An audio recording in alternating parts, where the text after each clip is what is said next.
quite a while. It was loading for so long. That was weird. Okay, hi everyone. Hey gamers. Hey chat. How's everyone doing? Okay, I'll stop the voices. I finished the book. Before I went to the gym, I had a few hours, well, a couple of hours, and I managed to finish the book, which is not that hard because most of the dialogue, the main character just say yeah, okay, yeah, okay, and the fonts was like that, so there's not that much, word per pages, which makes reading it much faster. I miss reading books that I can finish in just 1 or 2 days. A lot of the non-fiction is very different, which makes sense, I guess, because non-fiction you gotta have more, especially the one that I'm reading, which is mostly history book. You kind of have a lot of details in them that you cannot omit, or the story will be very different.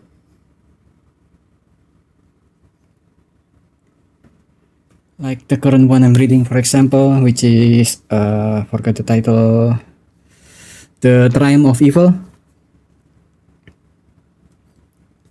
I'm reading the digital version of it since it's just available for free, since this is an older book, so it's been archived in many places, so I just read the archived version of it. See, so much words in a single page. Now compare that again to this. This is a random page. You see what I mean? There's a lot of empty spaces here, there. Much faster.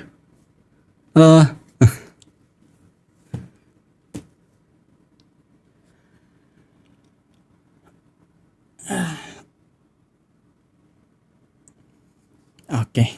Today I'm planning to stream this Beacon Pines. I think this is a detective story. I forgot. It's been a while since I bought the game from, I think, last year or summer sale.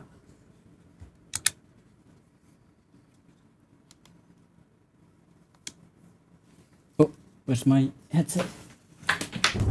Oof.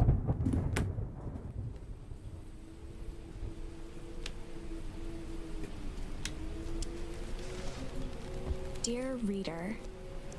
Hey, that's me. I'm a reader. Allow me to introduce you to my book. Sure. Though it might at first appear like many books you've come across, it is far from ordinary. You may, therefore, have some misunderstandings about its nature. The story that awaits you has not been fully told. Okay. In fact, its conclusion is not yet known, even to myself. Actually, a lot of authors did that, which result in very messy story. It is in that way that my book is special. No, it's not. It is in that way that you are special. Thanks, I guess. Without you, there is no story. Chapter 1.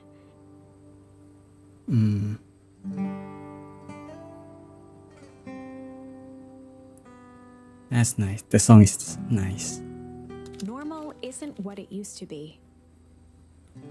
Okay, sure. This is a story about change.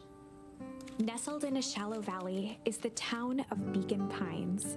Far from the town square, across the river, past the neglected welcome sign, a young boy walks alone at dawn. Oh, His name is Luca Van Horn, and Oh. like you, dear reader, he's here for a reason. Luca Van Horn. Oh. A grave? Hey, Dad. Oh. Damn, the art is so good. What the fuck? The shadows and everything. God damn. That's cool. Oh. Still young, huh? Okay, even younger. 6 years, 6 years.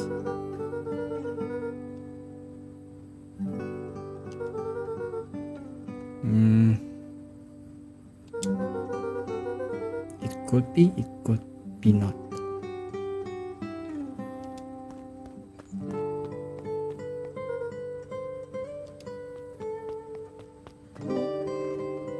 Oh.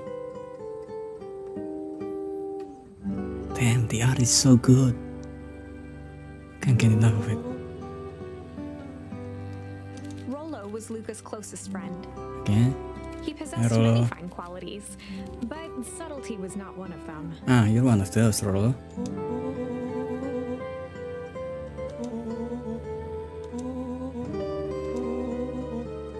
I love how the speed of the text is different between Luca and Rollo. It's the game design makes give the character a bit more character. Rollo finally noticed the tears swelling in his friend's eyes and the flowers on the grave. Oh yeah, right.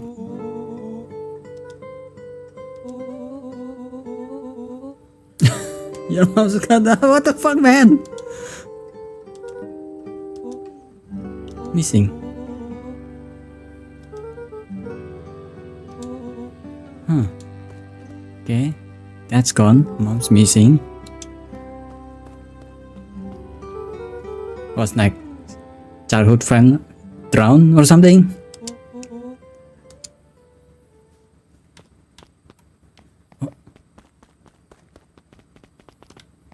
Oh, I can jump. Can I run? No? Okay. Sure. Oh, I can.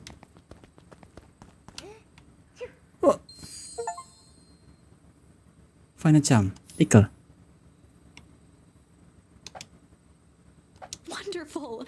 I had a good feeling about you from the moment you opened my book. That charm is a very special thing. Very special indeed. Keep hold of it for now. Its purpose will reveal itself soon enough.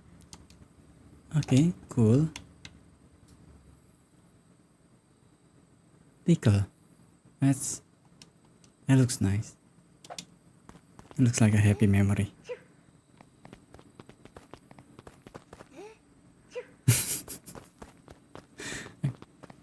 I'm done.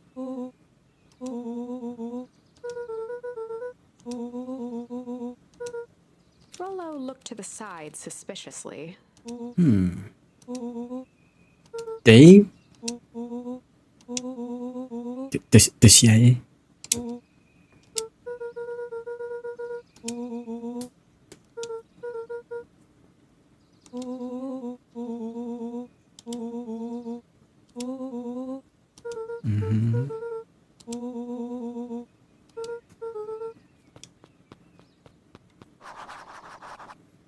Keren before heading out with Rollo. Okay.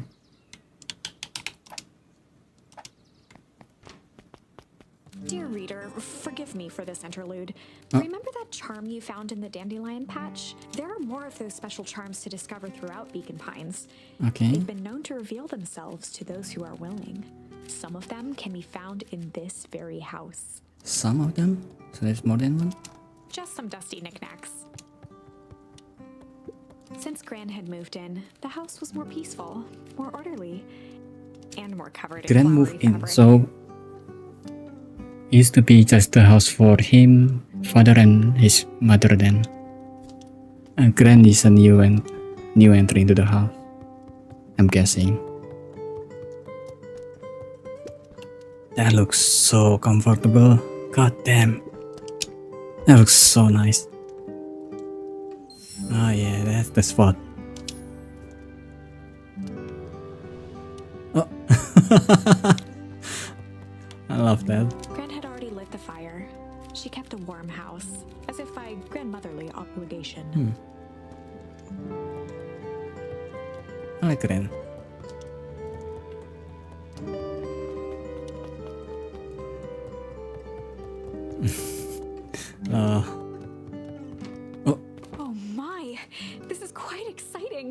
I am now certain that you are the one I've been waiting for all these years. You'll recall I was a bit coy regarding the use of charms earlier. Excuse me, I tend to have a flair for the dramatic. You are about to encounter your first turning point. There are certain times in this tale when everything hinges on a single word. Step damn, forth, okay. dear reader. On the Later. other hand, I suppose there's no reason to rush things. Gran will be waiting when you return. An array of prepared meals crowded the refrigerator, each labeled with a day of the week. A pair of dull scissors, Convenient, a broken can I opener, guess. a mostly empty bottle of glue, and some loose string. Oh. Chang.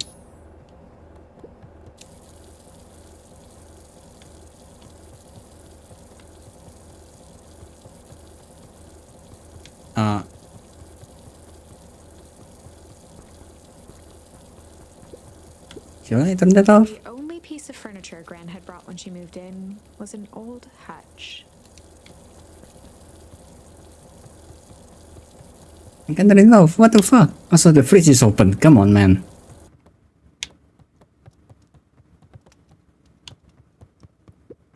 Luca paused at his parents' bedroom door. He just wasn't ready to go in yet. Yeah. Gran had commandeered the upstairs closet when she moved in. Some things need shelter from a young boy's mischief, she said. Hype.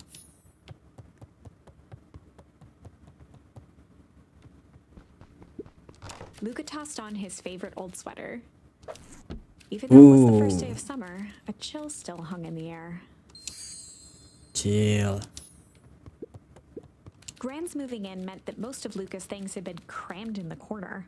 Luca was somewhat annoyed by the situation.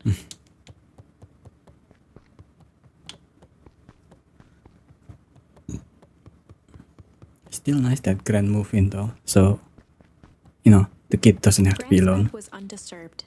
Luca didn't mind that she had a habit of falling asleep in front of the fireplace. It meant that he could read late into the night.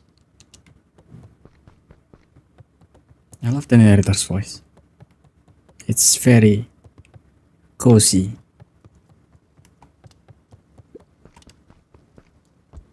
Is it warm now? Nope.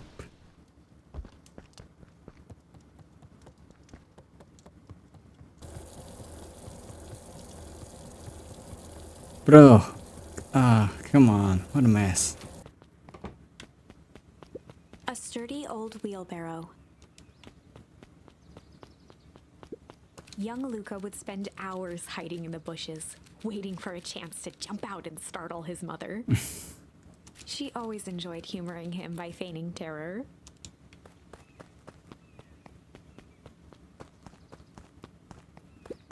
A beginner's guide to gardening laid open on the bench.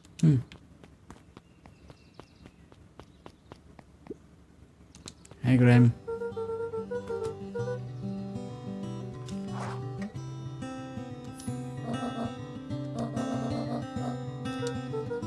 The less Gran knew, the better for everyone involved.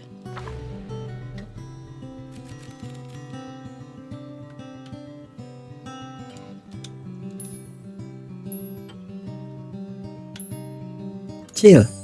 We were just gonna go chill for the day.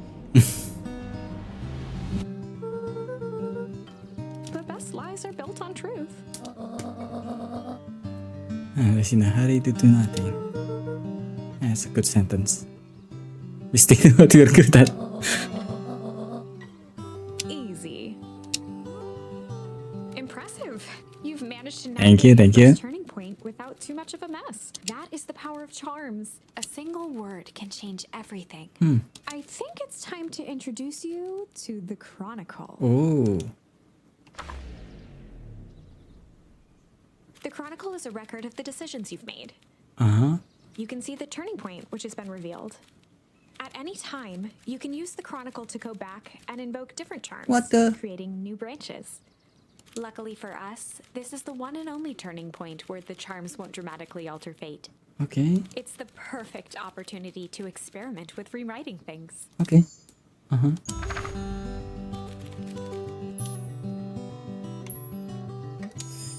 Whee! gonna go hide for the day. Traditionally, when one is trying to hide something, they avoid literally using the word hide.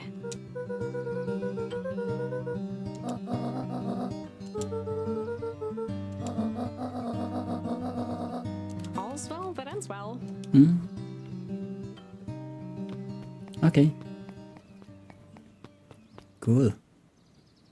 Oh. Will do.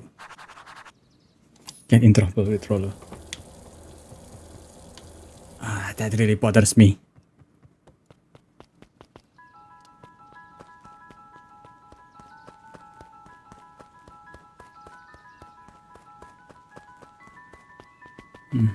Welcome to Beacon Pines. Ooh. Ghost? For a town that saw few visitors, the welcome was perhaps more grand than necessary. Yeah. The art is so nice. There's an almost water painting element to it. The road leading to Beacon Pines was long and uninspiring. A sort of natural barrier for the impatient. That's unfortunate.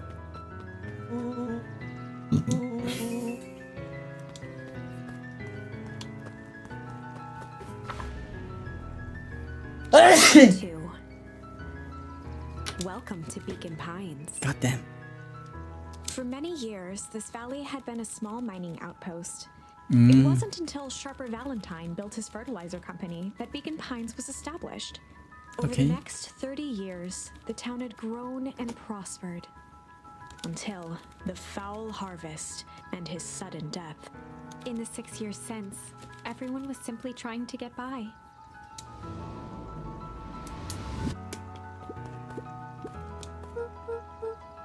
Mr. Carr.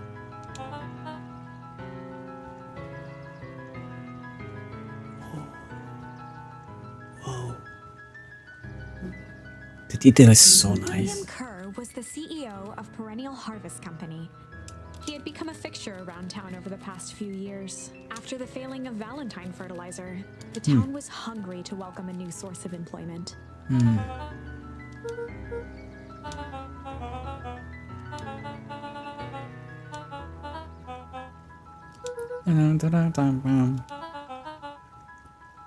love how elements of storytelling that is done by Undertales went on to many other games. I guess Undertale is not the first one to do it, but you know, when you think of text with different sounding voices, Undertale is the one that come to mind first.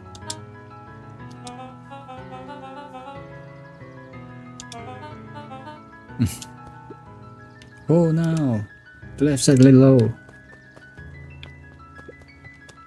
And you... God damn. So much details. Mayor Augustus Valentine was not busy. Flustered, Gus instinctively loosened his tie. Oh.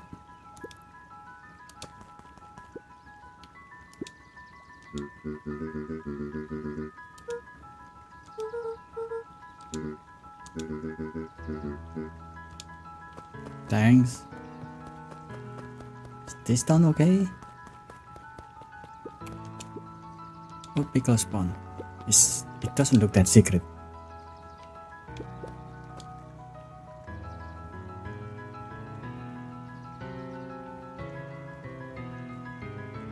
Huh?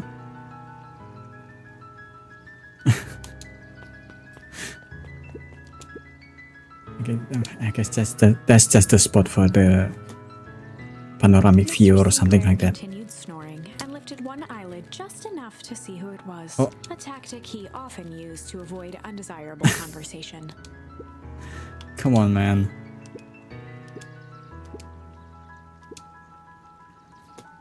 Monstrosity of a building in the way. Yeah, I guess so. Oh.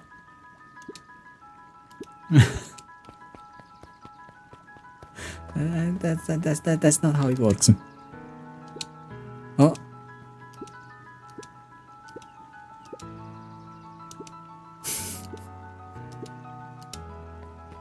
That's not nice.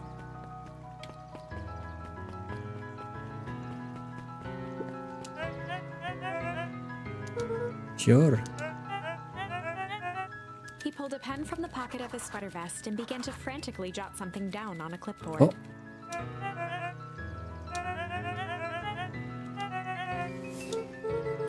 Nice to meet you, Pete. Oh. Documenting what?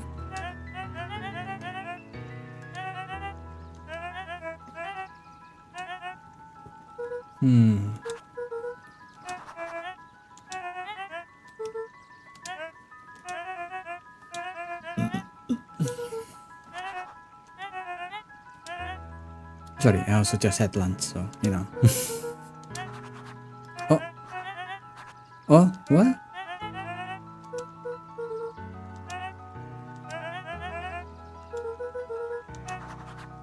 What? Pete stopped scribbling and glanced up from the clipboard.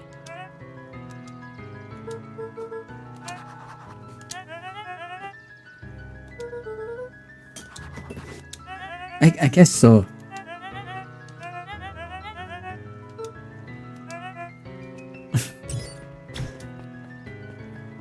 What a mildly suspicious guy.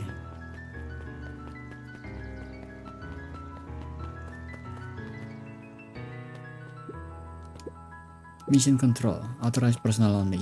Okay, so they're not exactly subtle about it, which I guess we've been told that's what Rolo do.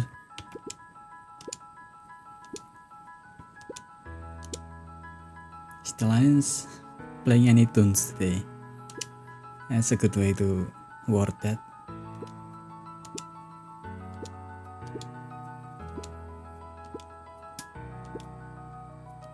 An empty chair makes for a great listener. Whenever Luca saw his dad's chair by the pond, it reminded him of the days they'd pack up a couple of sandwiches and fish until sundown. Oh. Luca opened the tackle box and picked the perfect bait.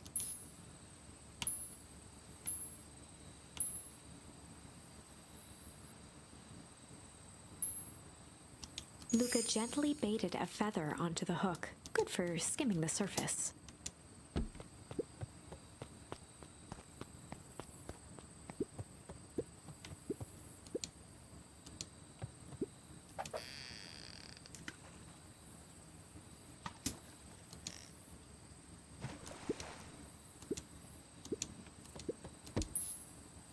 Luca tied a shoestring to the hook. What fish could resist a nice shoestring? Huh.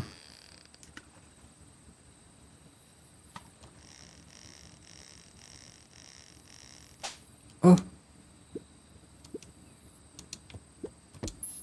Luca gently, good for skin.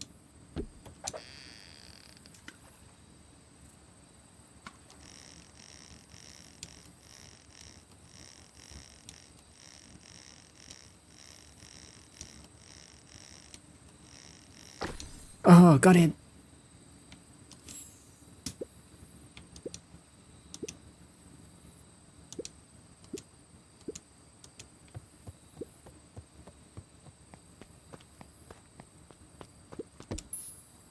Luca tied a... What fish could...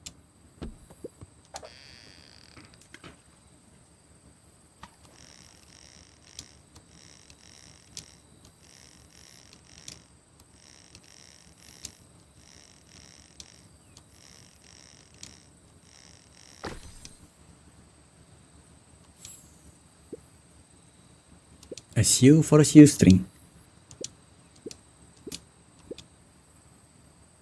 I just suck to keep it company.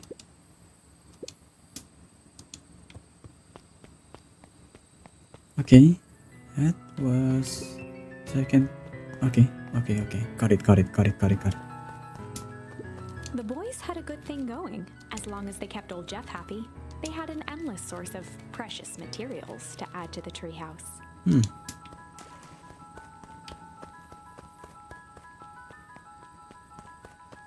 Flower.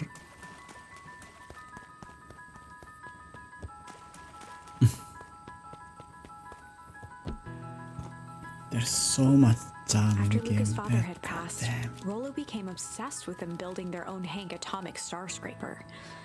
It was some time before Luca realized it was Rollo's way of keeping him occupied. There's the bookshelf, there's the radio. There's all the place to just lay around, do nothing. This is such a nice treehouse. On certain nights, when the clouds were just right, the boys could tune into strange patterns of static. Rollo thinks it's aliens. He always thinks it's aliens.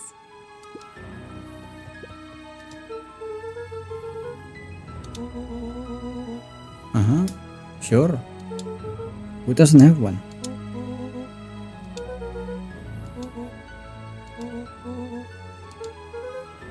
Glowing.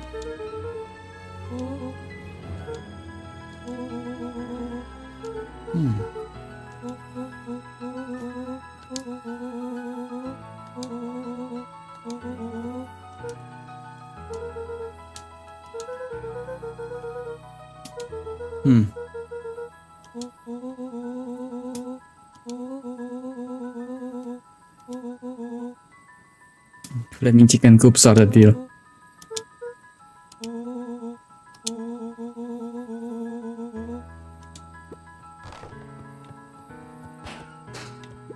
Luca Ooh. looked up at the satellite dish. Rollo nearly killed himself putting that up into the tree. While it didn't turn the radio into an interstellar communicator, as he'd hoped, it did at least boost the signal enough to overhear truckers one town over. Nice. Luca's winter coat decommissioned for the summer. With the cold holding out longer than usual, he reconsidered its usefulness.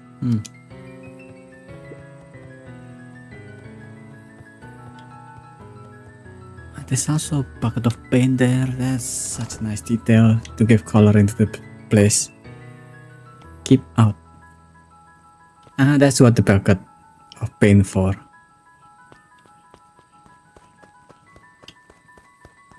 That's nice. God damn.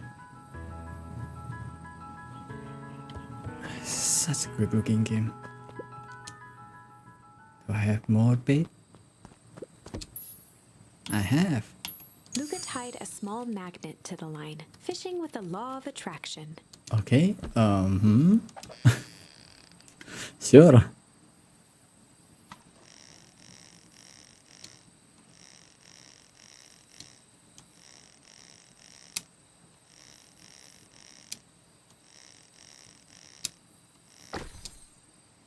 Okay.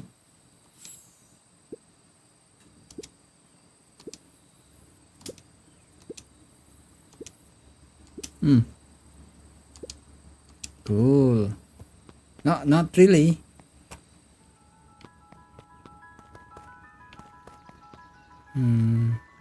Oh.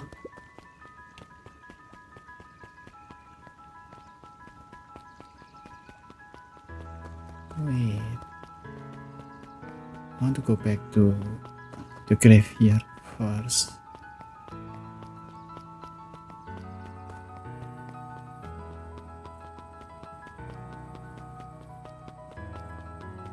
Okay. Just want to make sure.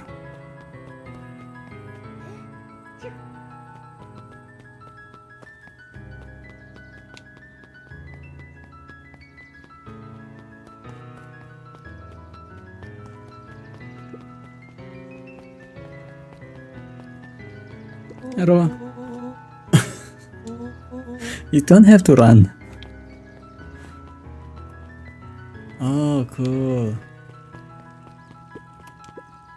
Nice chance dinner. Sheldon Wilder ran the local paper of record, the Beacon Beacon. I'm Mr. Wilder. News?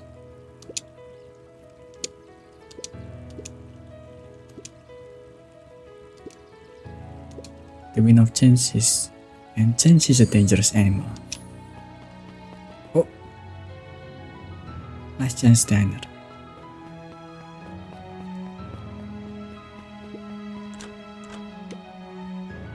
Ah. Up, at, down, use 10. Hey, down. Counts with the job. Dreams of becoming a big-time reporter. At night, Is she a she bat? searched for the story that could be her big break. Cute. By day, she hawked Such papers big at the ears. stand. Shouldn't she have wings then?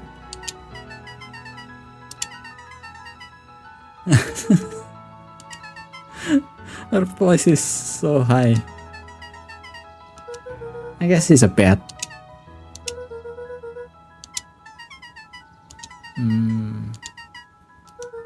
Get you then.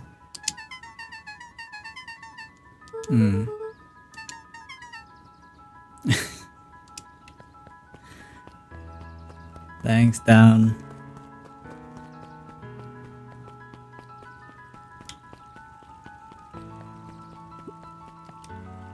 Coffee. Luca could see the morning regulars nestled in their booths at the Early Bean. Early bean. Mrs. Nelson. Is she a dog?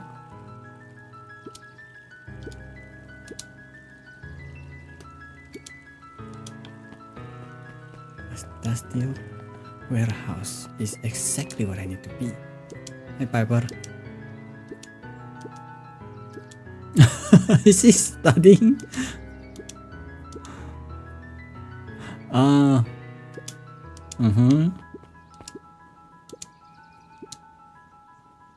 Lazy but they are out in the cafe.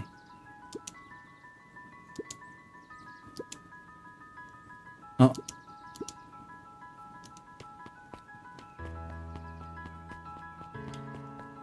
Can I go in? Nope. Damn. What nice colors.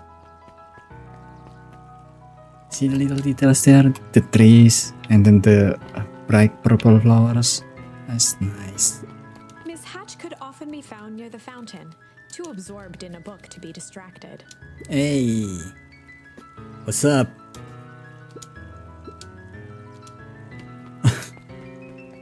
Okay. Oh. Rollo's mom, maybe? Oh, right. Rendezvous with Roxy. This is an important turning point. The first time where your charms will change the course of fate. And currently, we only have one suitable charm at our disposal. Have no fear, we can always return later using the Chronicle once we find more charms. Well, now I'm just rambling. Where were we?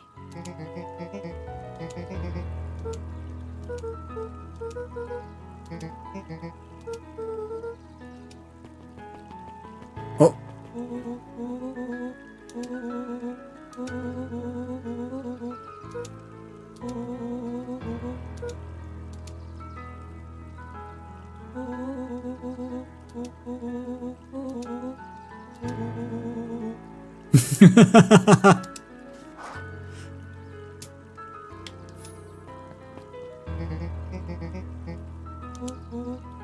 Hey sis.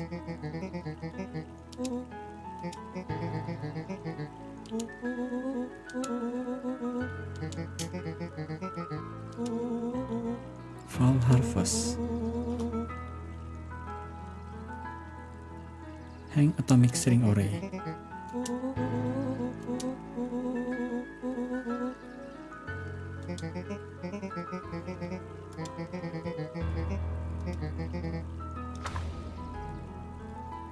Rollo froze as Roxy took a step toward him, cracking her knuckles.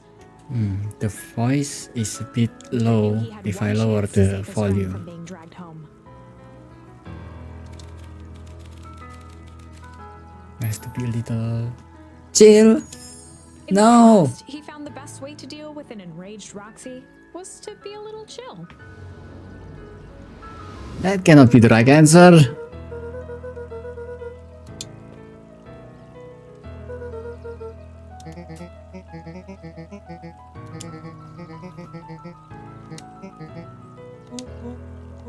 Bye, Rolo.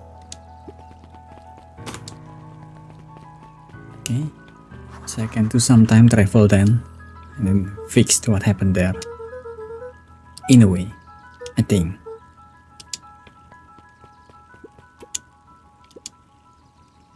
A bit much, if you ask me. Intelligent. Hi, Solomon. Bye, Solomon. Luca knew that if he gave up now, Oh, come on. Jeff's hardware closed down about a year ago. The effects of the foul harvest stretched wide. When there are no crops in the field, tractors don't need fixing. I wonder what happened. Oh. Non-crit.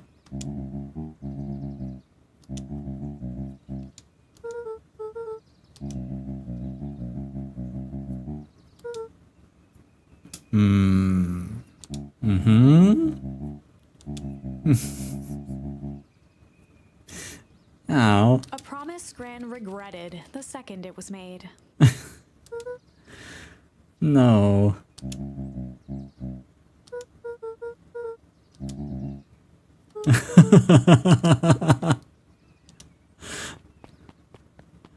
You can't say that to the child. Come on, man. Part of Perennial Harvest's Beacon Pines Reborn initiative. It didn't see much use.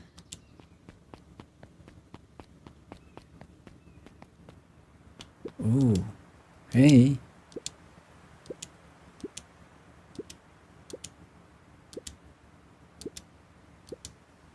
We put nampak kerancing.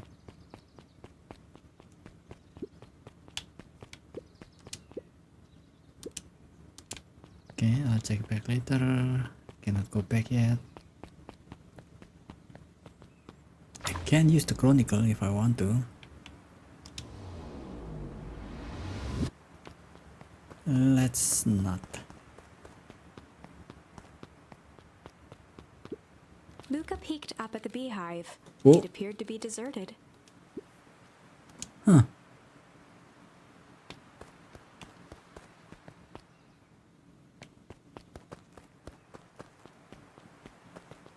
The path led into a small hollow at the edge of Weepwood. Oh, oh, The fence thrummed with a gentle electric buzz. oh no. Luca often asked himself what Rolo would do, Done. so that he could rule out that option. Oh, I see.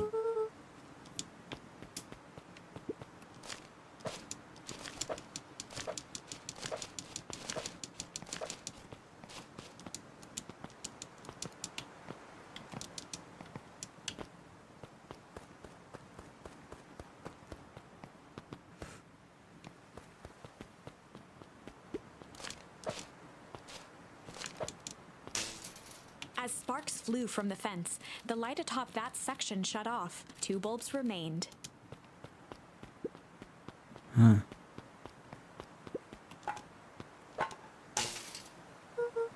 One more to go.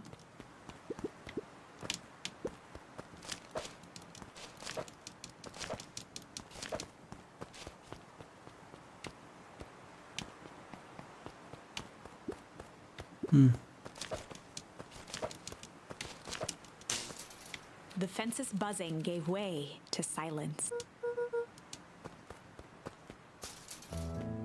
Every kid in town knew the old Valentine fertilizer building, long abandoned. I feel like I should go to the other places first, but of Beacon Pines.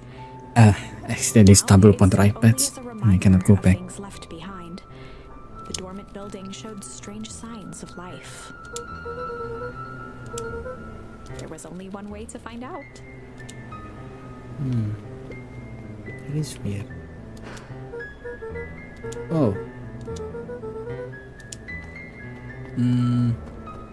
The story will change if Rollo managed to go in Laura there. looked almost diseased. It flew What? slowly into the woods. Maybe the harvest, the fall harvest was because of this. The hose emitted a subtle sound. It was actively draining some kind of liquid.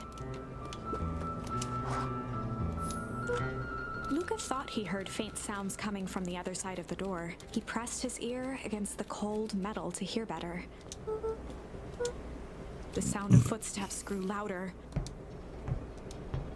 Oh, hide.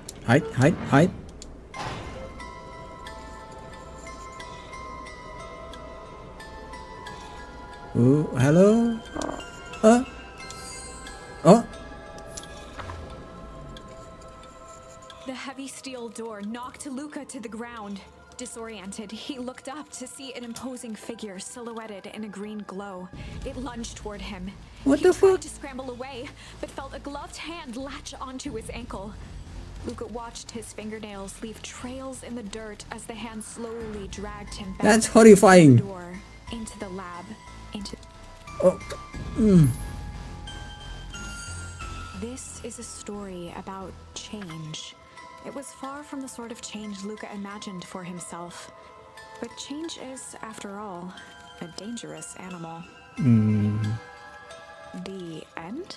Oh, what the fuck? I probably should have warned you about this. There are many paths that our story can take. Most will end in tragedy. But don't let that discourage you.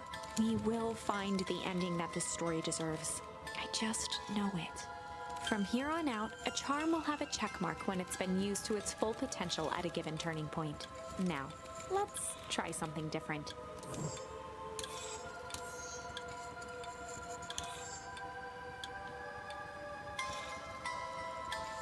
In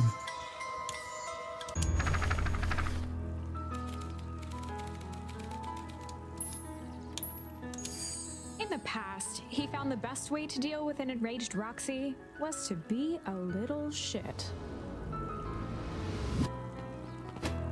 What the fuck?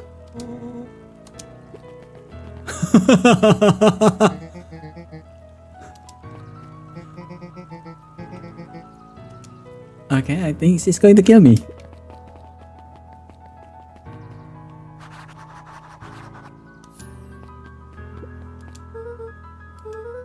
Solomon Valentine, current ward of and future successor to the Valentine fortune, huffed as he brushed off his pants.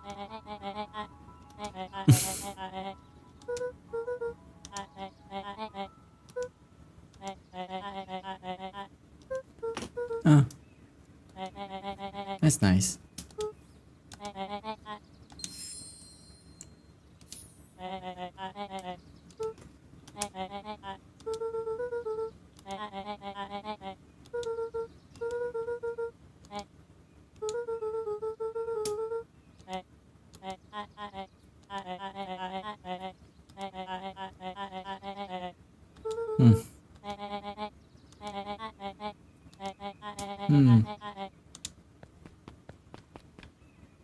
Is that the family you're talking about? Solomon trifled a gesture toward the approaching heiress Valentine.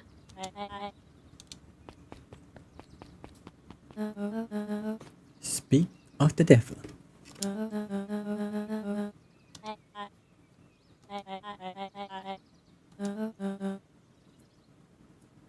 Oh, that's nice. She had a braid and everything.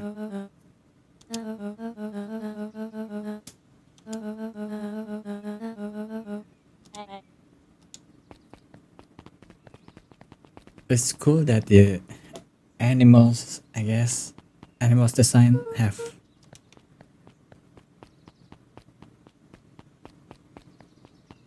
hair.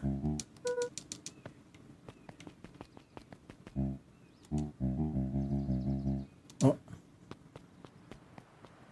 Oh.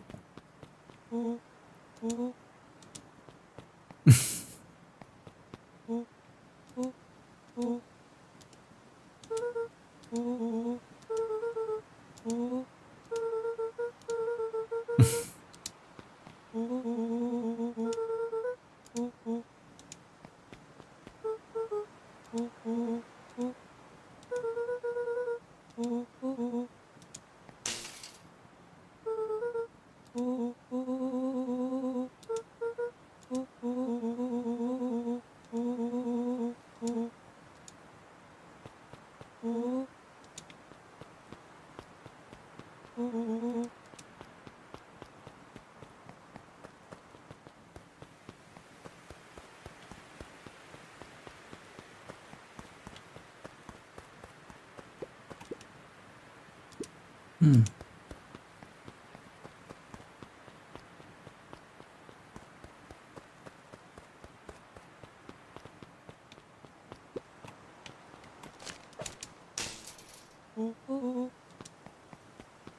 am.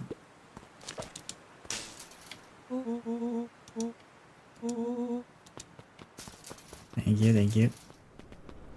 As the glowing windows of the old If warehouse came into view, that's the end. Rollo began to bounce Wait, excitedly. does that mean I was dead and that first ending? That was dark.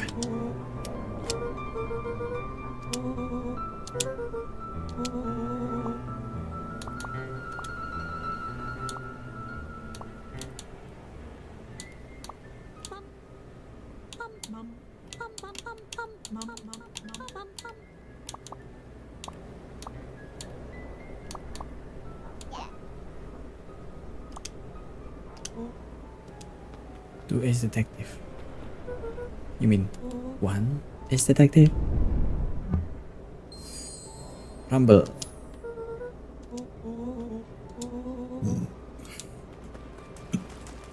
Oh.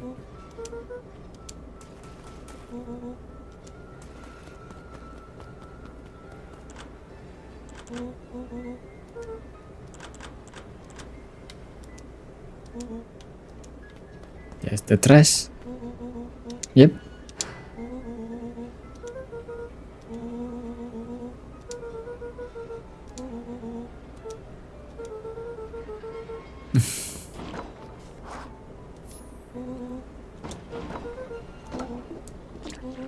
Ooh. Ah.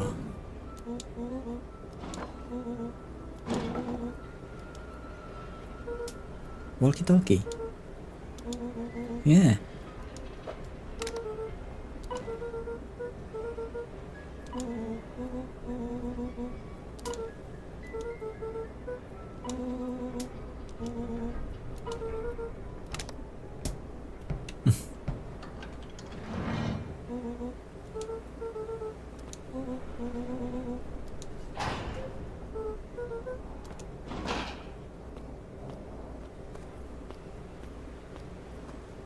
Oh, scary. Oh.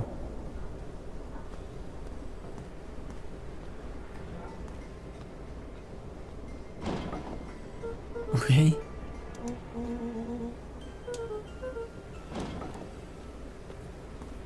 Oh no. What was that? A dead body? The boy sat petrified under the weight of the bag.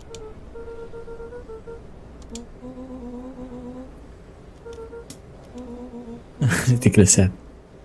Rollo felt around at the large sack which burdened them.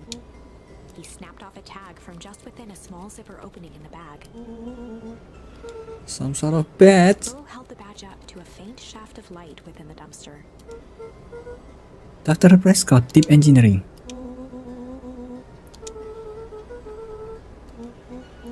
What is that? Something else? Oh.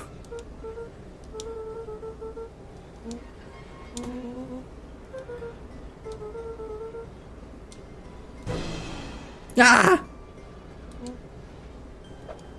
Ah!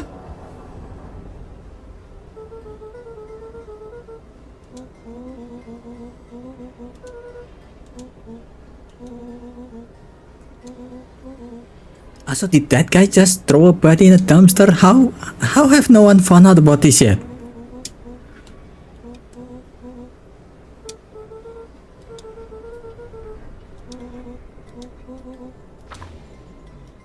Lucas sat in the dark, tracking the sound of Rollo's footsteps as he ran. 1, 2, 3. He pressed his ear to the dumpster wall, straining to hear Rollo's footsteps as they faded away. 15, 16, 17. He tried not to think about the contents of the dumpster as he counted. 35, 36, 37. The thick stench made it hard to breathe. Oh. Screw it, that's long enough. Luca carefully lifted the lid and peered out. Nothing. No sign of Rollo. No sign of the man in the yellow suit. Time to haul ass. Luca clambered from the dumpster, stumbling to his knees. He was up like a shot and running, sprinting toward home as fast as he could. Beacon Pines flew by, blurred by the tears that welled up in his eyes. He wouldn't remember getting home at all that night. Throwing his front door open, storming up the stairs to his room and surrendering to sleep almost as abruptly as he hit his pillow. Chapter 3. Finding a friend. The next morning, it was quieter than usual at the breakfast table. Only the sound of silverware and chewing interrupted the awkward silence.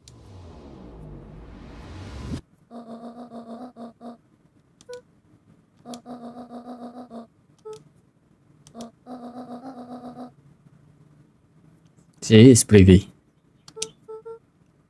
A fine woman. The character design in this game. God damn.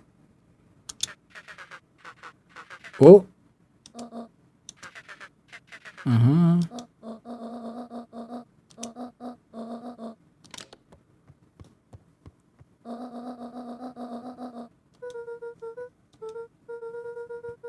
Gran's brow furrowed. She let out a long sigh.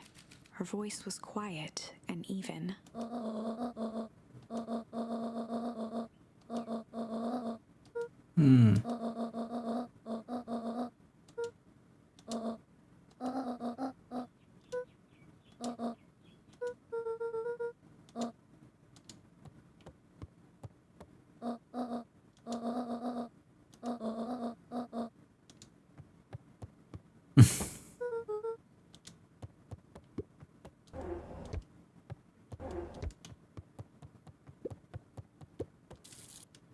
Oh, I can turn it off.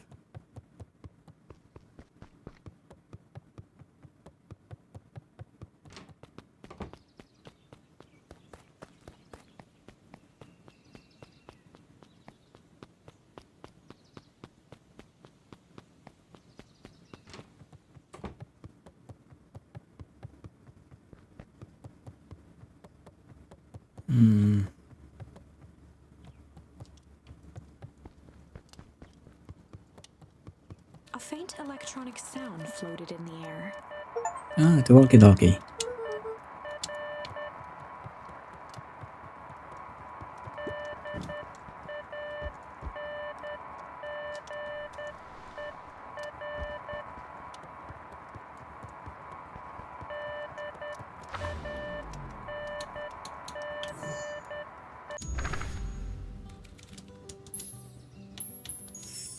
We were just gonna go chill for the day.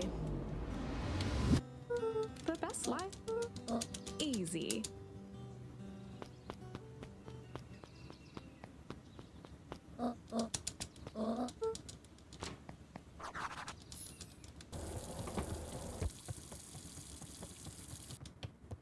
Mm-hmm.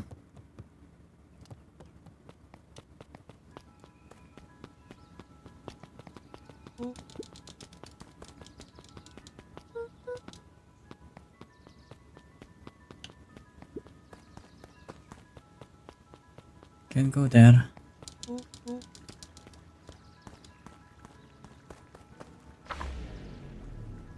Chapped welcome to. For many, it wasn't over the net until in the 60s.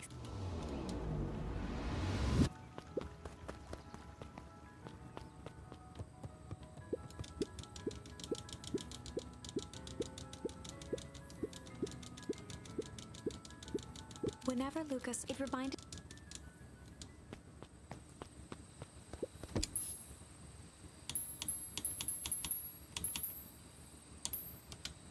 Lucas fishing.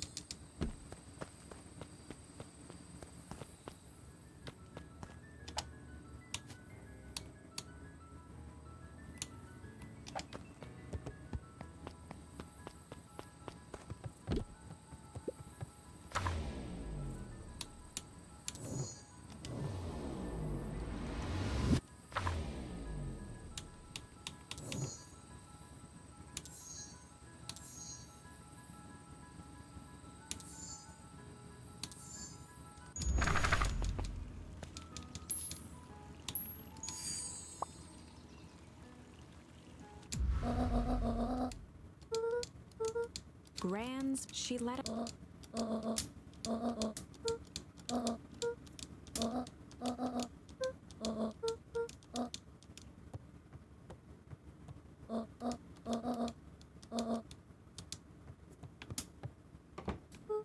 She still said that even though I closed the refrigerator. an eerie electronic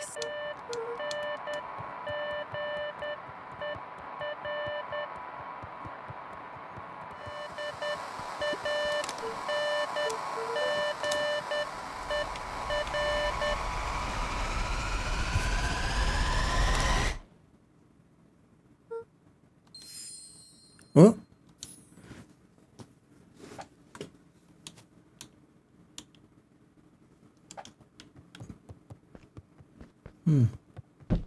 Oh.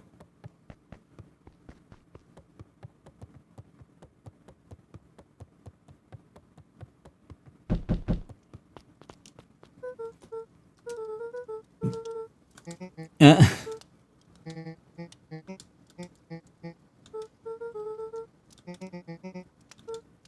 A pit formed in Luca's stomach.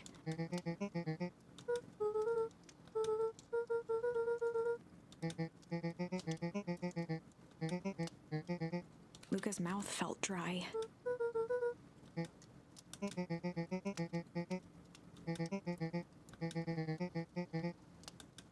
Luca could feel his heart beating in his throat. Oh no.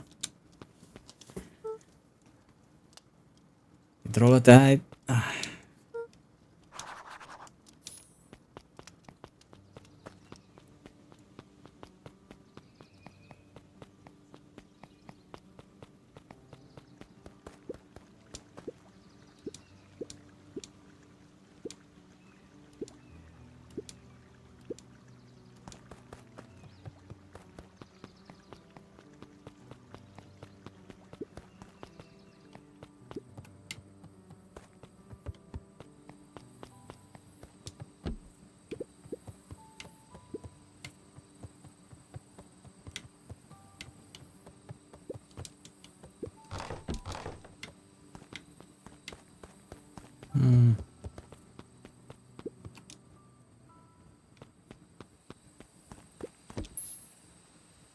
Luca jetted first. Nothing new yet.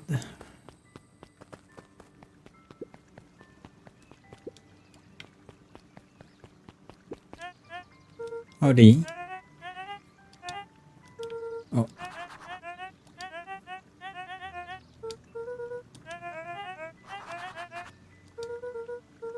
Toby looked up from the clipboard excitedly.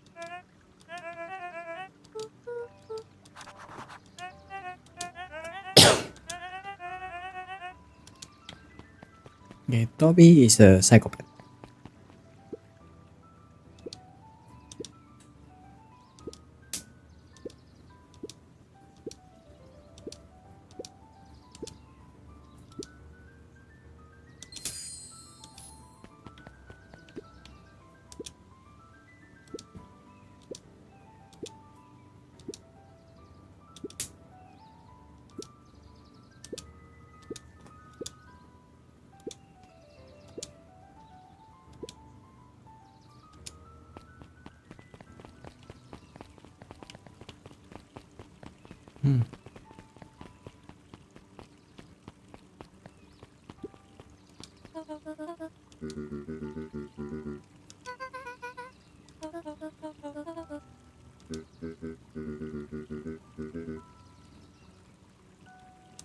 The art is so good. I kept saying that because the details on the character design is so nice.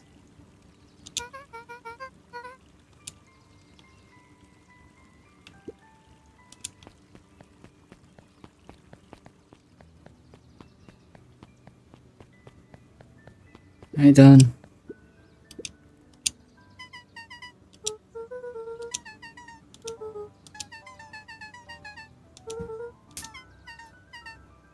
Huh.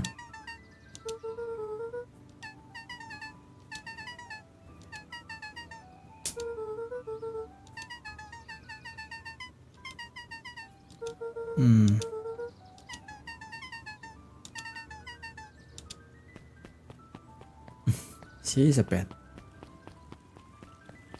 After all. Oh. A bit too meta.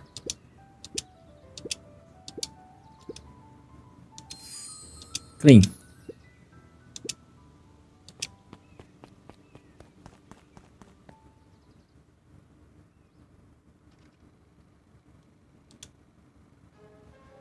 We all know Beacon Pines is a great town. What you may not know is great towns grow from mighty roots. And that is why you cannot tell the story of Beacon Pines without telling the story of one Shopper Valentine. Young Shopper's keen intellect and strong moral fiber led to a grand vision. A vision of a community. What is this propaganda as video? In his own words, a better tomorrow is within our grasp, but it requires a singular mind to harness it.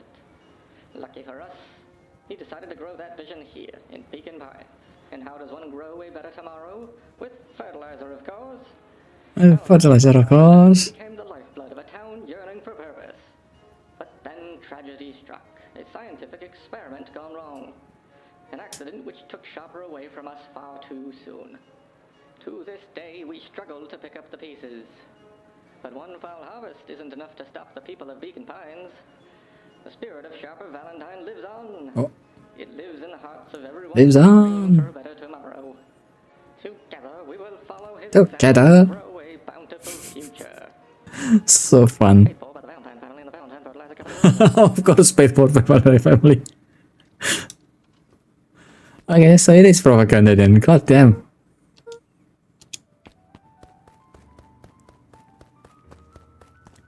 State propaganda. Isn't that nice?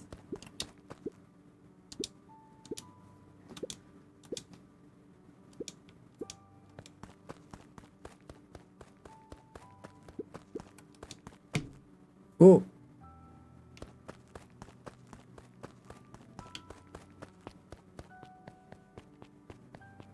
Butts and bulbs.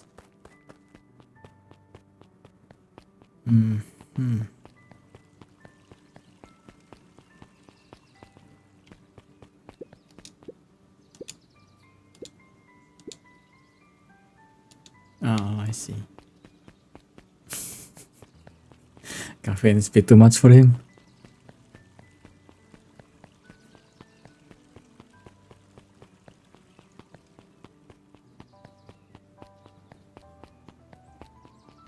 Oh, Oh, the cobs I've eaten, a salad-centric travel guide for the mildly adventurous. Sally Seashore's simple succulent sundries. Luca brushed off a smudge of dust. Or maybe it was flour. 30 recipes so easy you'll doubt it's even edible. oh. Succulent. A peek behind the curtain. The methods and ruminations of Patrick C. Montesquieu, one of the greatest acting minds of our time. Ooh, by can I act? Patrick C. Montesquieu. Okay, he thinks a lot of himself. New There edition. were rarely any actual new editions, simply a variety of existing content rotated into the front display each week.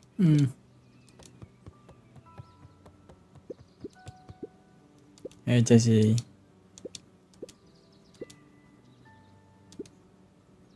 Hang atomic fan. Oh. The bottom corner shelf was a dusty array of thick science books. Only one binding was clean enough to read. Cellular Biology and the Chemistry of Mitosis. Someone's been reading that then. Biological phosphorescence.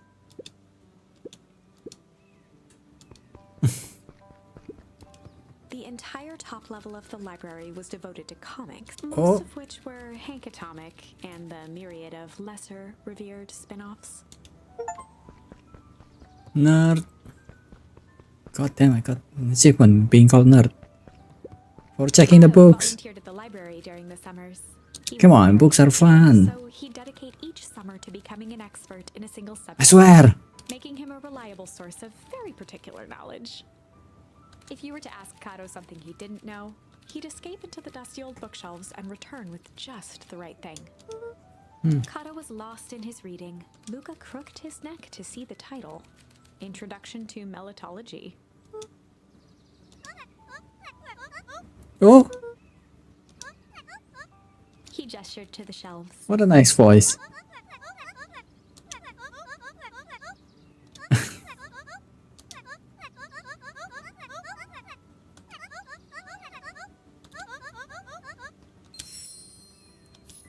Oh.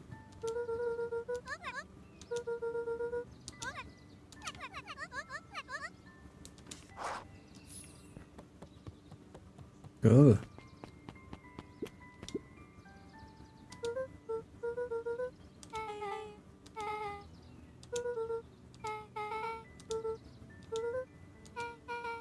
Beck's family moved often, giving her little time to establish any real connections. She would tell you she prefers it that way. Oh, new neighbor. Luca shifted his feet uncomfortably.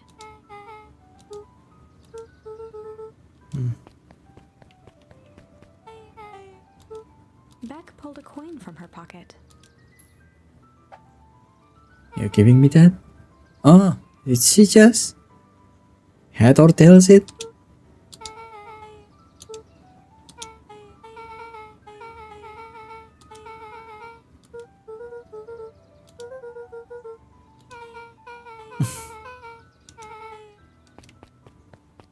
A person should not be without this unlucky penny. That's such a good sentence.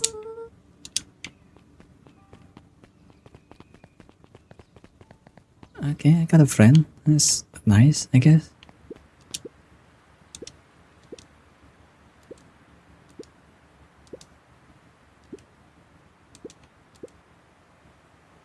Oh. If I'm a pathologist, can I answer that? The Valentine mansion loomed over every other building in town, both figuratively and literally. After the foul harvest destroyed their wealth and reputation, the Valentines shuttered off their estate from the rest of town.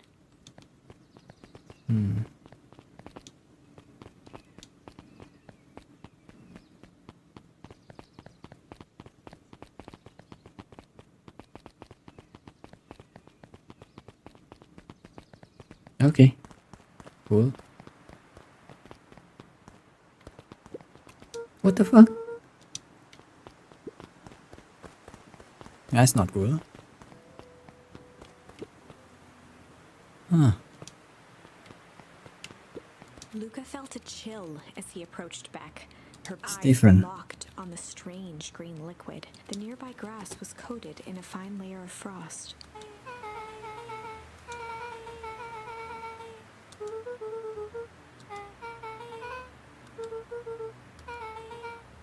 Oh.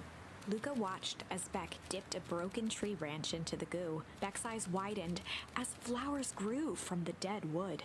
First small buds, which quickly bloomed into vibrant petals. What the hell? Ah, yeah, that's the fertilizer, I guess. As quickly as they had grown, the But- flowers began to shrivel Yeah. and turn gray. That's a bit Beck too dropped the fast. stick with a grunt of disgust.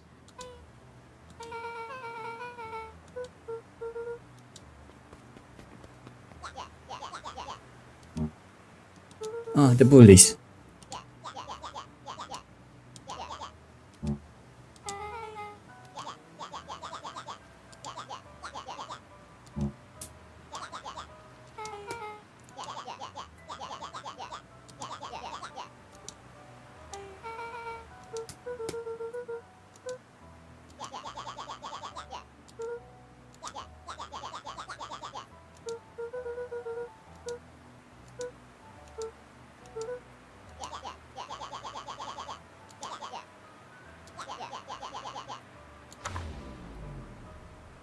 I can He fly. took a step towards Luca, his sneer lit by the glowing puddle. Beck could see tears welling in Luca's eyes, his fists clenched. Some things about Beacon Pines were very different from the city. But a bully from a hayseed town is really no different from a city bully. Beck took a deep breath and thought.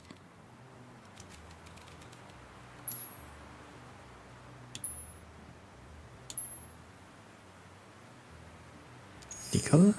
Well, time to bust out the tickles.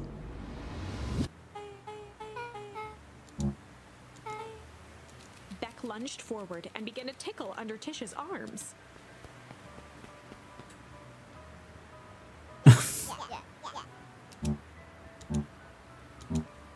Began to form in Tish's eyes as she gasped for breath between gales of laughter.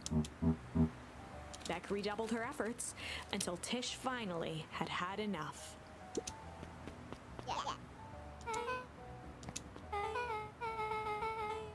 Iggy's eyes darted around, a realization dawning on his face that he was now outnumbered.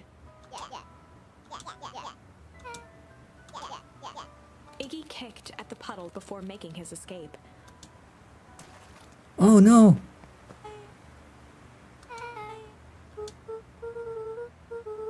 Beck shook the ooze out of her hair as best as she could.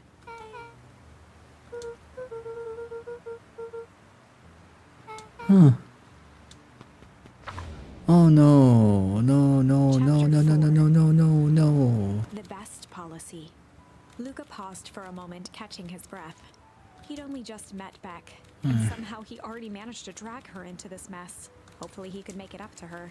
But finding Rollo was his primary concern. Poor Beck. So fuck this.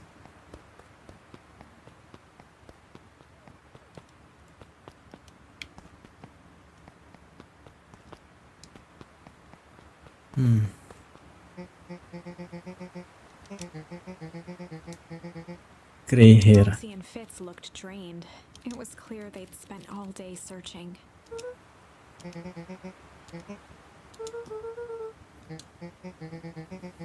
Roxy's temper could often be dismissed as the impatience of an older sibling, but this was the most intense Luca had ever seen her. Her eyes were wild and unfocused, looking straight through Luca.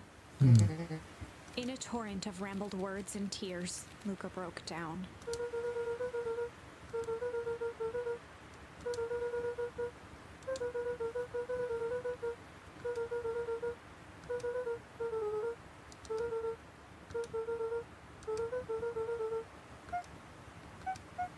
Roxy, still exhausted and angry, softened briefly as her eyes hunted the ground in thought. With a determined sigh, she looked up at Luca. Roxy drew herself up.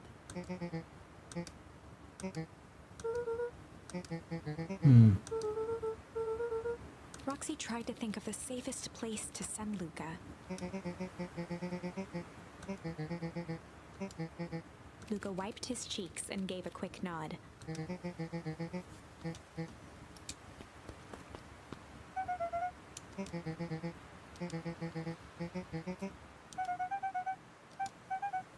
Looking into the puddle, Roxy rubbed her arms to warm up.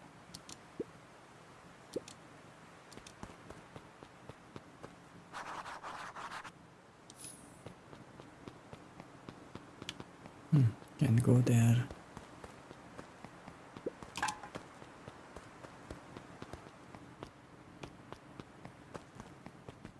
Mr. Nuncreed jumped with a start. Oh. Oh. Luca motioned to the phone booth.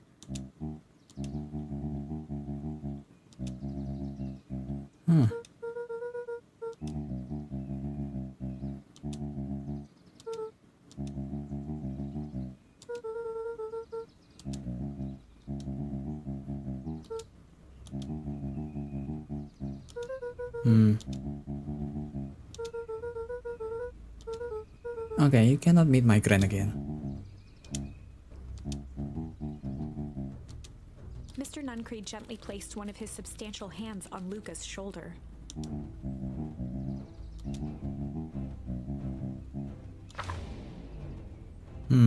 Luca peered up at Mr. Nuncreed. Kind eyes warmed a stern face. There was a deeper emotion hiding beneath it all. It was subtle, but Luca could sense something eating away at him.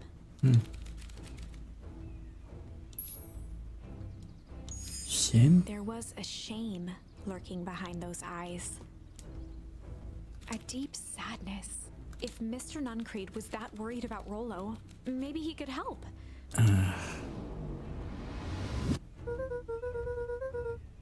Mr. Nuncreed raised an eyebrow.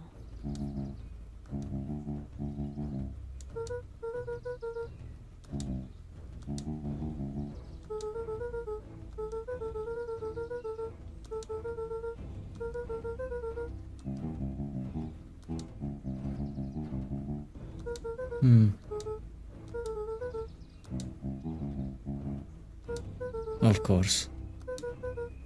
Mr. Nuncreed's shoulders slumped. Oh, Deep sigh bellowed. yeah, he's the one in the yellow suit. Luca attempted to take a step back, but Nuncreed's hand clamped down on his shoulder. I knew it. You find hunters can help yourself, can you? God damn it. With a firm shove, Nuncreed manhandled Luca into the phone booth. What? The door latched shut with a mechanical hiss.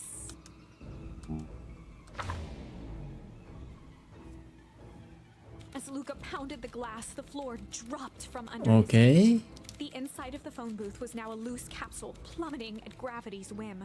Luca winced and pressed his hands to the walls. As he braced for impact, the capsule hurried to a surprisingly smooth stop. He felt a cold rush of air and opened his eyes with hesitance. Two large figures in hazmat suits occluded his view.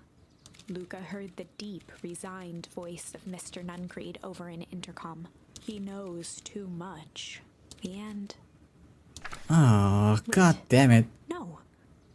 This isn't the end. What? I know there's still much more. Somehow this went wrong. Okay, let's try something else.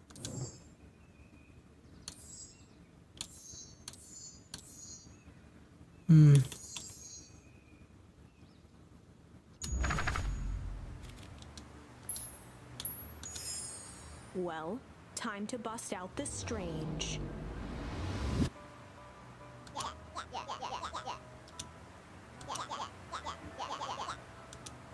Beck stared in silence, the only sign of life being the twitch of an eye.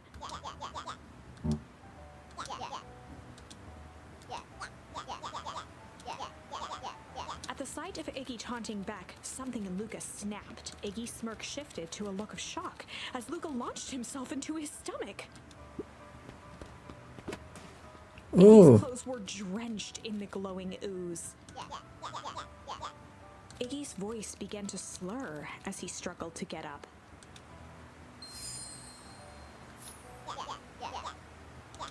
Whoa.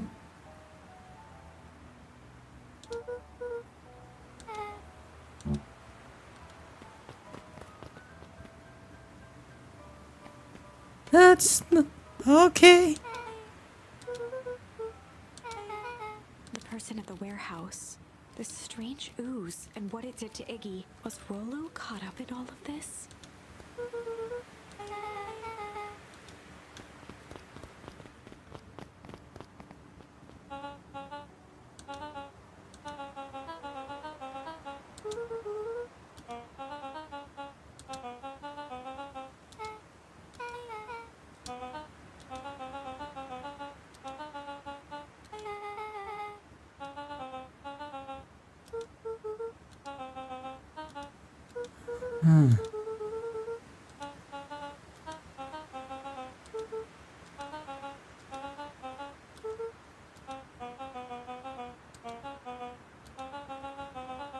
Beck glanced toward Luca.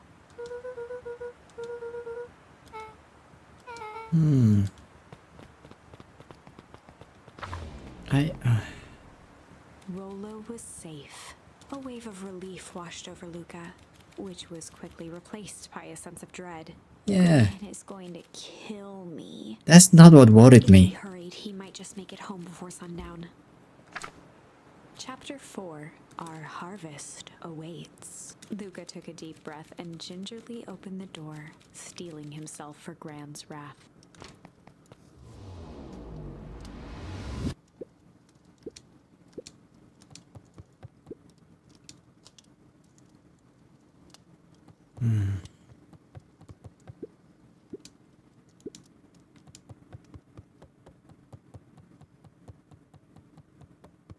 Luca was alone. The house was empty.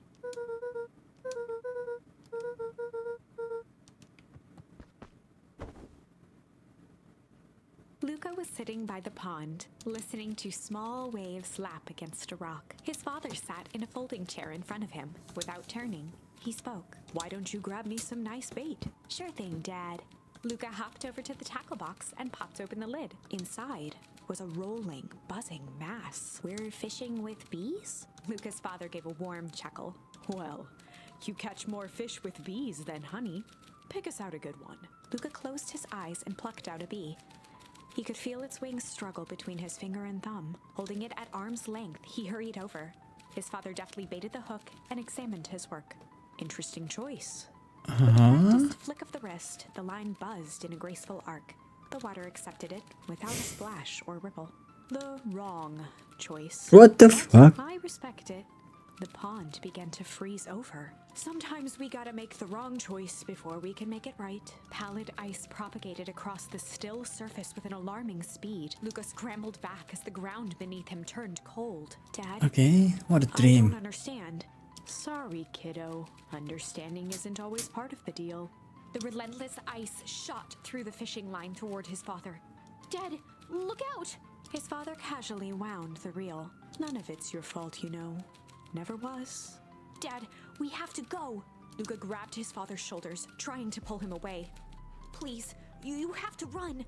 The ice crackled as it spread across his father's hands. That's the thing about fishing, Luca. His chest began to crystallize. What the fuck? You toss your hook in, and you never know what you're gonna pull out. A shock of searing cold ran up Luca's arms. He gave one last desperate tug. The chair tipped backwards in a single frozen mass. Luca tried to stop the momentum, but it was too late. He watched the icy form of his father slam into the hard ground, shattering into 1,000 pieces that crowded around his feet. "Dad, I don't understand. What does all this mean?" The gentle rustle of leaves was the only reply. Okay. Luca's eyes struggled to focus on the walkie-talkie. What an intense dream. Faintly, he could hear Rollo amongst the noise.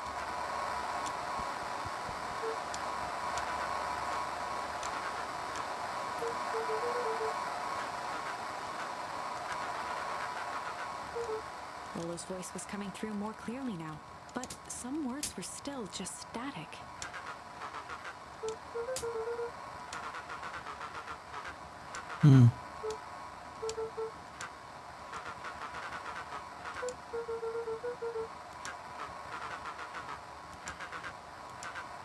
The signal went silent.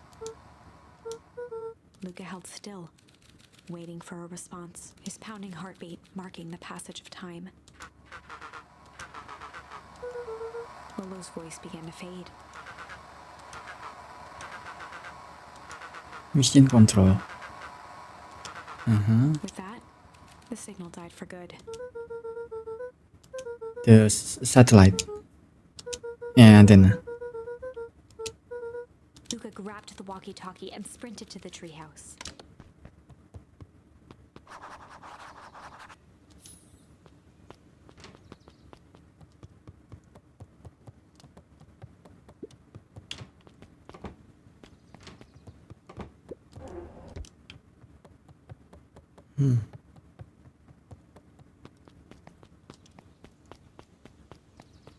Luca heard a group of footsteps approaching. He dashed behind the bushes to avoid being spotted.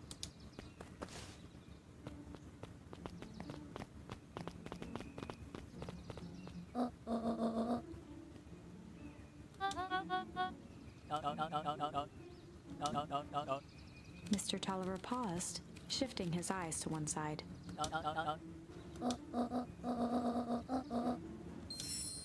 Refuse. Mr. Tolliver took one long, quiet breath.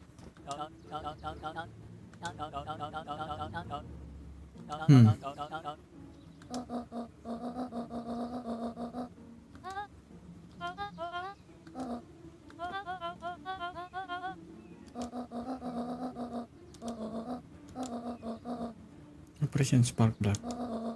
The three shared a determined look.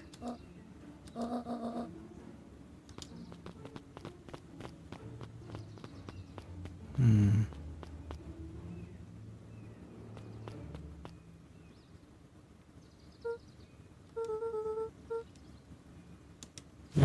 Hey!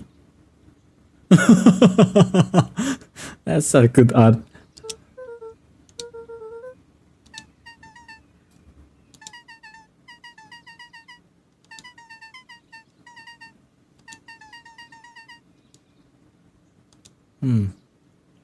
What is that?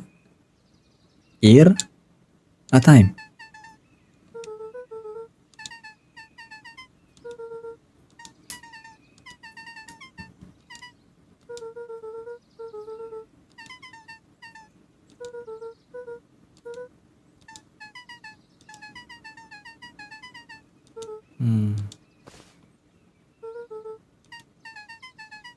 Oh.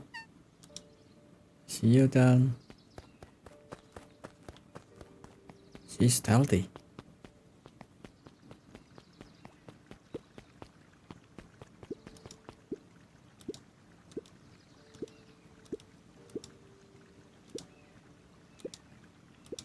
The two boys shared a mischievous grin.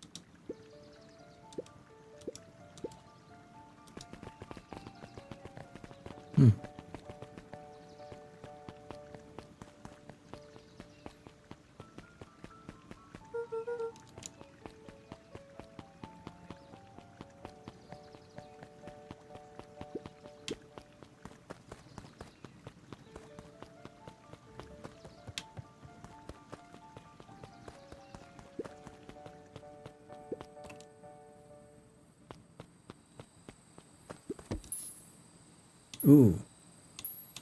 Luca wrapped some tape. Hey, you never know.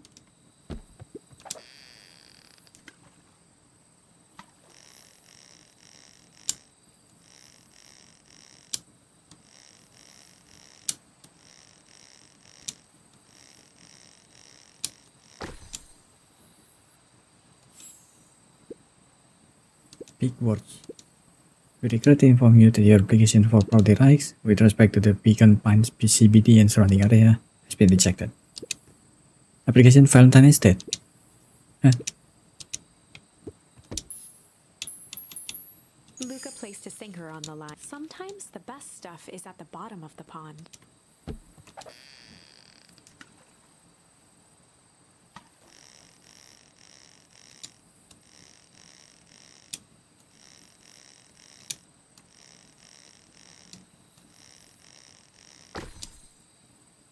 Ooh. Secret letter. Malice active proof whiskey. No, just whiskey.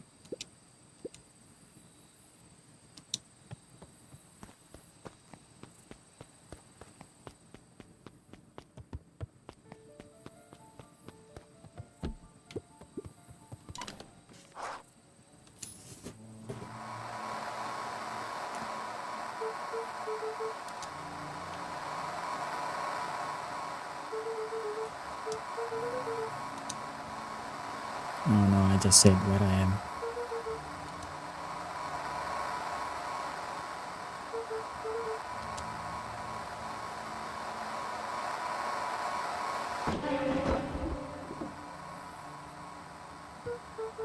Luca could only see a cloaked shape behind the rocket.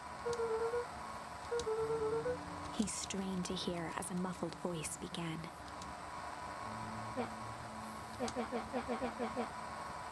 Fear gripped Luca's throat. Easy? Luca stared at the ground for a moment, trying to place the dampened voice. The figure shifted slowly from behind the rocket, revealing itself to Luca.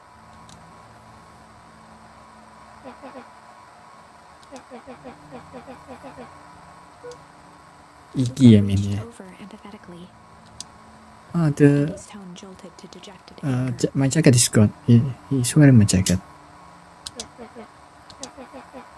Luca slumped to the ground, overwhelmed by guilt.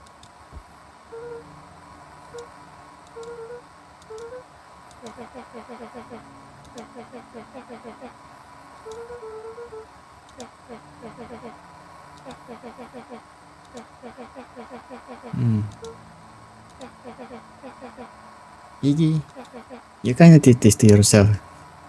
At least partially.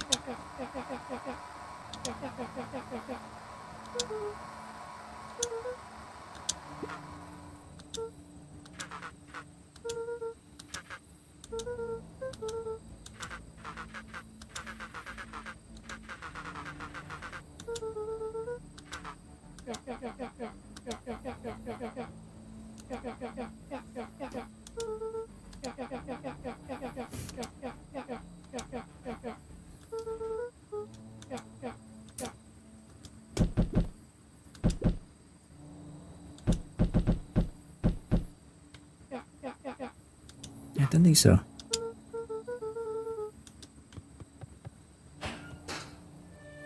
Oh.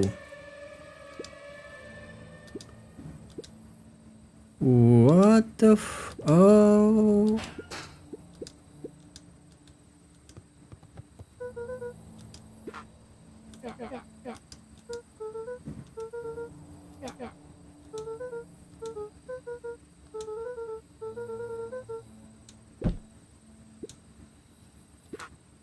Iggy slumped to his knees. Luca grabbed the walkie-talkie and headed for the window. Luca and Iggy climbed up the back of the treehouse to its roof, where Rollo had constructed his MCDC, the Mission Control Defense Cannon. From behind the crowd of clipboards, William Kerr strode forward, a warm smile on his face.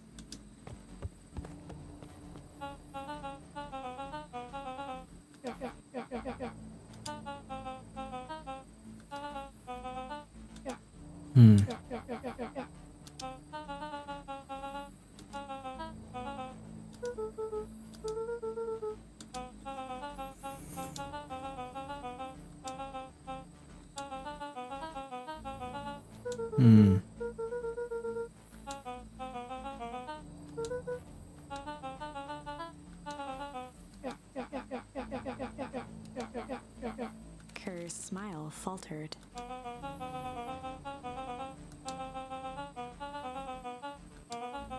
Luca's grip tightened on the MCDC.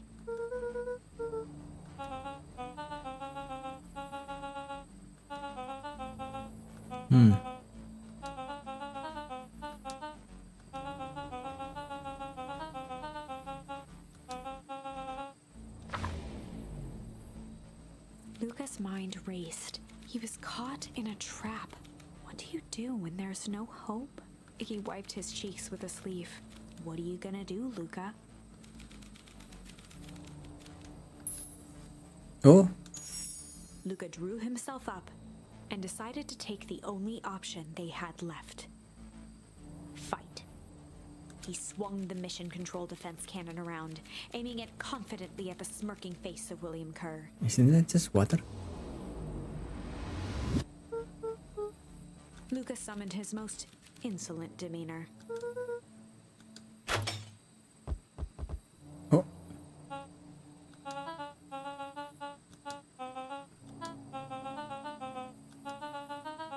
Kerr turned his back on the two boys. With a nonchalant wave of the hand, he made his exit. Ugh. As the clipboards began to slowly advance on the treehouse, Luca looked to Iggy Guess this is with the end again. resignation in his eyes. The end. Yeah. That escalated quickly. Maybe discretion was the better part of valor here. Yeah. Let's put a pin in this for now.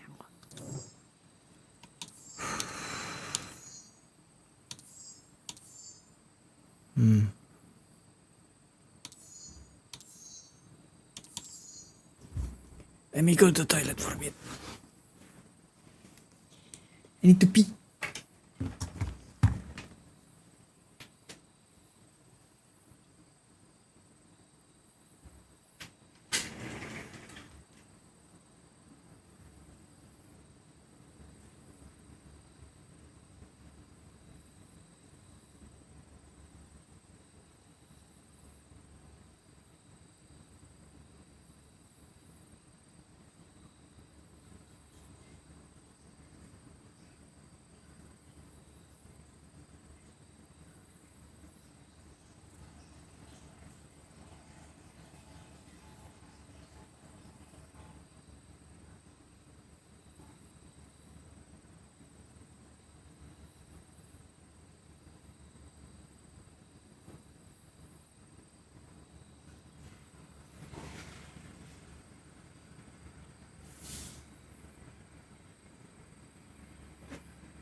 Okay, I'm back. And then there's also this. No, it's a check mark already. It used to be question mark, right?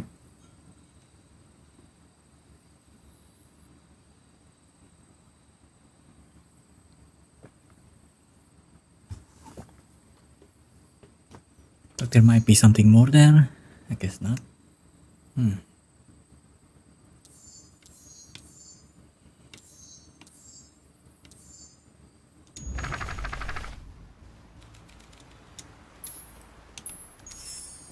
This is a story about struggle. Luca could hear a machine humming somewhere nearby. He felt around wildly, searching for something, anything that could help. His hands found a hard object, maybe a tile? He yanked it free, lifting the cold stone. Let me go! Luca swung the tile as hard as he could at the shape that still held fast to his leg. He heard the crack. The narrator is doing 10 out of 10. With a muffled yelp, the hand let go. Luca was free and scrambled to the door. He never looked back once on the long run home. Chapter 3. Everything's fine. The next morning, it was quieter than usual at the breakfast table. Only the sound of silverware and chewing interrupted the awkward silence.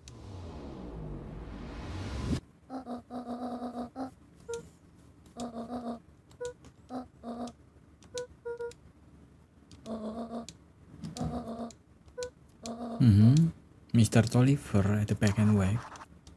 And Mr. Fratelli, Mrs. Fratelli.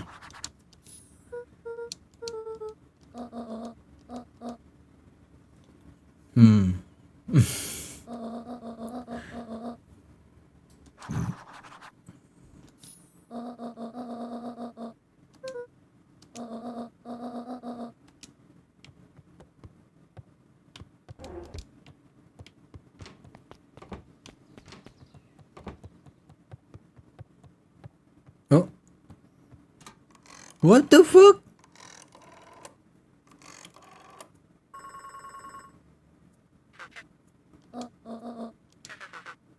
Juniper Hartford.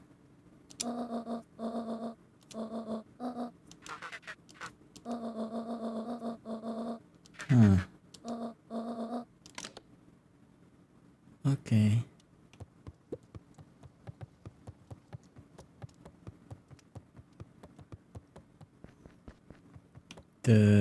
Oh yeah, I didn't get the walkie-talkie because that was if I came there with Rollo. Oh, hi Rollo.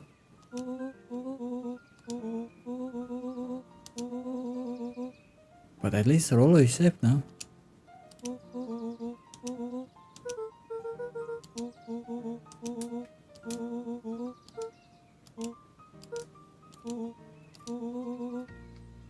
Zombie aliens actually.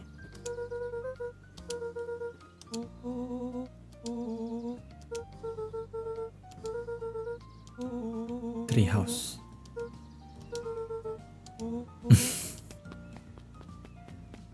Nerd.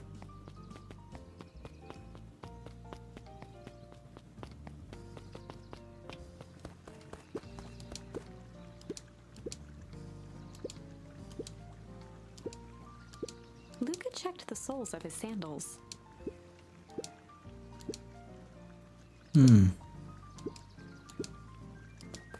Watch where you step.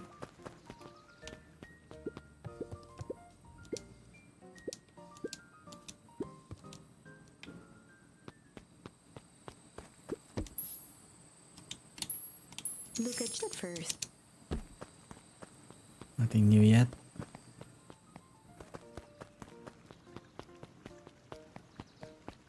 Zzz. Oh.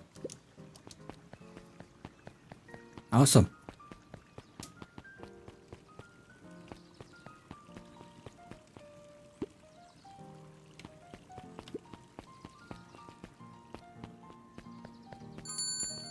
Hey. Hey, Mr. Fratelli. She leaned forward and pinched Luca's cheek. Ah.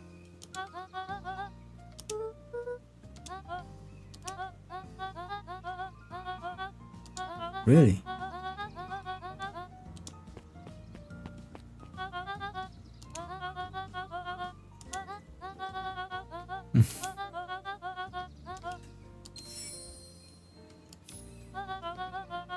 That's such a sad picture. Luca shifted the basket uncomfortably. Mrs. Fratelli lifted the cloth and inspected the jam. She carefully lifted out her jars of jam.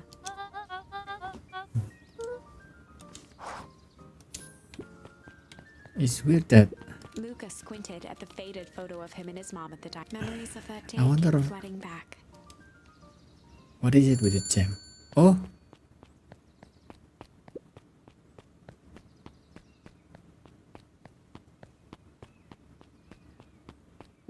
Mom?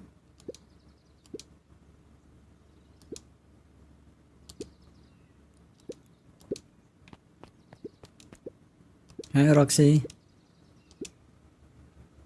Ah, it's so small.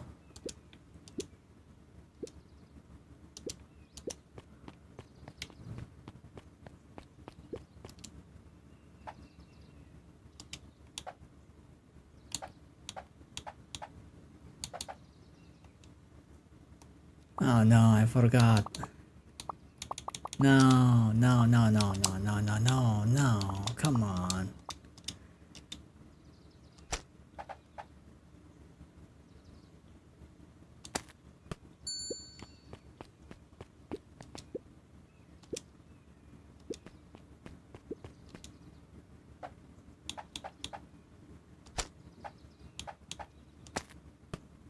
Okay. They love me tenders.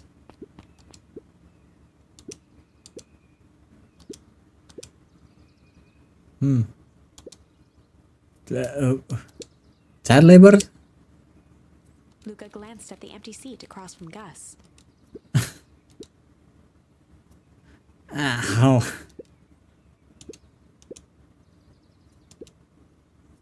Cold cuts topped with pile of sloppy chili. A stack of cold cuts.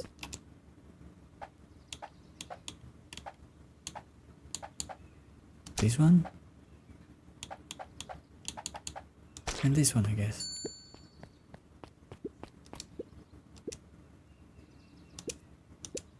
The hot and cold. Jeff slapped the table and gave Luca a toothy grin. Never met Jeff before, I think. Ooh. Something sweet. Grilled cactus.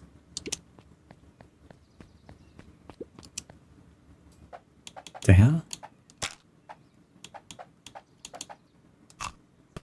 That's looks awful. The sweetest Debbie.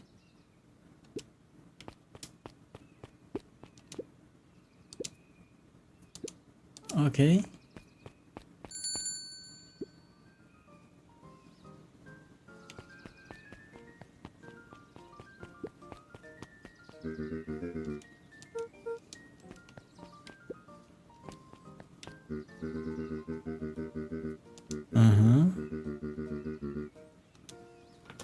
Not really.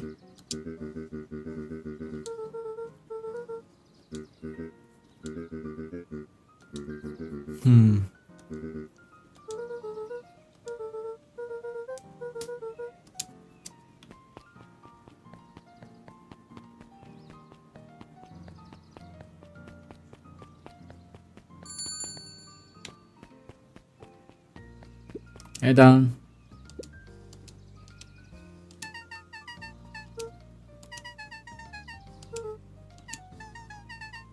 Well, William current perennial harvest. I see.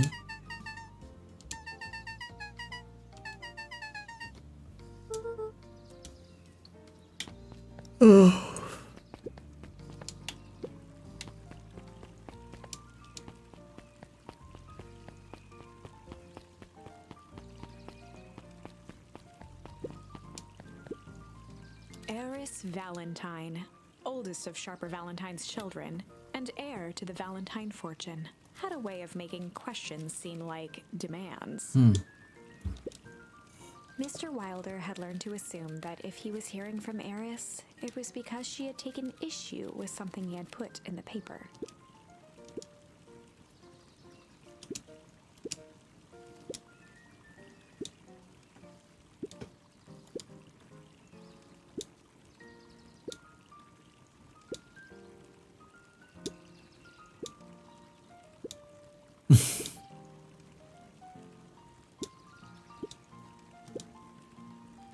Mr. Wilder averted his gaze and began to polish his monocle.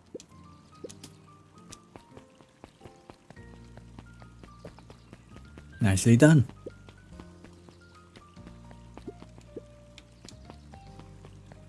Last chance diner sounds ominous.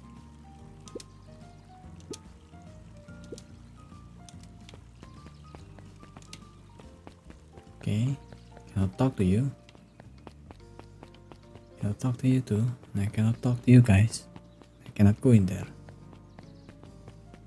Should be able to go to coffee place, right? No? Okay, sure.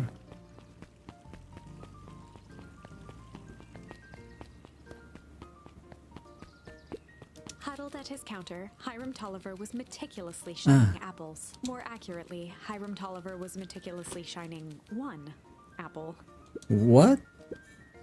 With a yelp, Mr. Tolliver fumbled the apple, flailing at the air as it fell.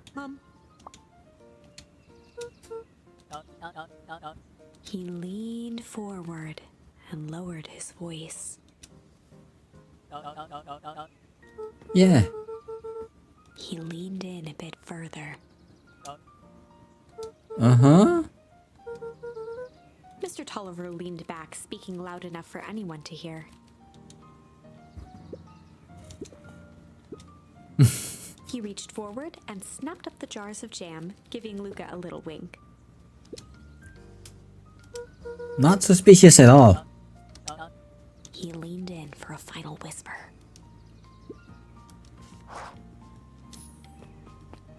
God damn. Find a way to kick a melon.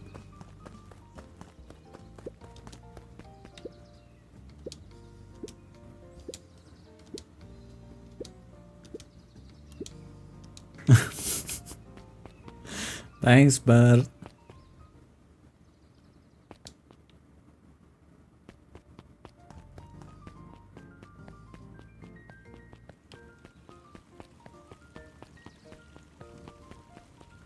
Okay, now to the creepy guy.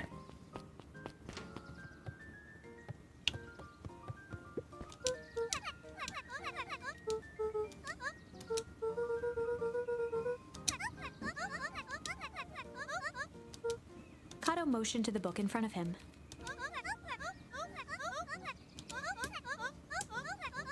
It doesn't stay empty for long. Nature abhors a vacuum.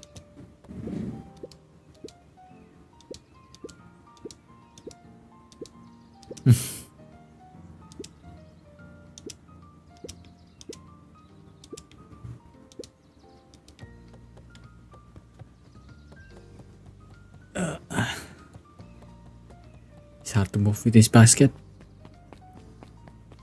Hey, creep. Mr. Nuncreed eyed Luca for a moment, then nodded in agreement.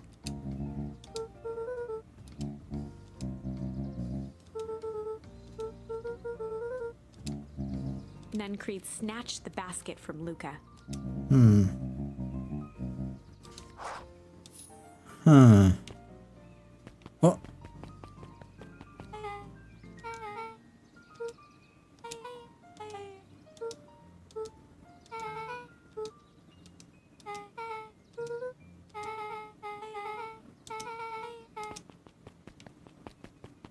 Okay.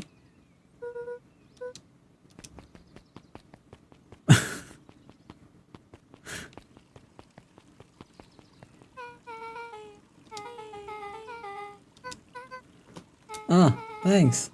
Yeah, been friends for a while.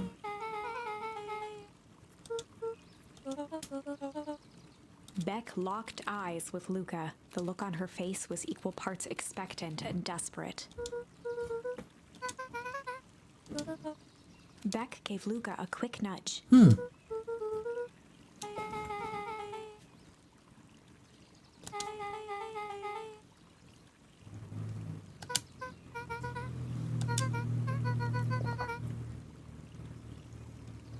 Fewer than 5 close friends. Start development doubles. Okay.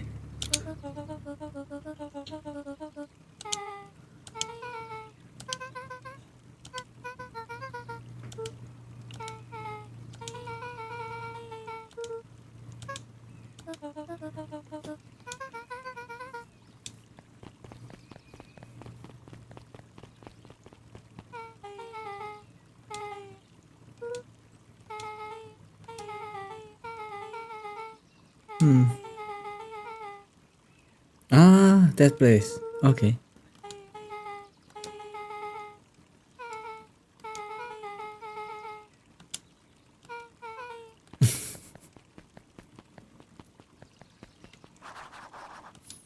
Meet back at the big creepy kid.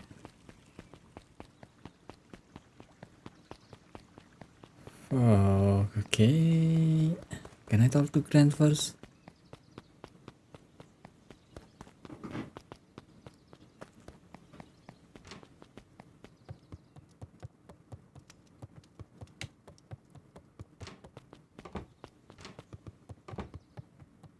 Is she not home?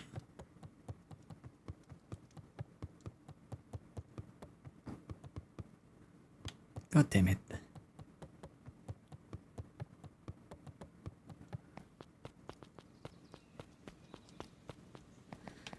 I thought I was doing something there. Guess not. Any more fishing to be done? Luca No. chauffeured.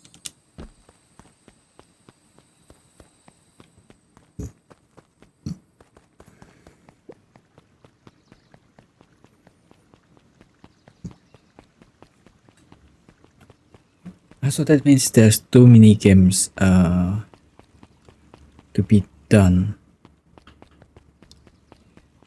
One is fishing with my father, and the second is the restaurant with my mother. Hey, finally met you.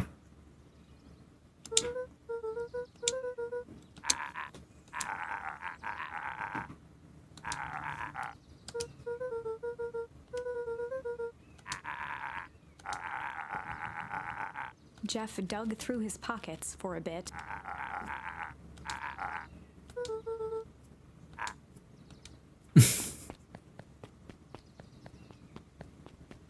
Nice to meet you, Jeff.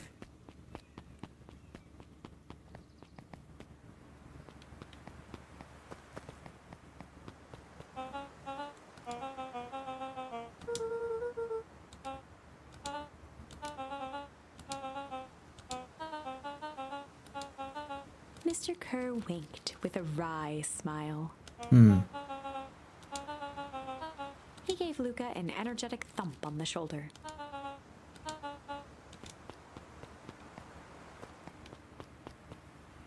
Okay. The B is still empty, huh?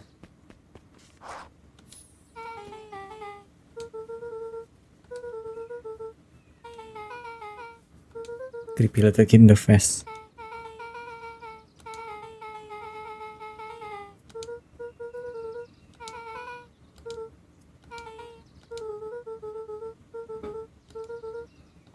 Before the fall harvest.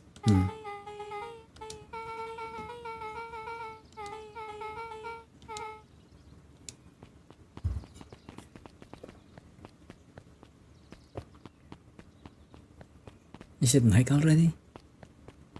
Okay.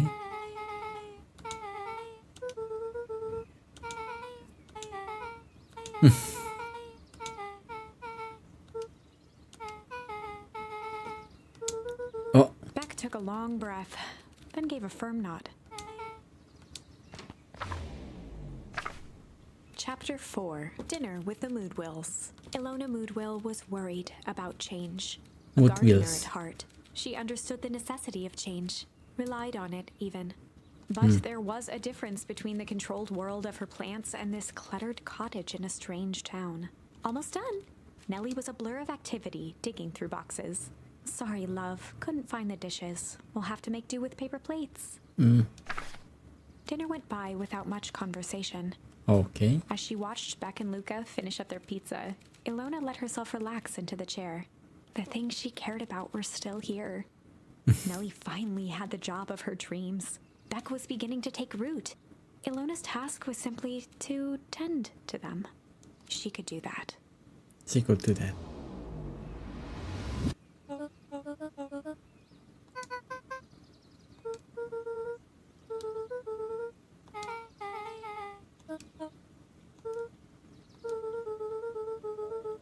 Oh. Luca's eyes were fixed to his plate, pushing a chunk of pineapple around with his finger. Nellie was the one who eventually broke the silence.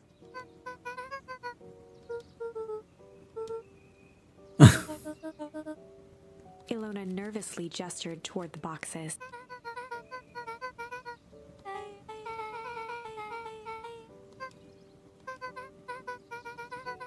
Luca wiped his face with his sleeve. Beck gave Luca a swift kick under the table.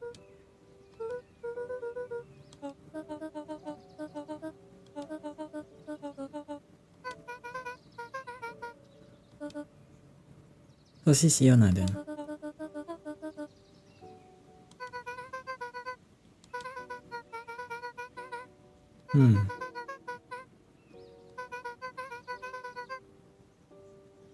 Luca glanced over to Beck. What the next She seemed to be holding her breath.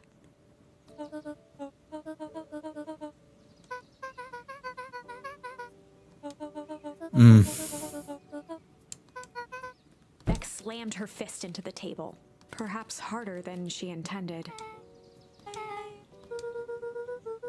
Luca glanced outside to gauge the time. The sky was darker than he expected, filled with ominous clouds. That's bad. Luca wiped his mouth one last time with his napkin and started to get up.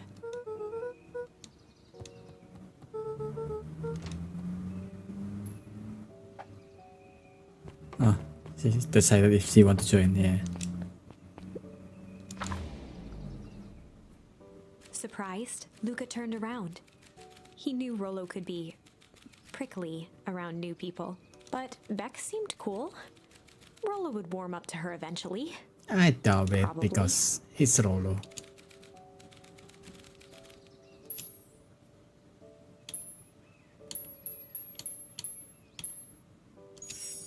Luca Let's see began to breakfast. respond, but the sky answered for him as the clouds above began to break, revealing patches of star-filled summer night. Oh, Moonlight filtered down, shimmering in the treetops. I thought break just means rain. I guess rumble. Luca stopped himself mid-sentence.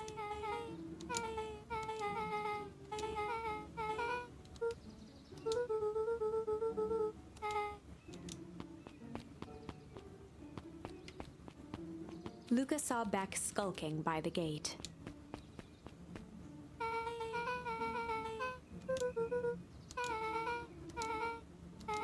Yeah. Beck grabbed the wrought iron bars and shook the gate.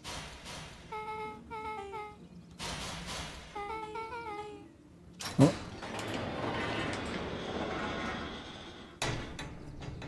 Okay.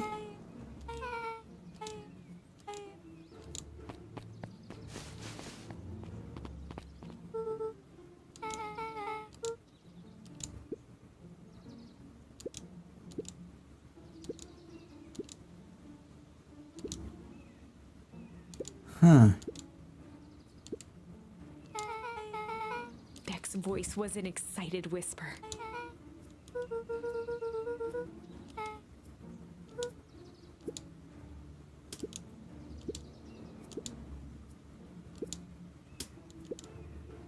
Curse face.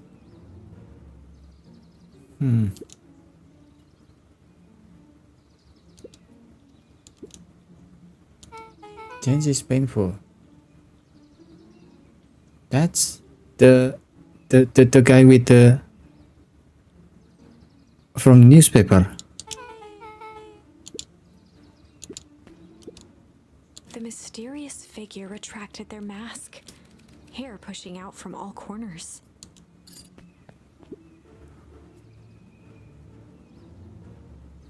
Miss. A chill ran down Luca's spine. His vision blurred. Beck stifled a sharp wince, and Luca looked down to see himself wrenching her hand. Is that Gran tousled Gran? her hair back Huh? under the Yeah. face mask.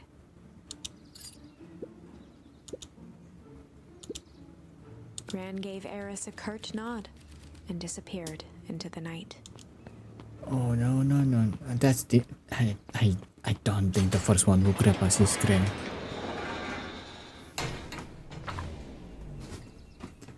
Chapter 5. What big ears you have. Oh, Lucas sat shivering in the bushes, staring at his feet. After checking to make sure the coast was clear, Beck gave him a gentle tug on his sweater.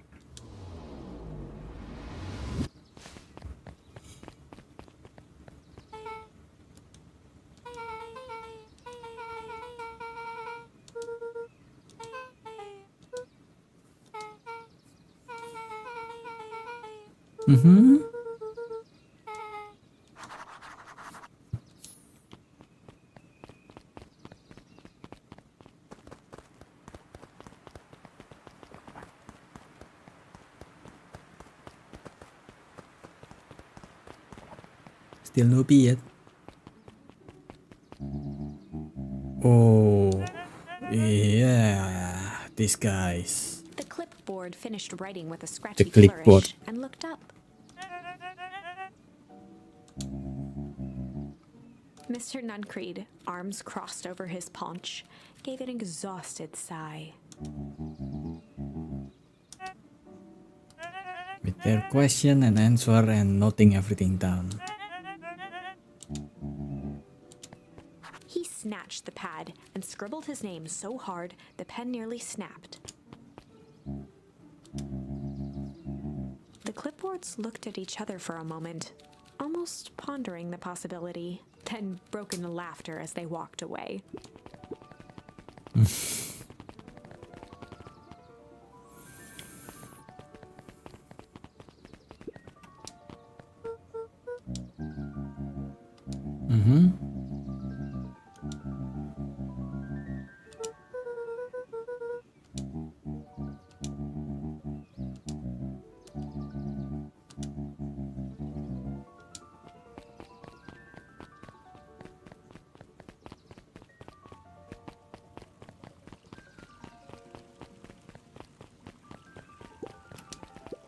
She's still reading. Are you prepared to live with the truth? Don't know.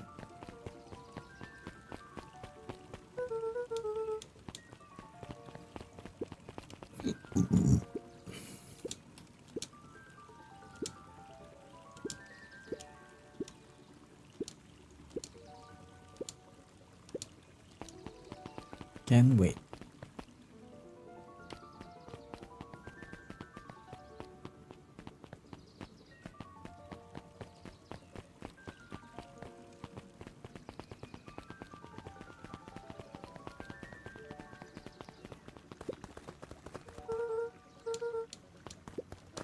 William Kerr and Gus Valentine proudly surveyed the half-covered festival banner. The mayor gave a half-hearted shrug.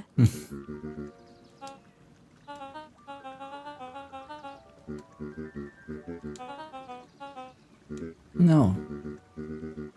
Of course not. Have you seen yourself?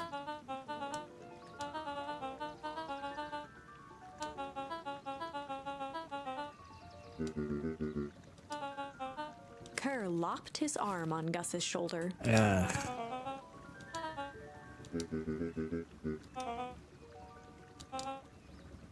Chummy little bastard.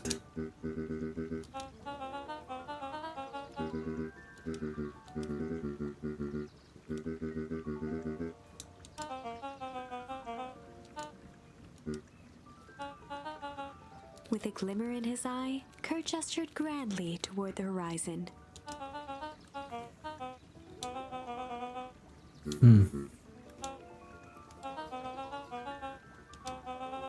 I wonder how many parties there are. Because Kurt and the heiress is not friendly. Then Mr. Nunchuck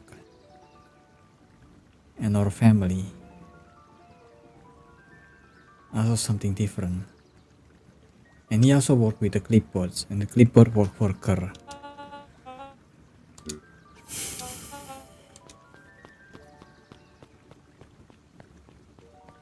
I'm still only seeing half the picture, or not even half.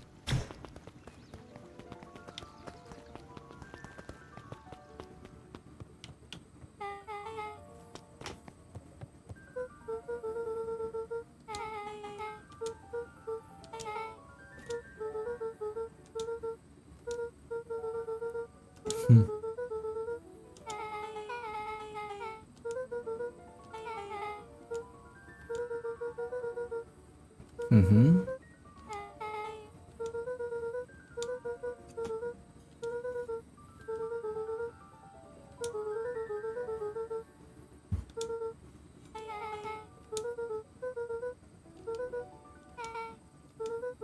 Hmm.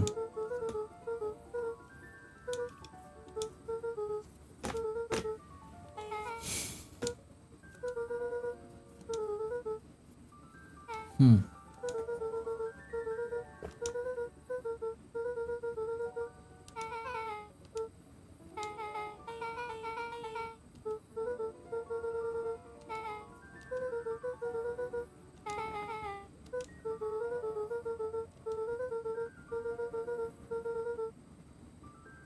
One ton of fur for a week. They contaminated the groundwater.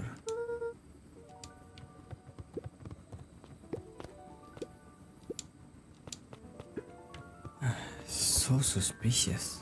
God damn.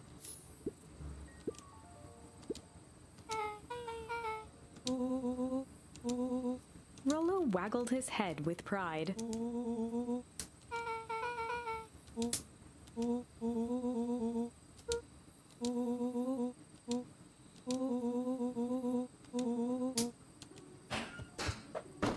You going to go up?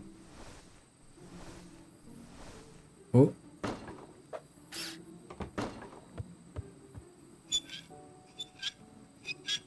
Oh.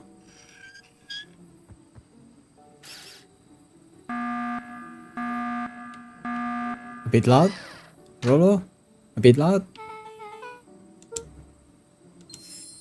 Levis.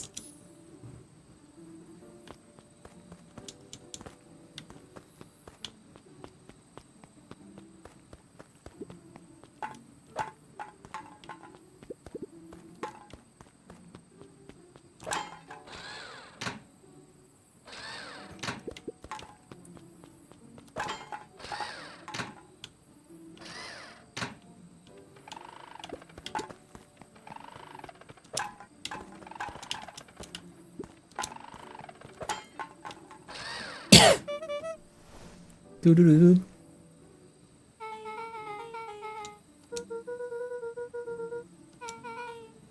Junk food for junk. That was fun. Yeah, I guess.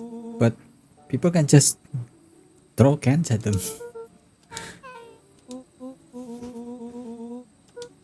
Luca sucked in a long breath.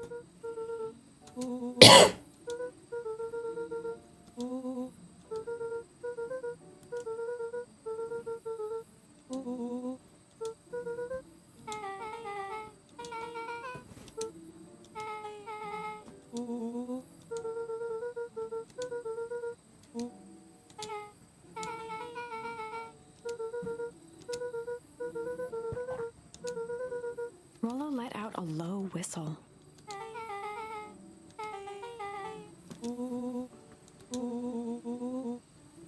So it's weird that Grant's just wearing that instead of, not wearing that.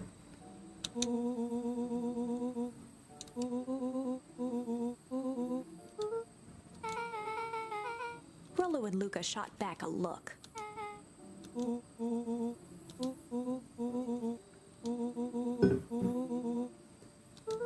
I guess.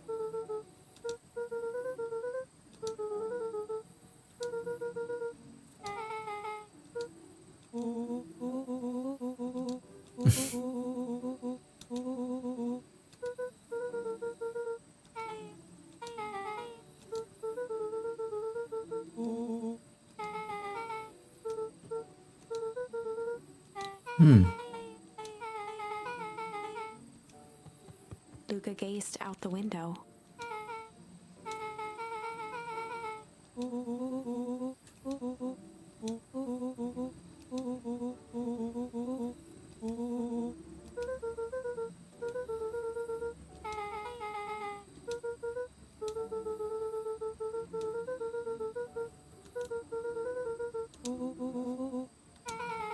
Oh, new party member. Cool. Chapter 6. Secret Lair. Summer forged ahead, but the nights only seemed to grow colder. Luca walked home slowly under the pale starlight, cautious to avoid any more surprises lurking in the shadows. Reaching home, he slipped quietly into bed, half dreading what they might discover the next day. This game is dark, by the way, for its very cute arts. The kid has died a couple of times.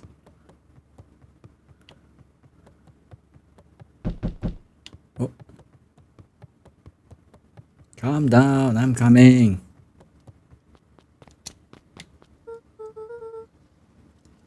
Are you wearing a detective suit? Hat, I mean?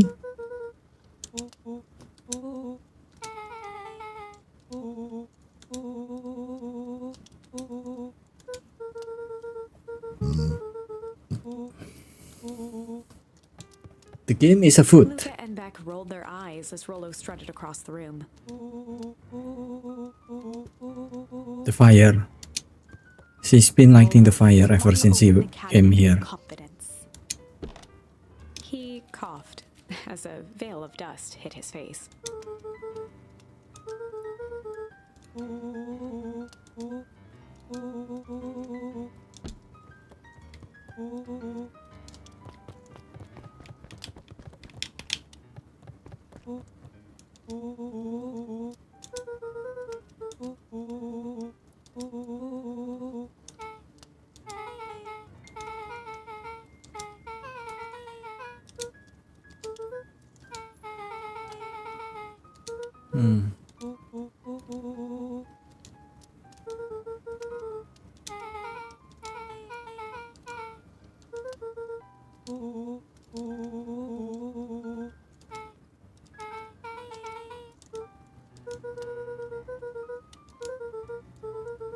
A look of realization crept onto Luca's face. All three kids snapped to glance at each other, then sprinted in turn toward the kitchen.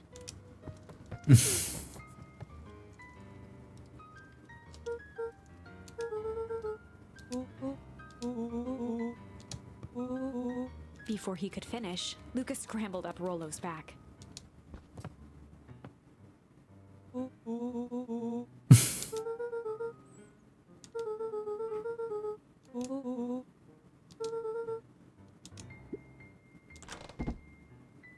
The three crowded around the hutch to peer in. With the glass doors opened, a perfect porcelain display gleamed in front of them. Their eyes searched for anything amiss, but the only distinct feature was its impeccability.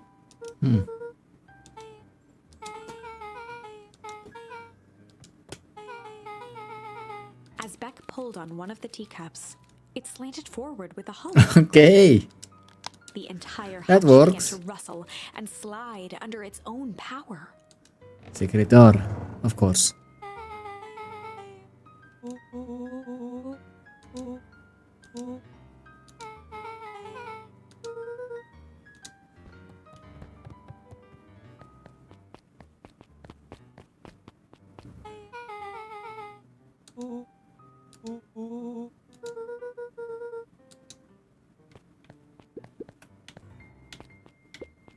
Is that explosive? Yeah, what the fuck?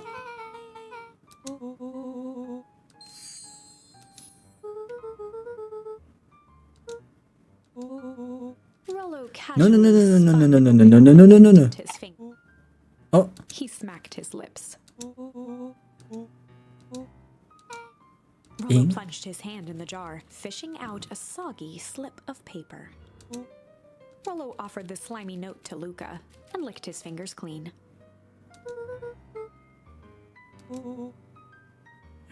Grand Jam Gram. This cashier is provided to scout the location. So she uses the suit to infiltrate the building in the forest. To infiltrate whatever is in the forest, I think. Spark plug. Maybe she want to explore it, but why?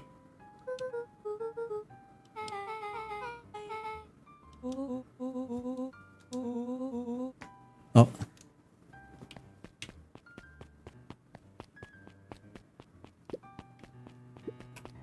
Luca jostled each cabinet drawer in turn. Only one was unlocked. of course. Fingered through the filing cabinet, pausing at a bulging folder labeled Walter. Water. For a long moment, he just stared at it. Father? Dad? Like? Yeah. Luca nodded and caressed the label with his thumb. Rollo swiped the folder from the drawer and began leafing through the pages. He whistled to himself, barely looking at the text.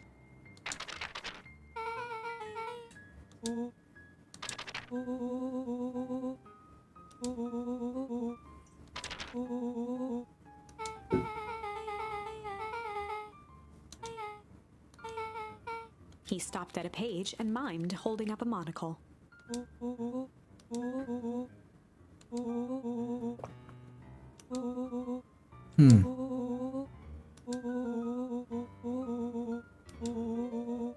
Rollo looked up with heightened surprise.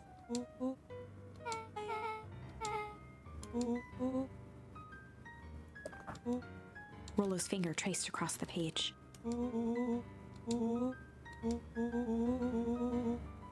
Tap water at his home has been contaminated.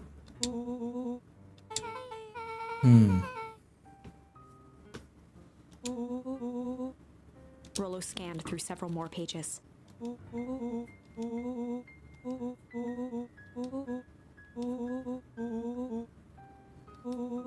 But Luca, staring blankly at the cabinet this whole time, spoke softly. so yeah, I guess his dad stumbled onto something. Rollo rustled the folder, trying to loose more pages. That's where it ends, of course. Luca frantically shoved the remaining cabinet folders, trying to find another labeled Walter.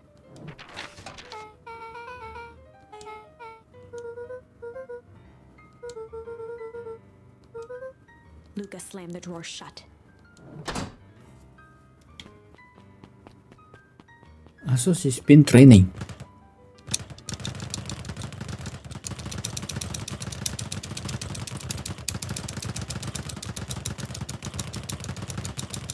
How about that? Take that! Some of that! Okay, I'm A done. spider web of string connected photos of people from the town, interspersed with hastily scrawled notes.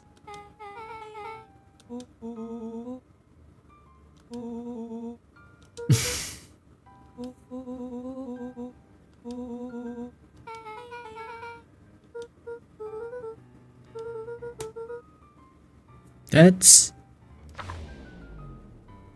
this one, right?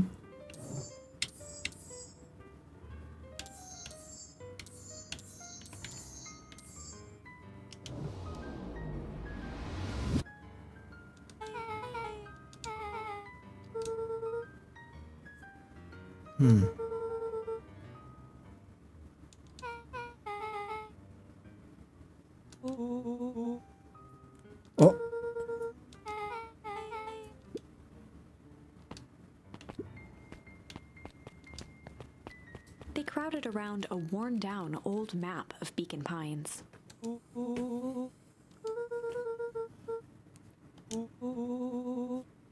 Oh. Guess that's true. Rollo carefully traced the path with his finger. He jabbed down at the end point. Town square. Fountain.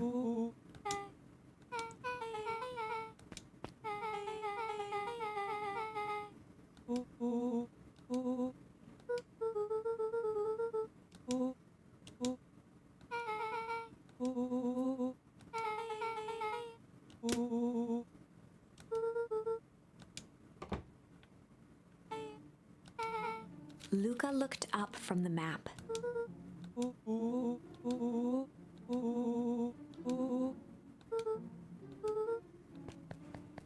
Beck flicked off the light, and they became statues in the dark.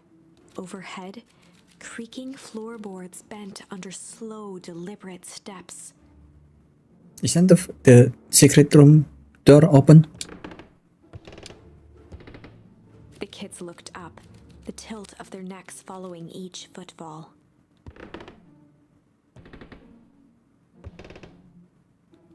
Then suddenly, it stopped.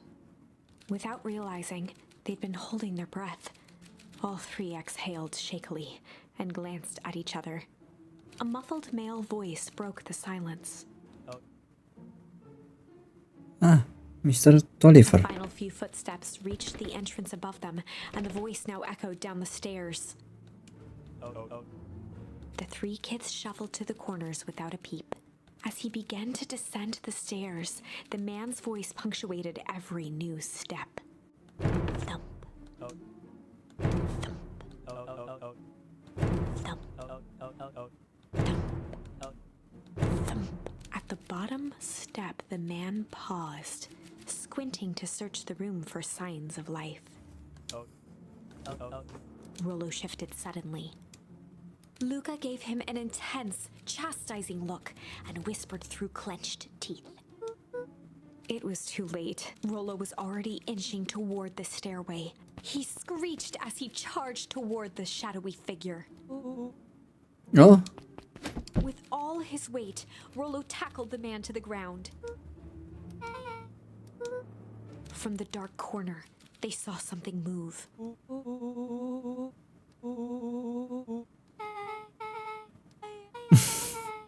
Luca scrambled to the hunched figure on the ground. Pressing his fingers to the man's neck, he sighed with relief. As Beck flicked back on the light, Luca and Rollo both gasped in stereo. Chapter 7. The Interrogation of Hiram Tolliver.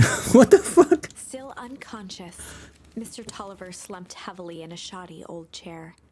His hands were bound with rope, his feet tied with some loose string. The kids huddled in a circle, discussing their plan. One thing was certain, they couldn't just let Mr. Tolliver Loose go. string. They needed to know what he was doing in Luca's house. After some deliberation, it was decided. Good cop, chill cop. They'd run the classic good cop, chill cop interrogation. Yeah, done the good cop, radical cop interrogation. Luca walked calmly to the light switch, flicking it off and on a few times. Mr. Tolliver shook his head, gathering his wits. He looked over to find Luca, who returned a calming grin.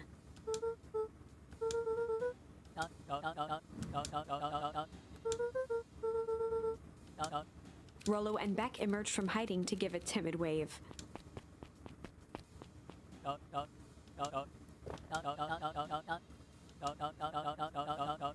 Luca glanced over to Rollo and Beck, who replied with skeptical looks.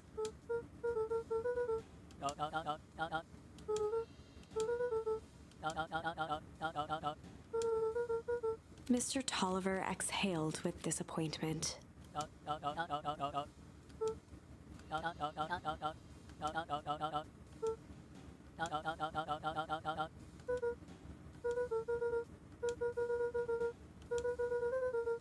Luca gestured to the corner. Luca looked again to Rollo and Beck. This time they shrugged. Luca began to slowly loosen the bindings. Mr. Tolliver gently rubbed his wrists. He edged imperceptibly toward the stairs as he spoke. Is he going to run? Before the kids had even noticed his movement, Mr. Tolliver was at the light switch. He punctuated his final words by flicking the switch and rushing up the stairs. Beck darted to the wall and turned back on the lights. It was too late. Rollo confirmed what they all heard. Is it going to be locked? Yeah. Tolliver's muffled voice came from behind the door. They looked bewildered at each other.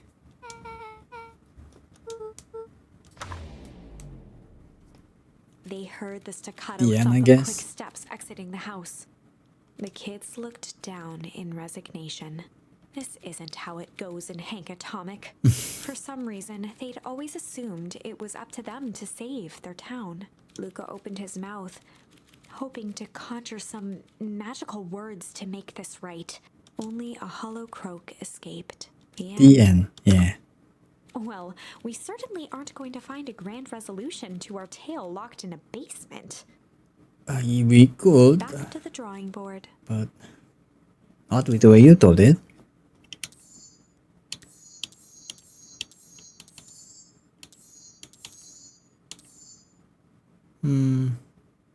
Okay, let's do this one. Amber. Luca began to respond, but the sky answered for him as the clouds above began to rumble with ominous thunder. And it's rain. Luca surveyed the roiling clouds. At that moment, the heavens opened up, unleashing torrential rain. Yeah.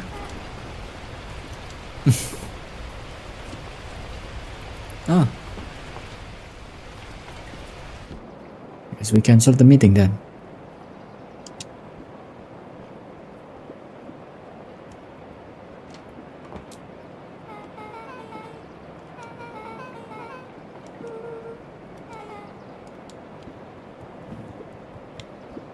Luca squinted into the eye hole of the microscope. Gum? Luca adjusted the slide with his fingers to get a better look.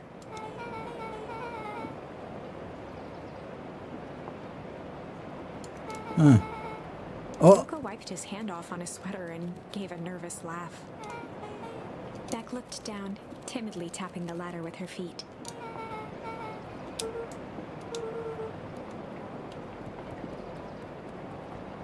well, you're curious. So that's good.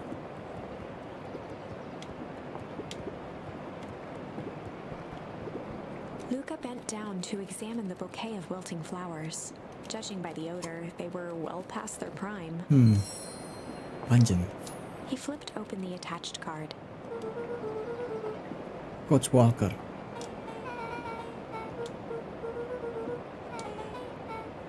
Most recent one.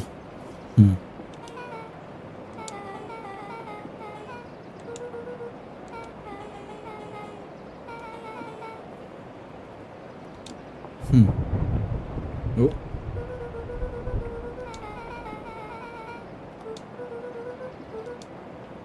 Yes, that's true.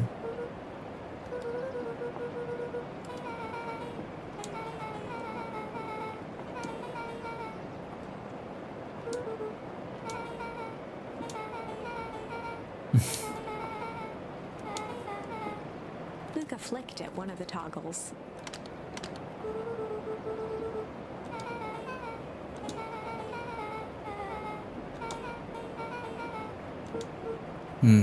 I think we're going to stumble into something here. Oh, I guess not. Also, dang.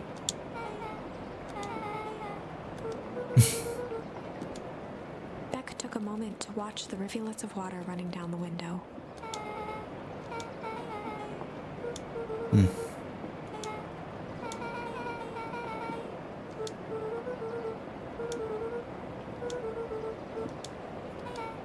Luca took a deep breath, exhaling slowly.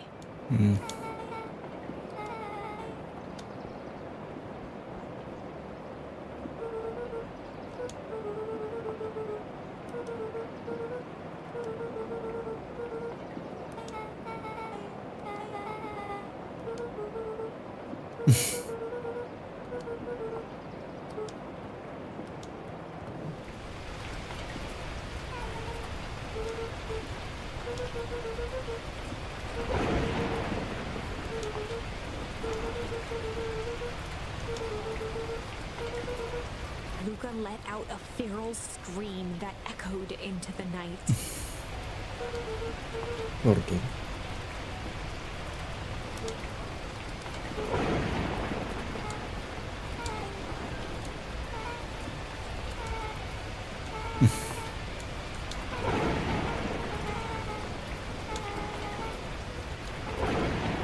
Her voice dropped to a trembling whisper. Ya. Beck brushed off her shirt and straightened up.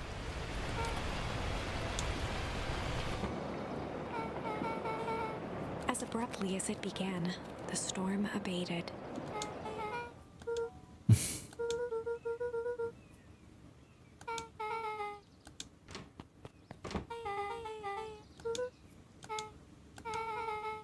Beck gave Luca a light thump on the arm before heading in. Chapter 5. Friendly Feud. The air was heavy with the hard rain's residue, the smell of wet things. Despite his dreary surroundings, Luca felt at peace. He'd never shared those Iggy again, details maybe? about his dad with anyone, not even Rollo. But it's not like this changed anything. Rollo was still his best friend. Oh, okay. Back So to we the Rollo group then. helped balance things out. Everything's better in threes. This is what Luca told himself as he headed to the treehouse.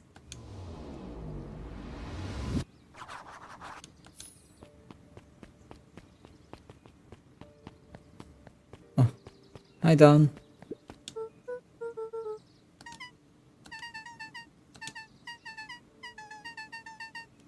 Huh.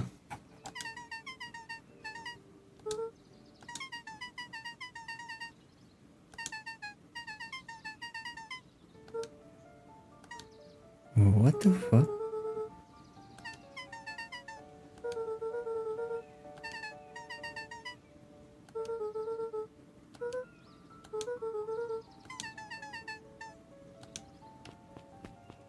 Okay, see you around.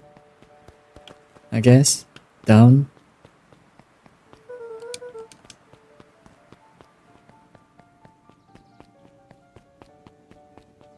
Because I came later, Mr. Nan is not here. Makes sense.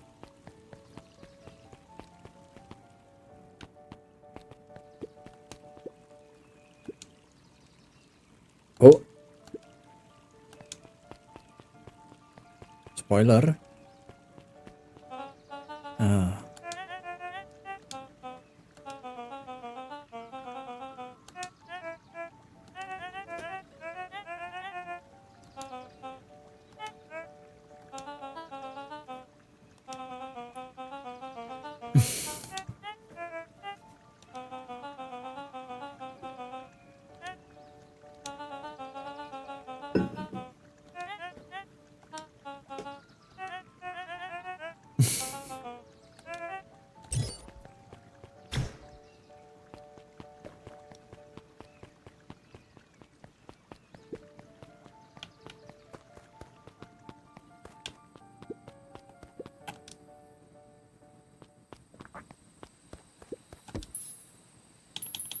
Punching. Luca wrapped a twig of thyme around the hook. Some fish have refined tastes.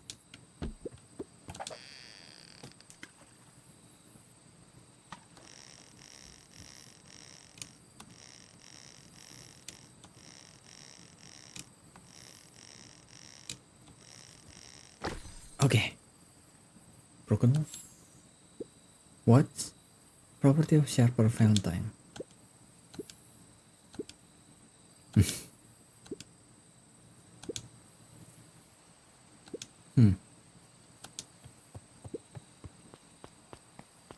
Is that not everything? I guess not. Okay. Sure. Sure, Dad.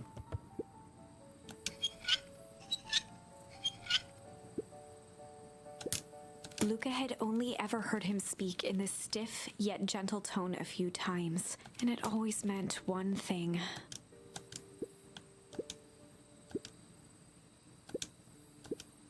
Rollo scoffed.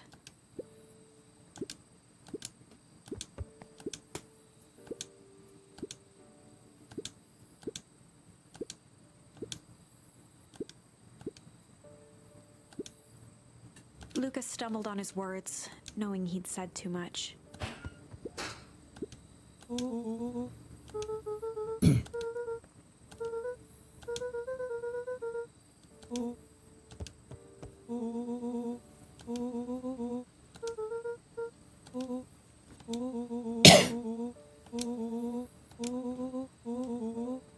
Oh, Luca became instinctively angry in response. Both boys were now shouting across the distance. kids.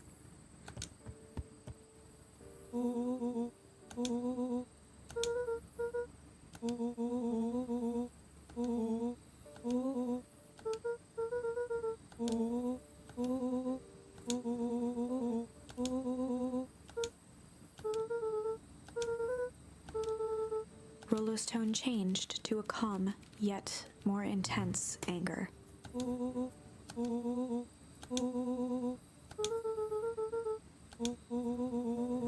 The words hung in the cold night air. Oh, Rollo. Shouldn't have said Rollo's that. stomach dropped, knowing he'd crossed a line. But Yeah. it was too late.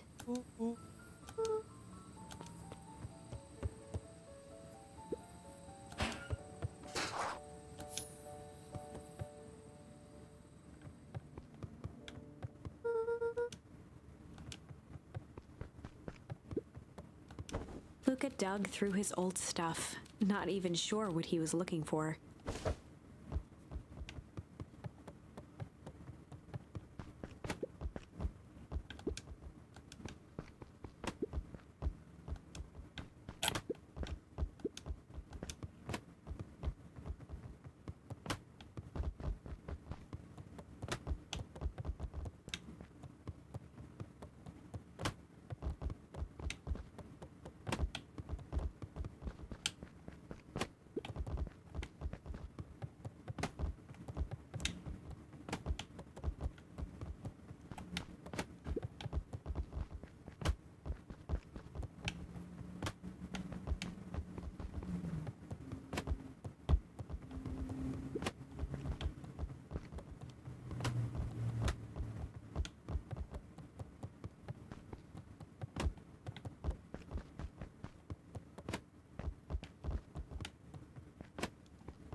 Gran cooed gently from the hallway.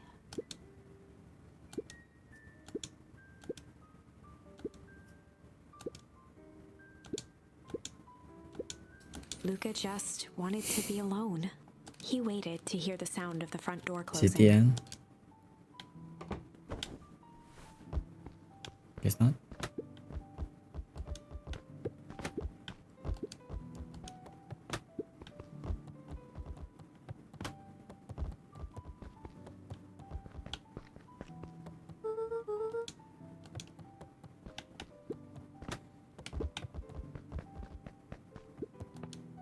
Seriously? Dozed off again.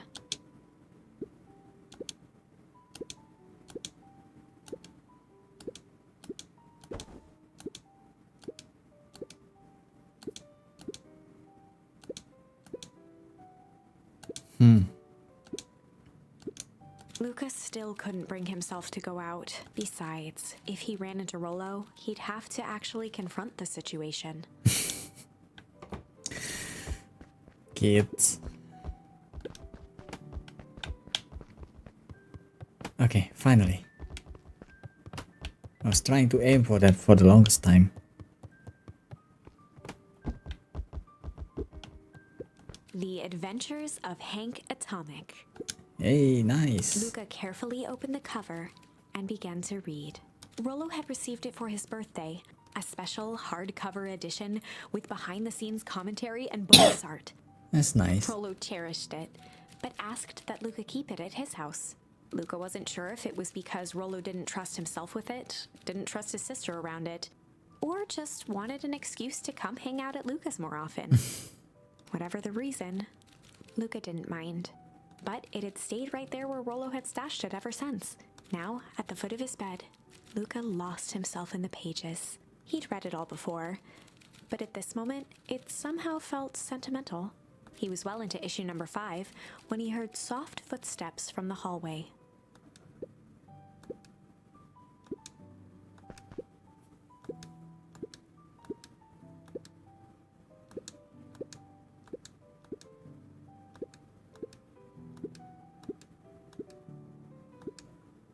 Without realizing it, Luca had pouted away the entire afternoon. He once again felt the weight of it all and allowed his weary eyes to close.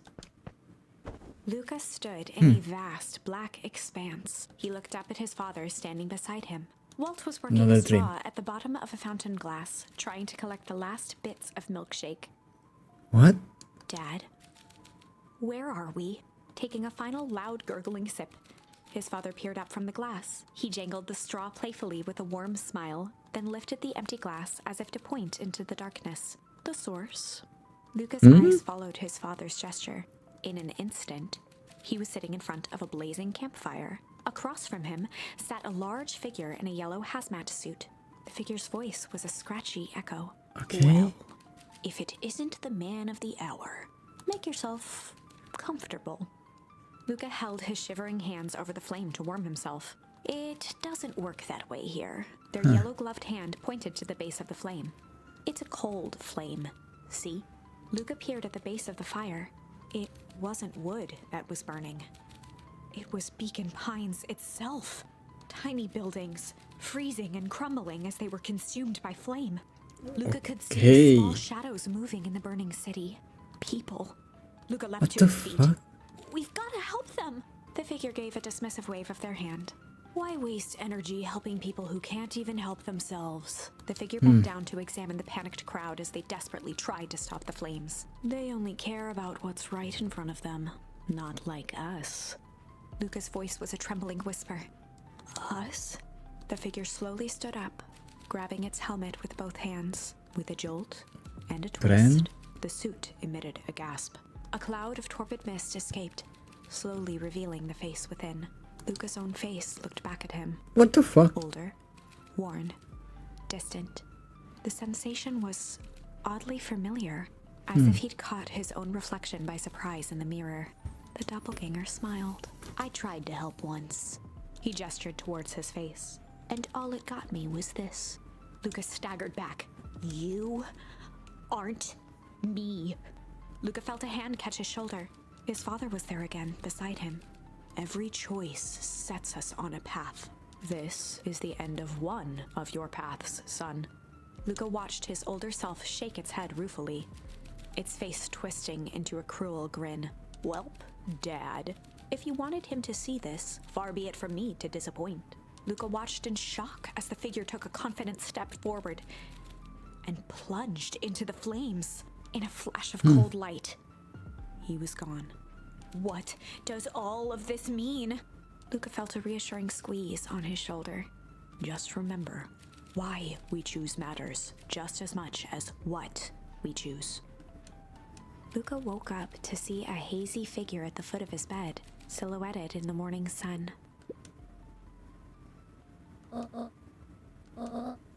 Luca rubbed his eyes. The kind, concerned face of his gran came into focus.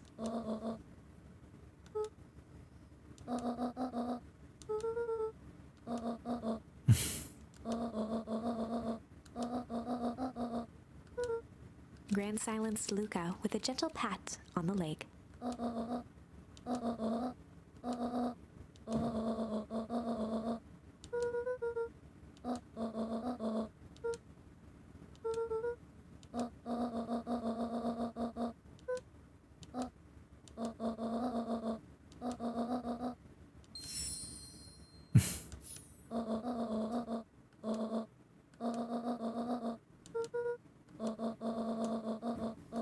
Luca gave a reluctant nod.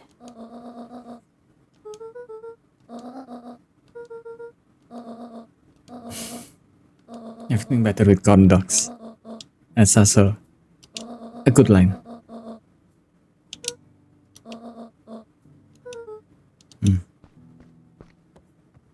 Luca took a deep breath.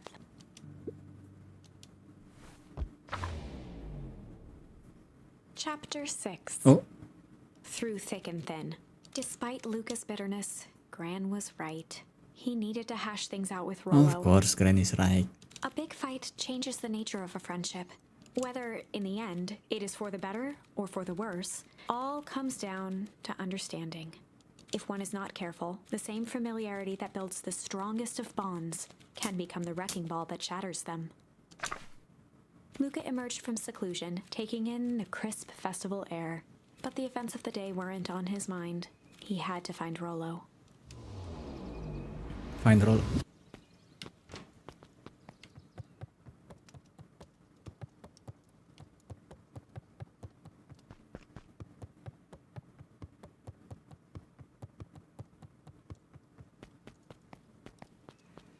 Okay.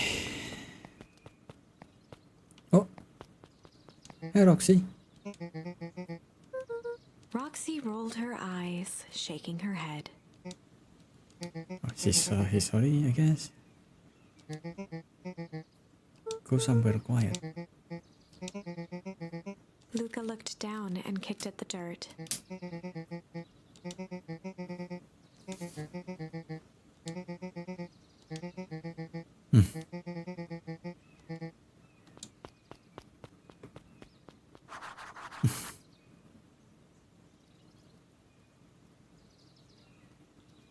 You needn't a space adventure, though you needn't buy it. If ye be brave, go somewhere quiet.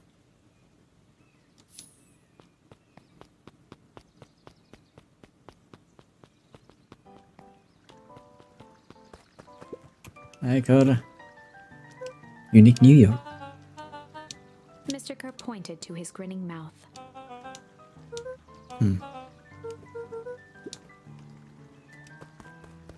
Break a leg, literally.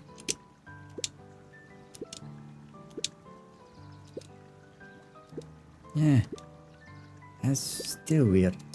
Also, the bees are gone.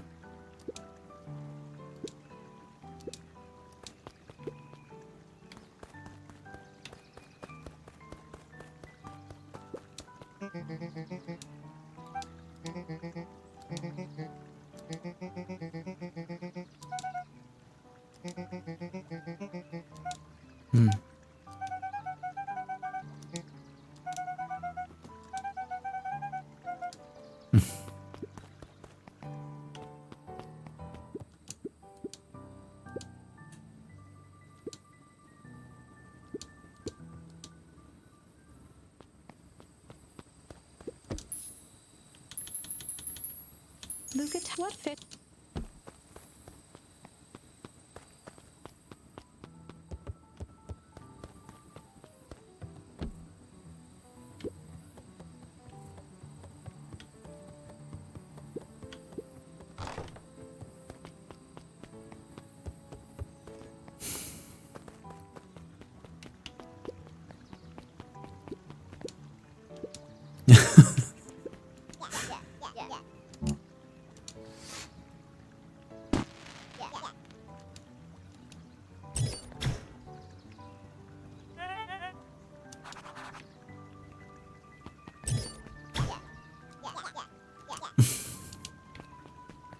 Jeff was staring That might be useful later. with a wistful look.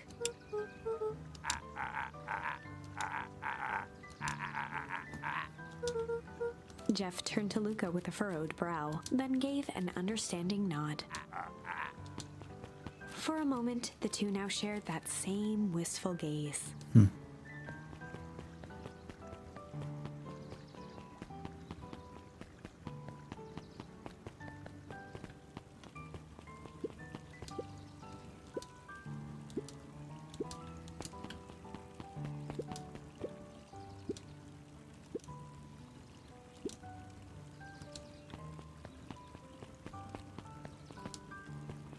No spoiler.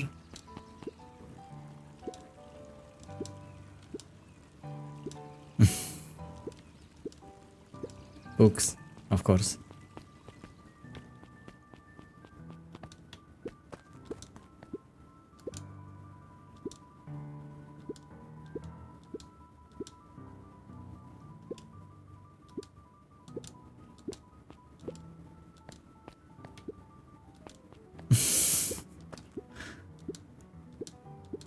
Griffin looked away suspiciously. What the?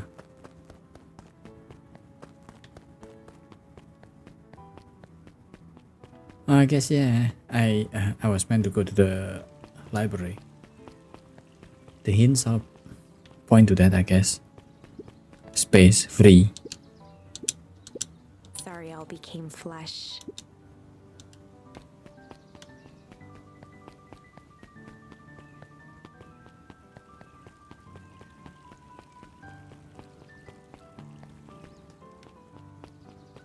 Head down.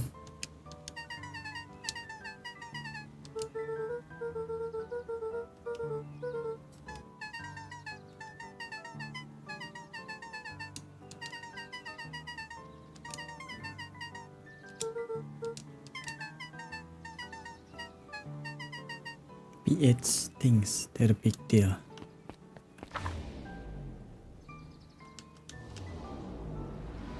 Damn it, no naming convention or anything. PH.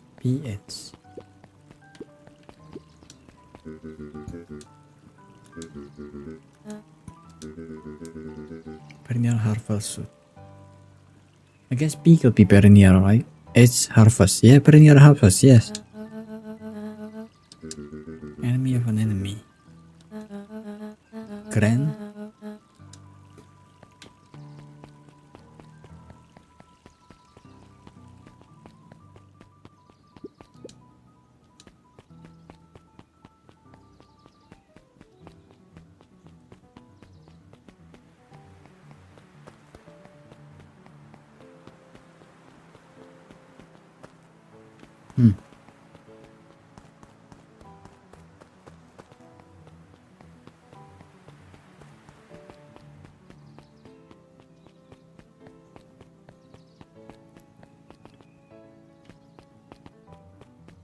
Okay, library this then.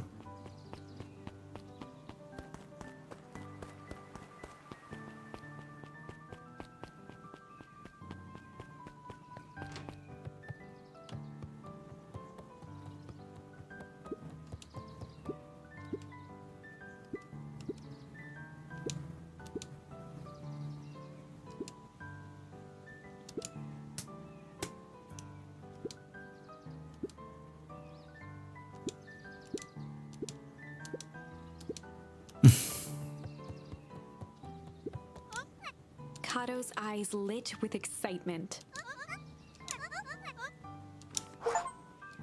Okay.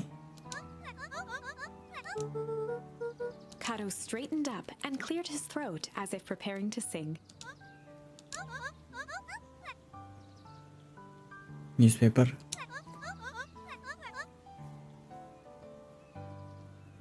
Kato stared at Luca eagerly.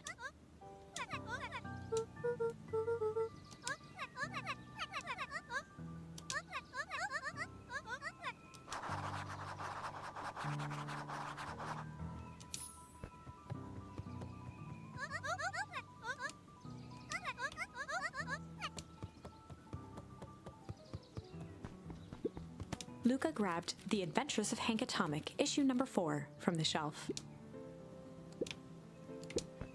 Luca grabbed The Adventures of Hank Atomic, issue number 5, from the shelf. Kato removed his book from the desk and replaced it with Luca's, turning on the lamp. As he slid the book under the purple light, 2 words glowed. The Adventures of Hank Atomic, issue 5. Luca clicked his tongue with recognition.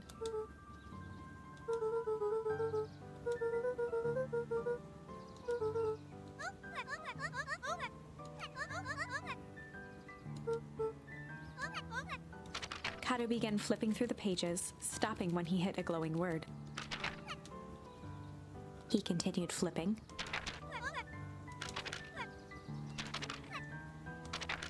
Reaching the end of the book, Kato looked up. In the festival?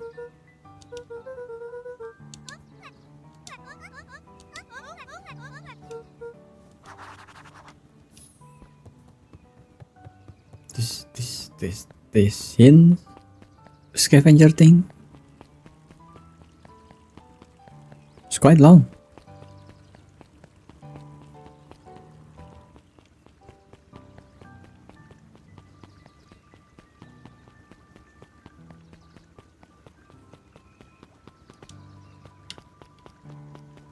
Not that, really? The one done, I guess.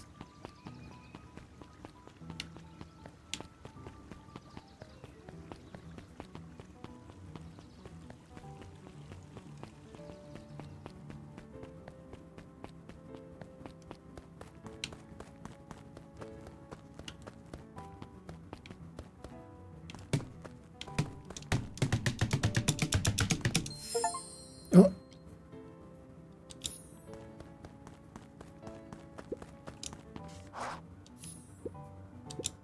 Before Luca could finish his sentence, Griffin handed him a corn dog.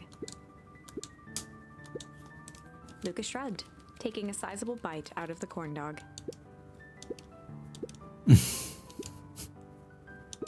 Luca tongued at his cheeks, feeling something rough between his teeth. Paper. He reached into his mouth and pulled out a slip of paper. Ew. He shook off the bits of corn dog to read the slip. Luca finished off the remainder of the corn dog. The cold corn dog. Up the step.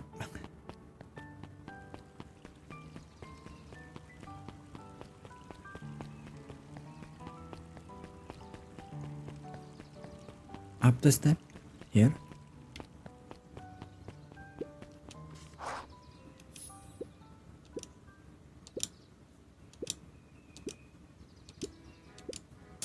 Lumi waved his hands around sarcastically as he began. What takes flight but has no wings? Balloons.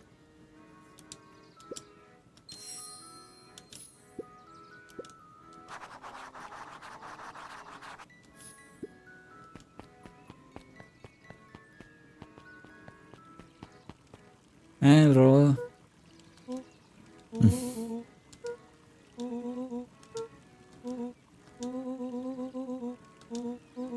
Rollo sheepishly handed Luca the balloons. Kids. Flight.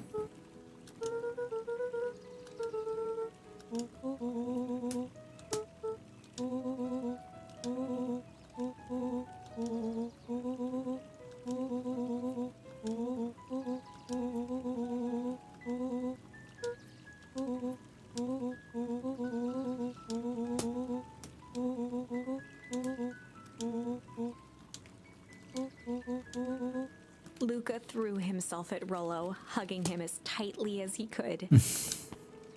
Oh.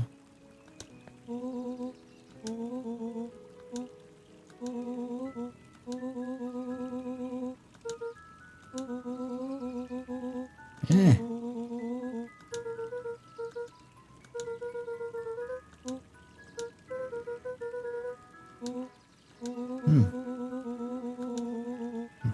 MCDC.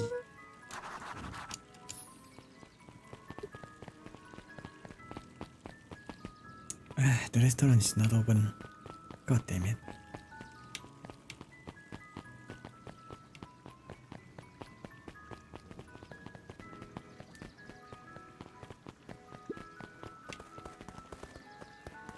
Okay, no talking to them.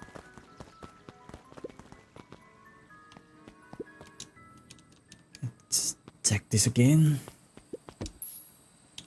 Ooh, new one. Luca Smack. stuck a toy stretchy hand onto the hook. Those things always get dirty anyway.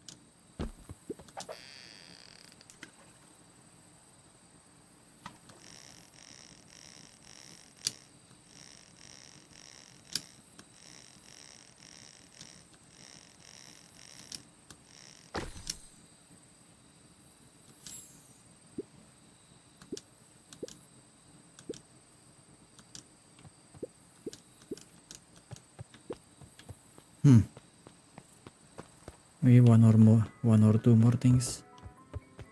Hopefully just one.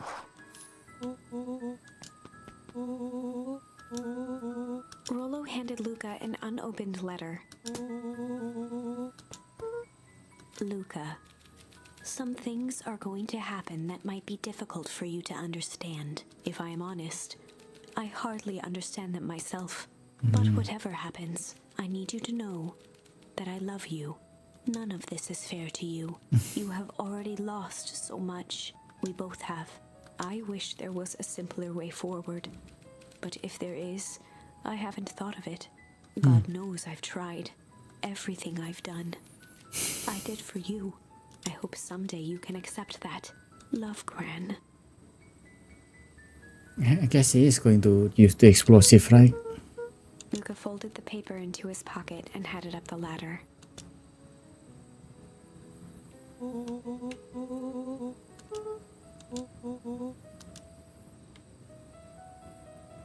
Now?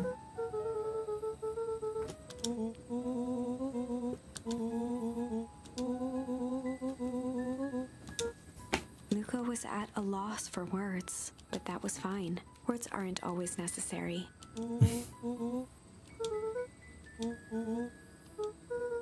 Sadly, this was untrue. A distant rumble shook the treehouse. Yeah, the explosive. It was not fireworks. It was something the boys couldn't possibly comprehend. Something as old and cruel as time itself. God damn you, Nobel.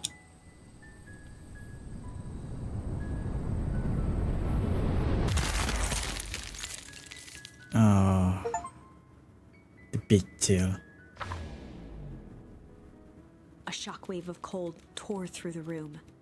A bitter, unfathomable chill. Before they could react, it encased them in ice. Two boys, reunited by friendship, only to be cruelly separated by a malevolence God beyond damn, reason. that is so dark. And so, our story ends on this melancholy scene.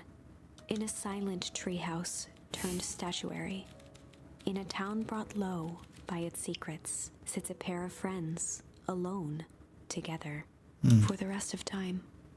The end. No, that can't be the ending. It simply can't.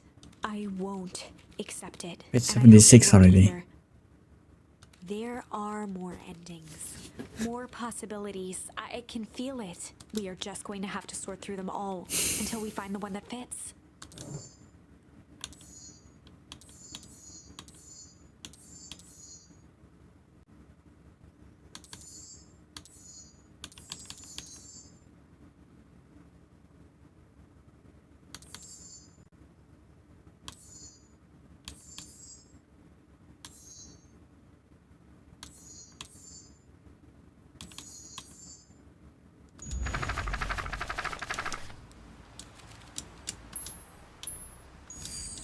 This is a story about struggle. I want to go to the restaurant again.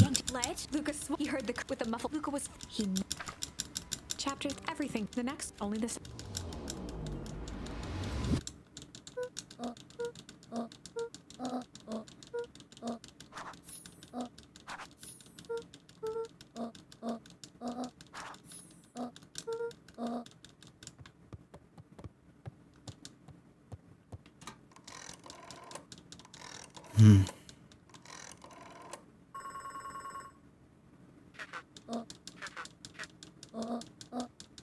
Why can't I repeat? Maybe it will make sense later. Why I can repeat stuff.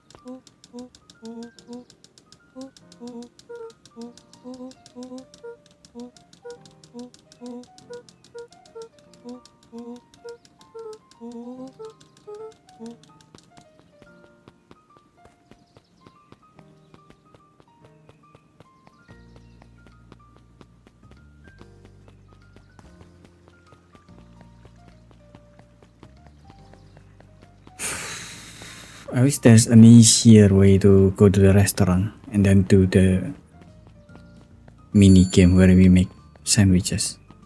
Lucas, memories of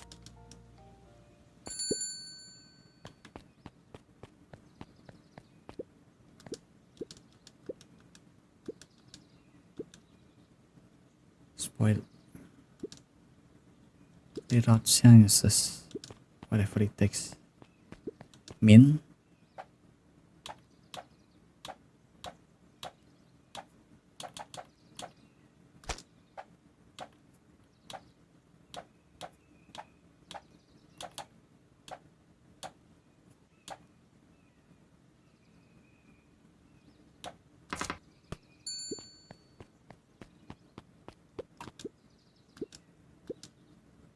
A little spicier.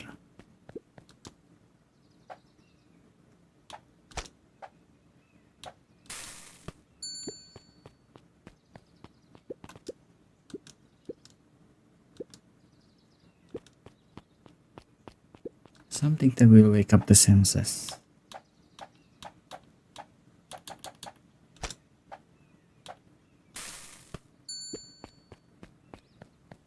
How about this one? A code for the common cold.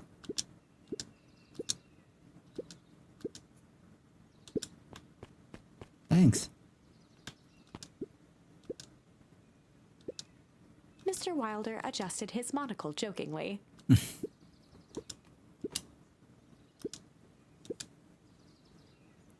Juicy burger topped with onion.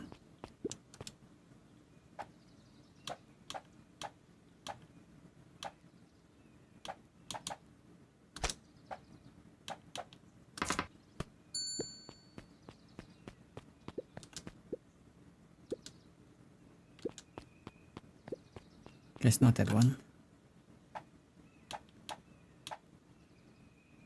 Shotgun.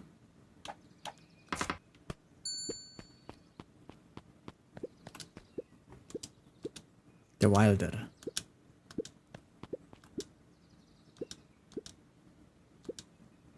The biggest burger you have. Throw some lettuce. Okay.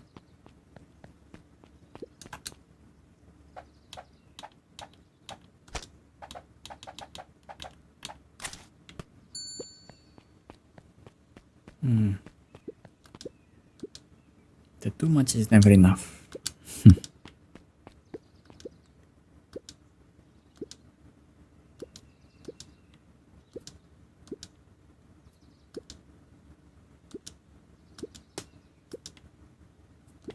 Top it is the most expensive thing.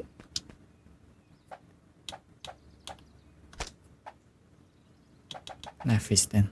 Yeah. That's caviar then. Huh.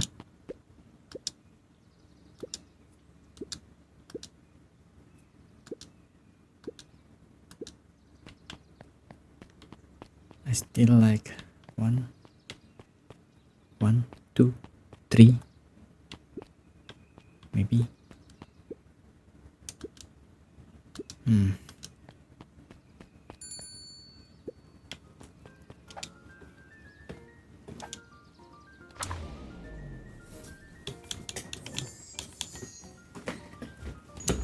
Okay, let's do this the hard way. They'd run the Good cop, classic. hard cop. Rollo brandished a steely gaze. I've got this. Read about it 100 times. Rollo swaggered past the chair which propped up the slumping Hiram Tolliver. Without even looking at his captive, he began with a long, blustery drawl. Mr. Tolliver remained motionless. Rollo spun around to face him. He'd clearly expected to rouse Mr. Tolliver with his booming voice. Beck and Luca gave each other an unsure glance. Tweet spot. Rollo slammed his fist on the table. Oh, He grabbed the table lamp and beamed it onto the unconscious face. Mr. Tolliver groaned and slowly lifted his head. He recoiled with a muddled, weary squint. The chair wobbled as he attempted to straighten up. Mr. Tolliver could only make out rough shapes through the glaring light. With a gruff tone, Rollo hoped to both conceal his voice and intimidate.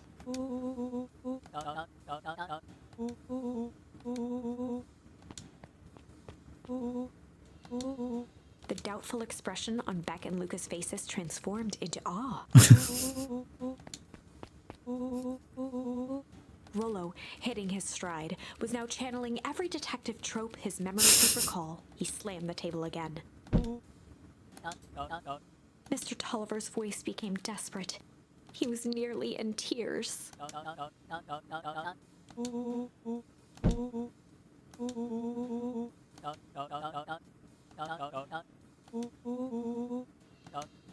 Mr. Tolliver was in a daze, now more confused than ever. He shook his head, feeling more and more dizzy.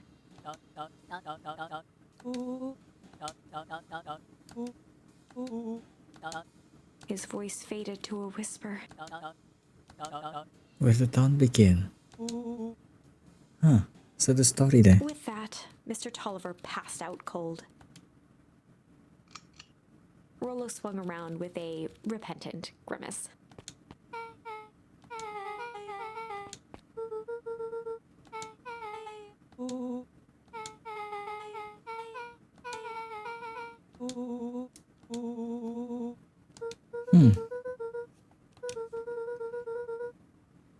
Yeah.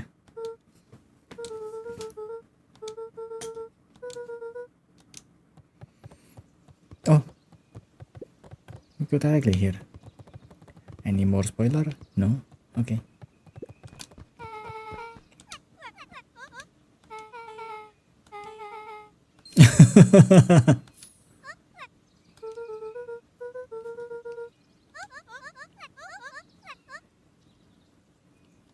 Miss Novak.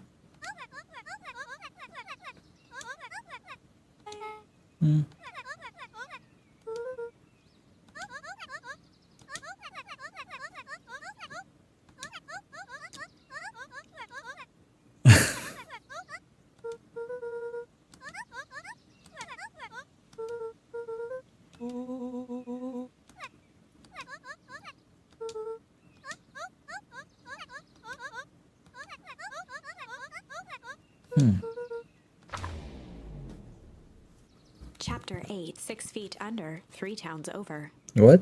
The kids spent the rest of the afternoon combing through dusty piles of old county records, desperately searching for anything that could help them make sense of Mr. Tolliver's cryptic utterance.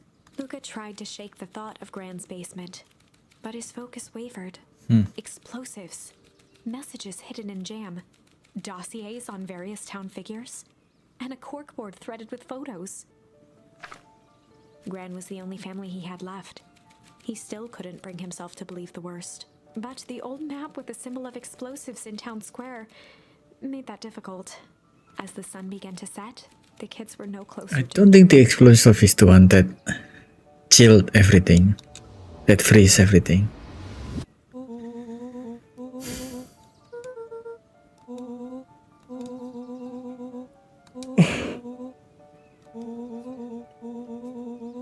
Rollo shut his book with an assertive nod.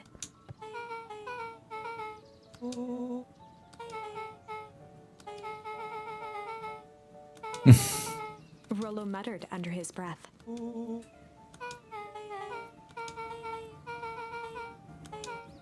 Beck slammed her finger down on the open page before glancing down to read.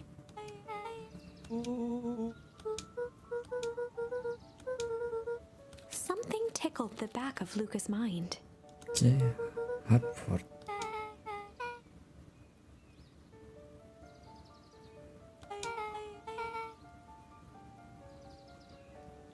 That's strangely human compared to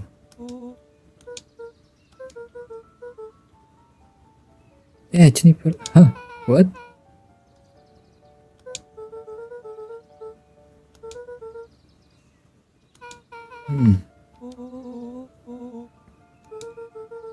The question hung in the air.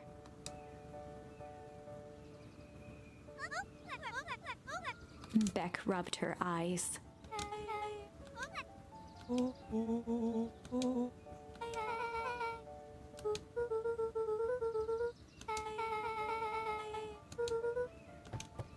think of something. Luca Luca's heart was pounding as he approached the house. If he was lucky, Gran, or whoever it was, hadn't gotten back yet. And of course, there was Mr. Tolliver tied up and unconscious in the basement. Does it matter that they're animals? Dealing with him would be the first order of business. Luca shook out his arms to calm his nerves before entering. So many questions. Oh. He held perfectly still, tempering his breath, and listened closely. She was asleep. His only hope was that she hadn't found Mr. Tolliver before dozing off. All my theories has been wrong so far, so I guess let's just go on. So how has he not checked here yet? Oh no, you're going to get locked. Mr. Tolliver was nowhere to be seen. Or maybe Gran knew everything. Luca's hungry stomach groaned. Not realizing it, he'd gone the entire day without eating. Luca rushed over to the pile of jam jars, unscrewed one, and shoveled a handful into his mouth. He flipped the lid to read the label. Oh.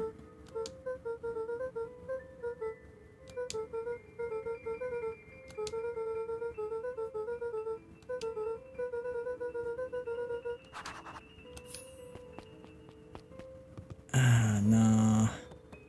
I ate the one for Mr. Nunchuck.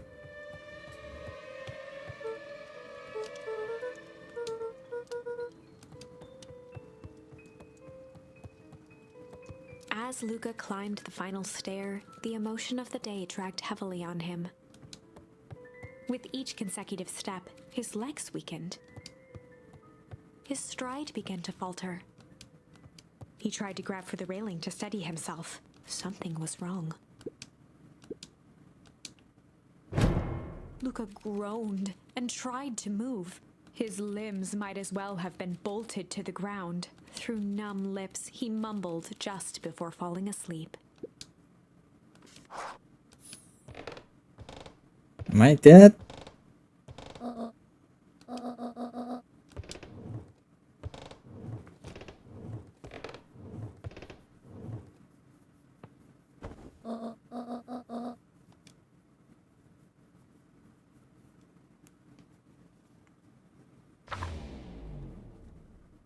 Chapter 9. A speech to end all speeches. Oh. Luca awoke to find himself face down in bed.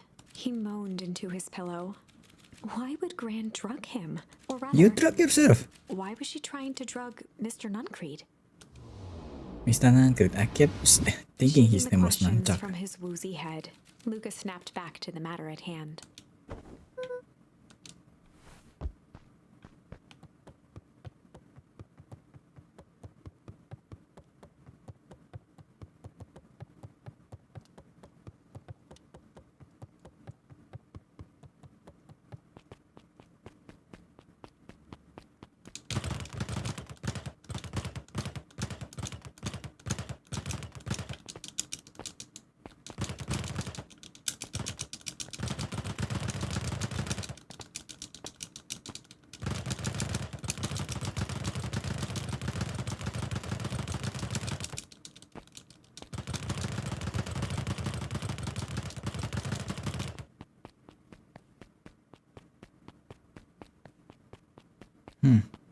No more? Okay.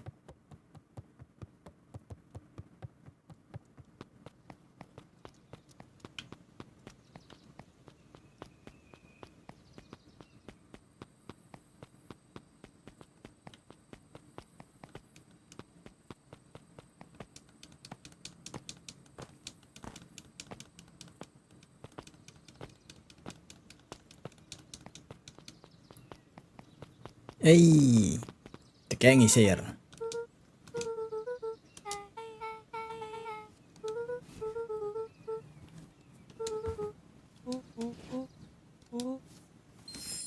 Slide.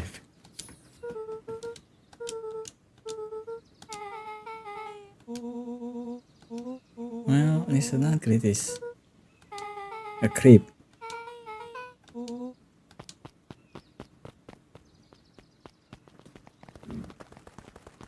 Augustus Valentine That nervously killed us wiped his once. brow. Oh.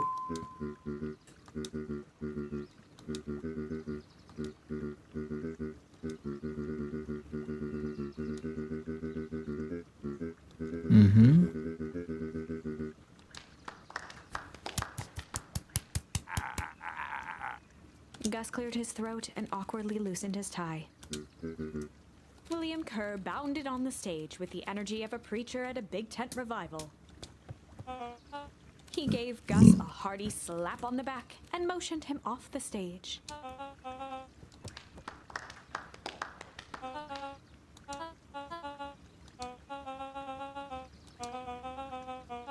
Mr. Kerr pulled a thick stack of note cards out from his vest.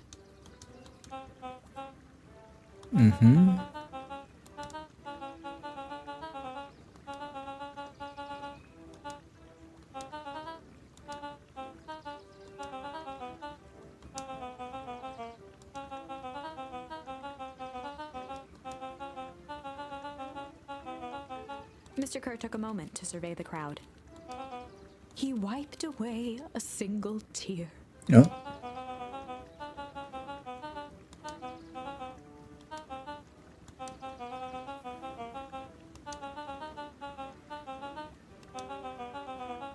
He thumped the podium to emphasize each word.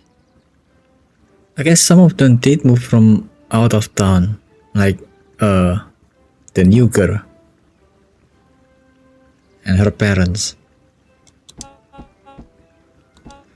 Mr. Kerr nodded confidently, biting So his maybe the animal thing is just the normal in this world. The crowd was silent, in rapt attention.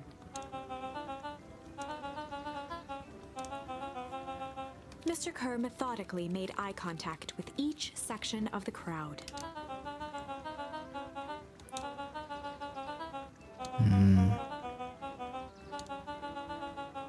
His voice began to build to a crescendo. Guess this is going to end with an explosion.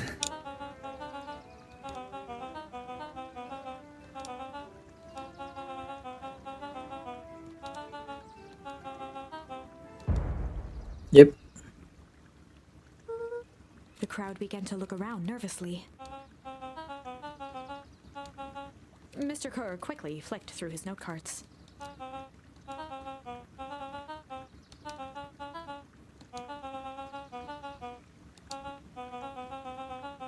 He raised his hands up to the heavens. Yep. There it is.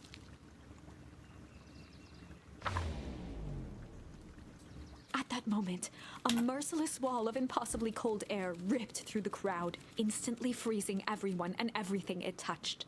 For a man like William Kerr, this was a fitting way for things to end. On a stage, with an entire town frozen in rapt attention for the rest of time.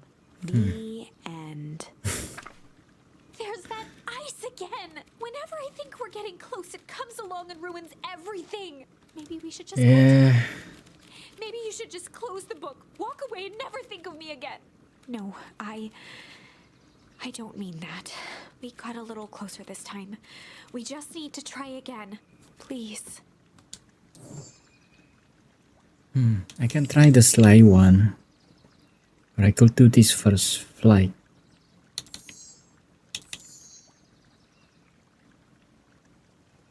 Let's do this first.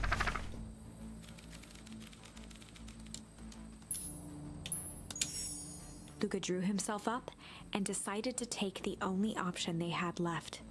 Flight. He squinted down the barrel of the mission control defense cannon, aiming it through an opening in the dense tree branches. He looked up with surprise as it struck true and taut.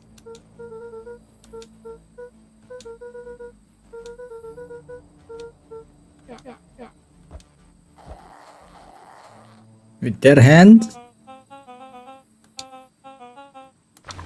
we'll take the tunnels. Luca and Iggy winced as they sprinted through the thicket. The branches clawed at them, reluctant to give passage. After what felt like a marathon, Luca stopped in his tracks as they reached the clearing. What the? That was all he was able to say before Iggy slammed into his back. The boys tumbled down a steep decline and crashed with a wheezing thud on a surface as hard as ice. Is it In ice? fact, it was ice. It was ice. Chapter 5. Oh yeah, that's just chapter 5, god damn. They stood silently, catching their breath. The sky was like sapphire. With each breath, a plume of steam escaped from Luca's lungs. Let's keep moving. Luca pulled Iggy to his feet as they gazed across a snowy terrain. Wait.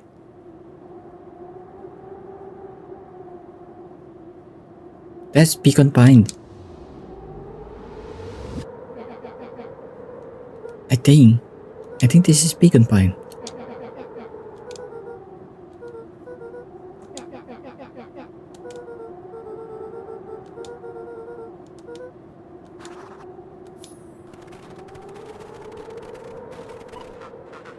Luca had almost forgotten the walkie-talkie he was carrying.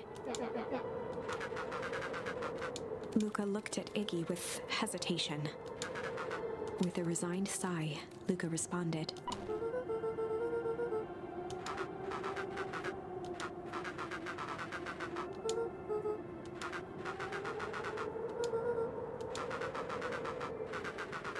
Luca winced, shoving the walkie-talkie back into his pocket.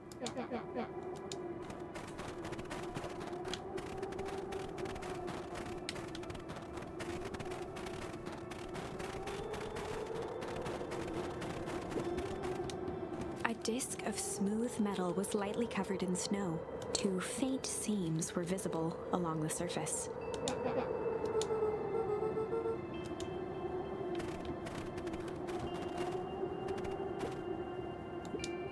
Yeah.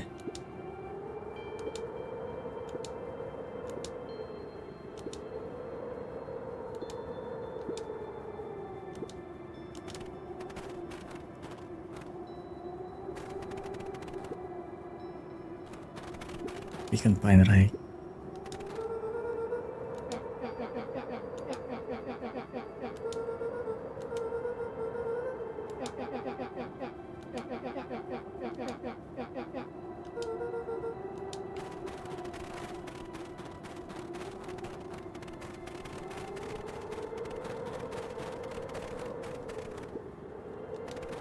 Kick it.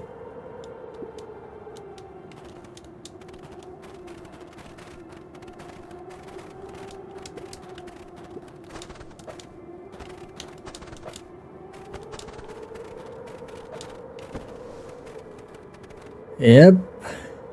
The boys stared in disbelief at the sign that now clearly read, "Welcome to Beacon Pines."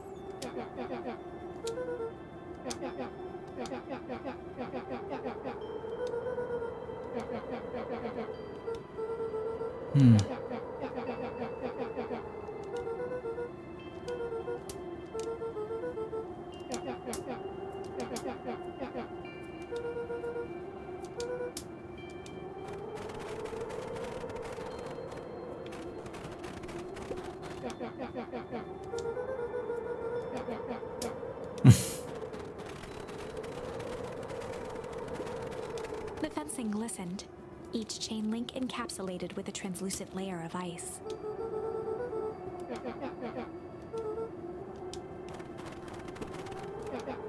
Looking down at the frozen stream, Luca could faintly see a school of minnows encased in the ice.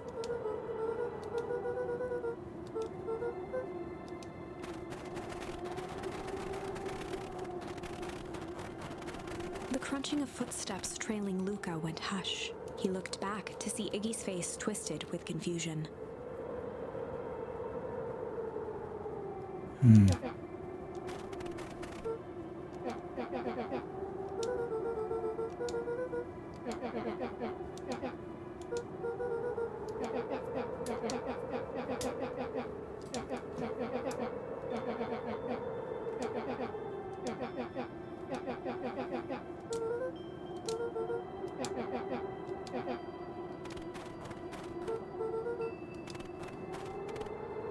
Luca peered upward at the darkening sky. He let out a long, foggy breath. Faintly, Iggy began to cry.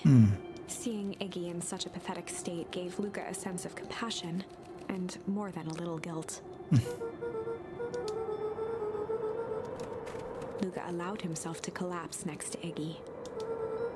The boys huddled together for warmth and comfort. If not for exhaustion, their minds would be racing, trying to make sense of the events of the day.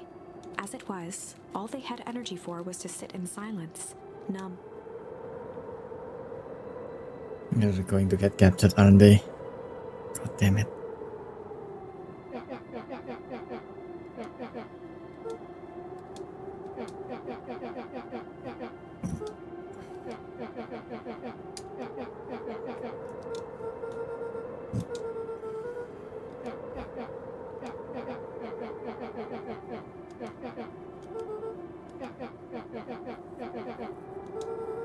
Iggy motioned sarcastically to his half-deformed face. Yeah.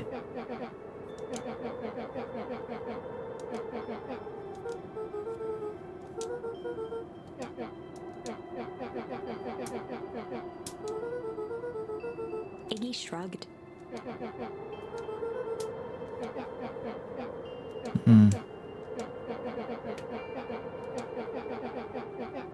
Iggy now wept openly.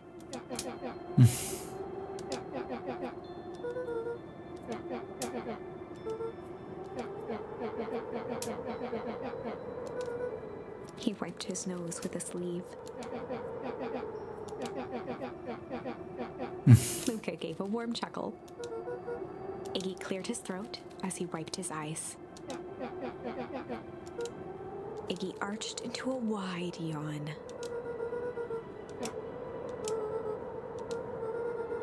Luca's eyelids began to slowly drift shut. There, out in the open. Also, sleeping in snow is a shortcut to, death. That's all Luca could whisper before succumbing to sleep. Iggy snuggled in some more.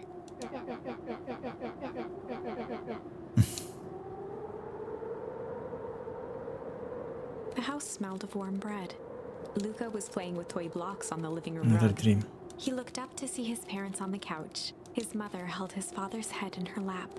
She idly stroked his hair while humming a song. A voice behind Luca spoke. "This is how you remember them, huh?" Luca turned to see his own face, the doppelganger from his dreams, still clad in a yellow hazmat suit, still carrying a look of disdain behind empty eyes. Aww, look at this perfectly cozy scene. You know, it wasn't really like this. The figure picked up a toy block and inspected it. It's amazing the facades that one can build given the right materials. Not that I blame us. These are a child's memories, all warm and fuzzy. You don't remember, do you? Lucas snatched the block from the figure's yellow-gloved hand. Remember what? The doppelganger pointed to the couch. The last day we saw him alive. The day he chose to abandon us. Luca turned to look at his father, still lounging on the couch. That's not true. He didn't abandon us. The doppelganger waved his hand dismissively. Everything is true here. It's just a matter of what we choose to see. Let me show you. The world flickered and pulsed. Luca was sitting next to his bed, listening to his heartbeat with one of his dad's stethoscopes. The doppelganger limped into the room. Now, we both know that's not how this went. He grabbed Luca's hand and guided the stethoscope to the floor. Luca heard muffled shouting, brought close by the stethoscope. It was his parents, fighting. Do you remember what we did next? Luca gave a slow nod and crept down the hall to peek through the banister. He could see the outline of his mother at the bottom of the stairs. Damn it, Walt. We can't afford to get involved in this. She was scared. His father stepped forward. What am I supposed to do? Just watch? There's a sickness in this town, and we both know who's behind it. I swore an oath to help people. I won't turn my back on them. Luca's mother grabbed Walt. She was crying, pleading. I can't lose you. Walt calmly removed Eleanor's hand from his shoulder. What's right is right, and what's wrong is wrong. I could never live with myself if I let Sharper get away with this. Eleanor Sharper. raised her voice. Spare me your bullshit platitudes. What about our son? Luca flinched, dropping the stethoscope down the stairs. Walt turned with a panicked smile. Luca, is that you, buddy? With tears in his eyes, Luca descended the stairs. Mom? Dad? What's going on? Walt dropped to a knee to meet Luca eye to eye. Nothing, Buckaroo. Now, so later on, Her mom and I guess just her mother got tried to a little do overexcited is all. something to Luca placed the stethoscope for revenge, against his maybe. father's chest. His heart was racing. It sounded like you were going somewhere. That's my voice, not the narrator. Walt gently removed the device from Luca's ears. Listen to me, Luca. I have some business to take care of. I'll be back in time to tuck you in. Luca hugged his father tightly. Promise? Walt stood up and Yeah, that's a different voice actor. God damn. He glanced over his shoulder. The way the story is told is amazing. I promise. With a wink and a grin, he put on his hat and strode out into the evening sun. A figure approached soundlessly from the foggy snowfall. It stood above them, lingering in contemplation.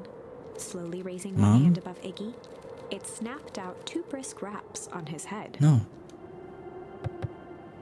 From a deep slumber, Iggy sprang up defensively. Whether it was the calming presence or the recognition that he was not in danger, Iggy felt his clenched fists lower. Luca looked up, gradually remembering his whereabouts. The figure exhaled a cloud of warm vapor. Someone new?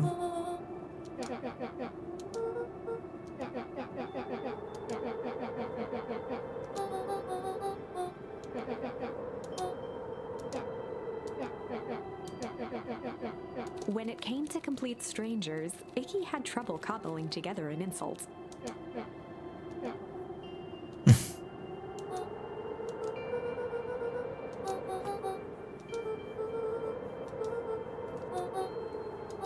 A friend? Huh. Nat. Iggy huffed with gratification. Like a Nat and press off. Nat began to turn away indifferently.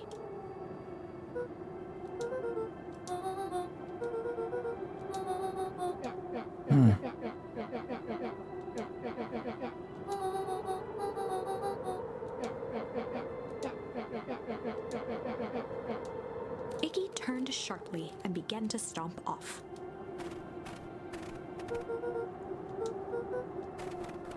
Realizing he'd worn their patience thin, Nat relented. Luca and Iggy turned around with hope in their eyes. Nat took a deep breath in. Nat exhaled slowly, then snapped his fingers. For a brief moment, Luca and Iggy let themselves believe that some great magic was about to unfold, until they opened their eyes and What? found God themselves damn in it. the exact same place, cold and disheartened.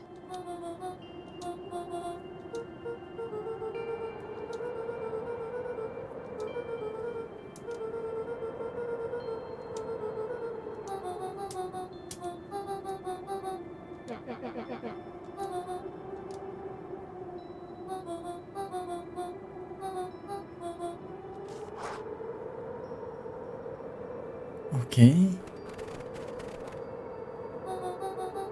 Uh-huh.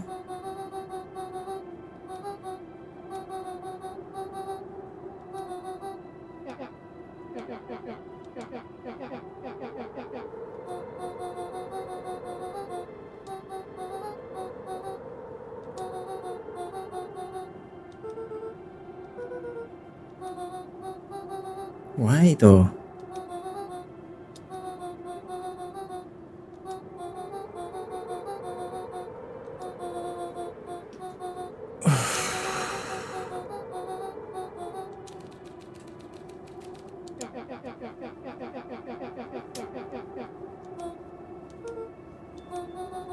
Yeah.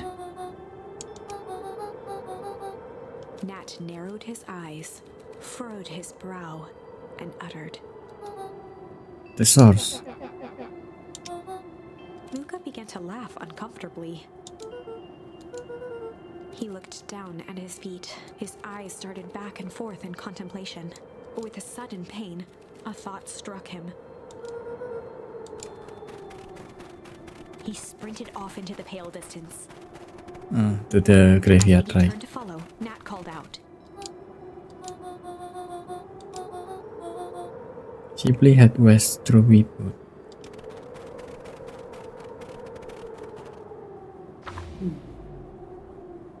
Chapter 6. The Source. Nat expressed his sympathy with a shrug and sauntered off as unassumingly as he'd arrived.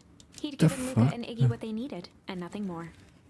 As Luca sprinted across the snow, the events of the past few days became clearer, pieces to a larger puzzle. Rollo said he was underground somewhere, captured. Mr. Kerr tried to cover it up with lies. The clipboards were hell-bent on capturing Iggy. It all seemed to point to perennial harvest. But right now, there was one thing that Luca needed to know. Yeah, He that's the stopped dead graveyard. in his tracks. The tree was gone, uprooted and moved, leaving a raw gash in the earth. He dropped to his knees and dug wildly at the cold snow. His numb hands hit something hard, a headstone. A dry whisper escaped Luca's lips.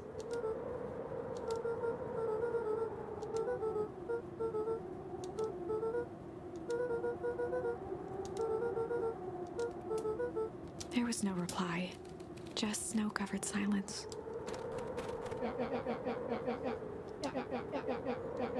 Iggy finally noticed the tears welling in Luca's eyes and the snow-covered grave. Suddenly, they heard the crunch of approaching footsteps in the snow. The clipboards.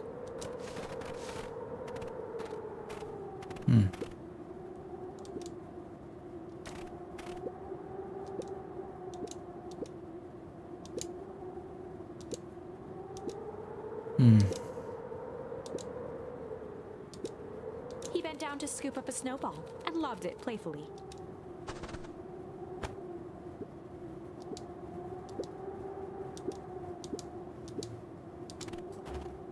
Oh.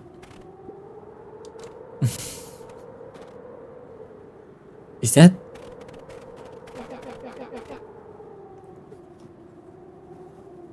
Is that?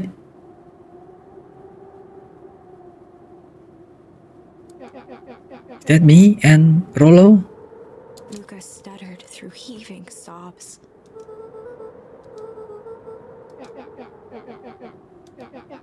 Iggy gave Luca a solid smack on the back of his head.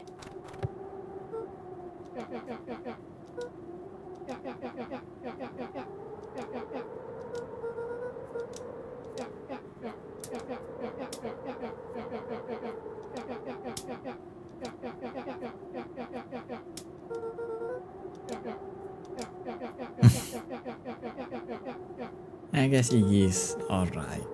Luca wiped his eyes with a sleeve.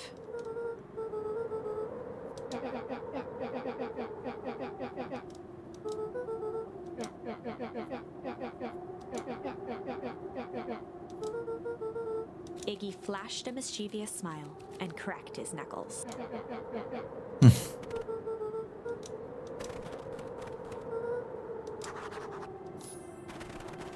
I guess Grandma is also.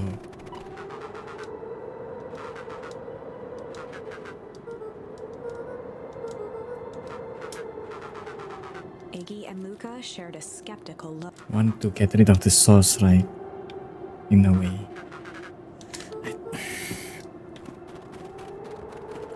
My brain is. Oof.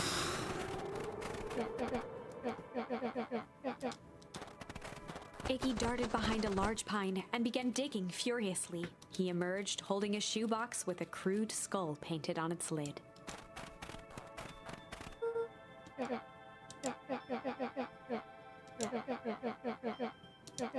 Oh.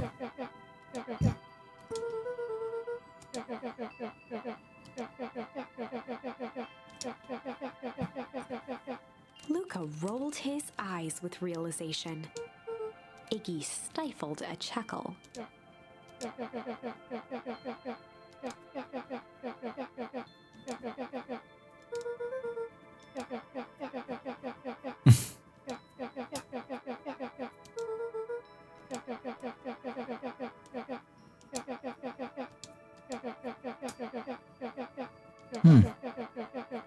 Iggy triumphantly raised the shoebox.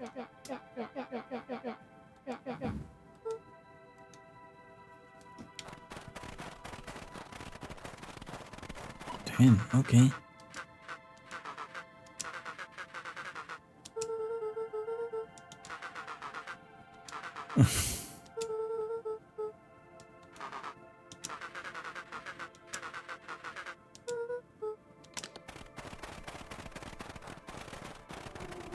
Whoa, what the fuck?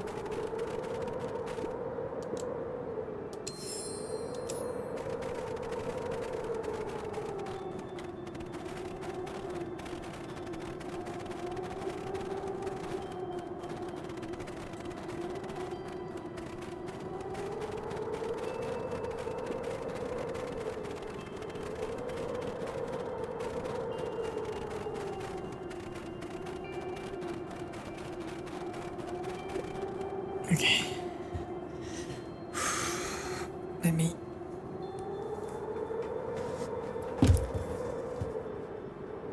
Let me go to the toilet, and also I need to eat. It's already 4:30 already. Time moves so fast.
Let me get some water.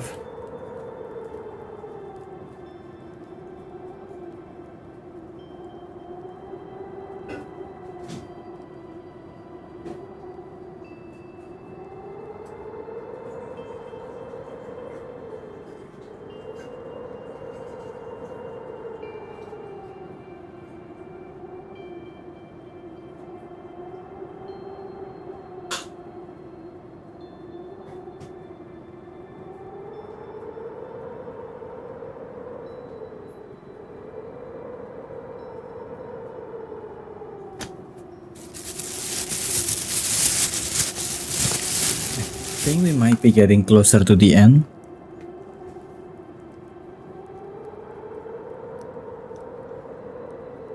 What an interesting game.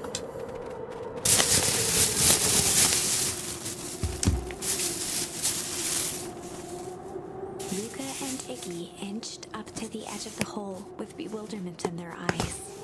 Arctic air breathed out of the cavern in heaving gusts.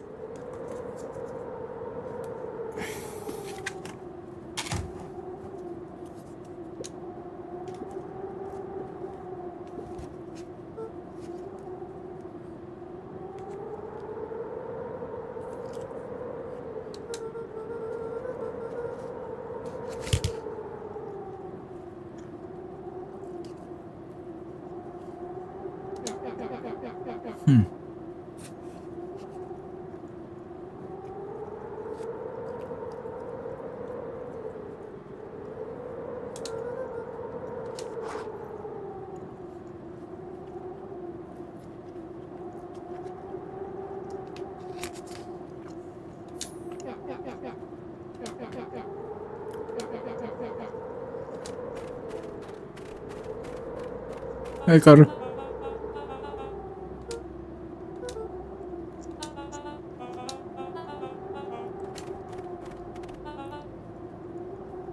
Why is he not wearing the suit? Mr. Kerr gazed down the abyss in contemplation.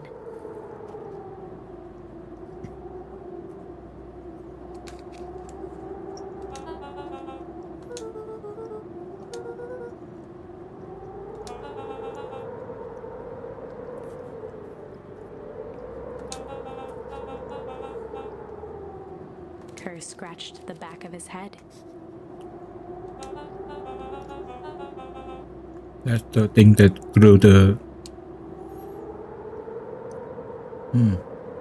bacon.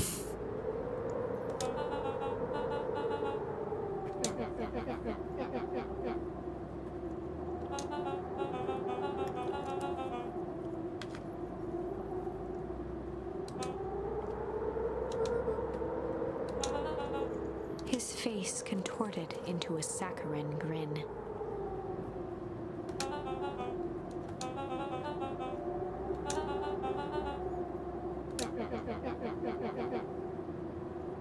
Yeah, fair enough.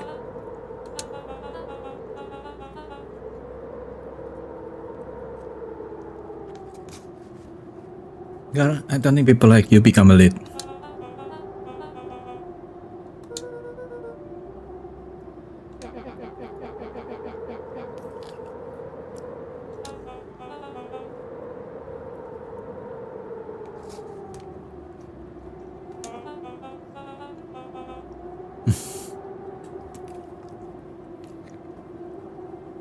At least it's self-aware.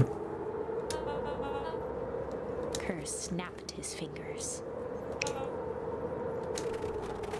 Oh. Hey guys. Iggy turned to Luca with a sly glance. Iggy waved the box into the air, threatening to drop it down the hole.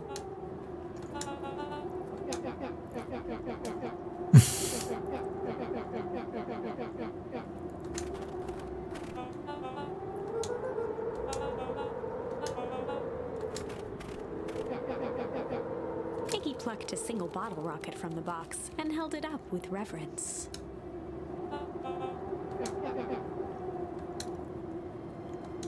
After a long pause, Mr. Kerr flung up his hand with frustration. Nicely done, Iggy.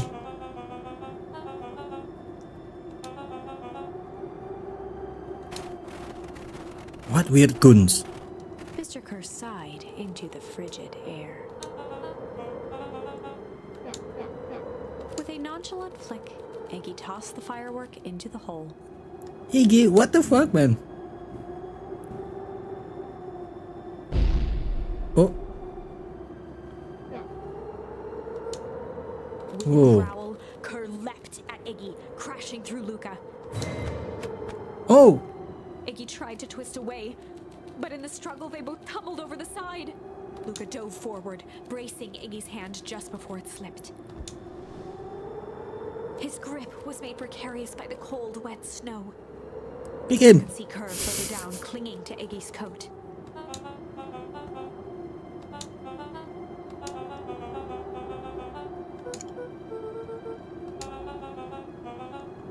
Hmm.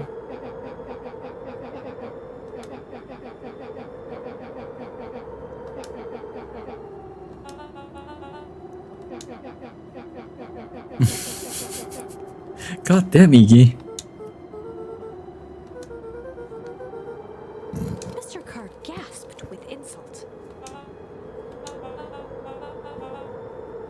Oh. He's older than 25 then. With a wild look in his eye, Mr. Kerr began to hum a proud melody.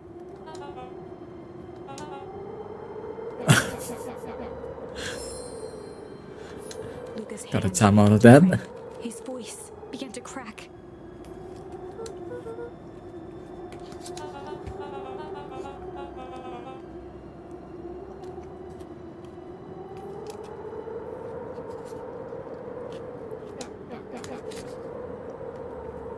And that car is why you don't get lit. Luca felt Iggy loosen his grasp. Every muscle in Luca's body burned.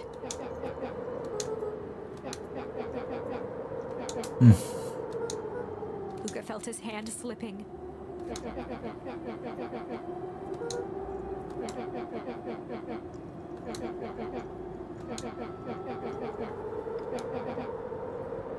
A calm settled over Iggy's face. Iggy's voice was colder than the bitter air billowing from the chasm.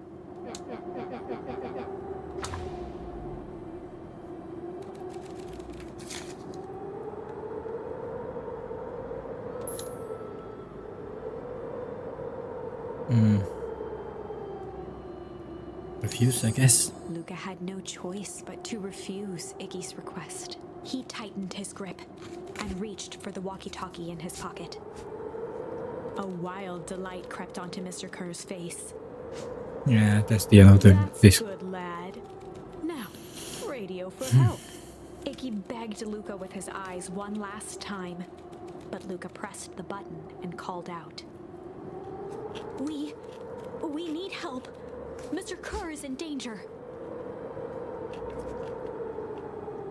It wasn't long before they were once again surrounded. This by game footballs. does not really reward you with being good.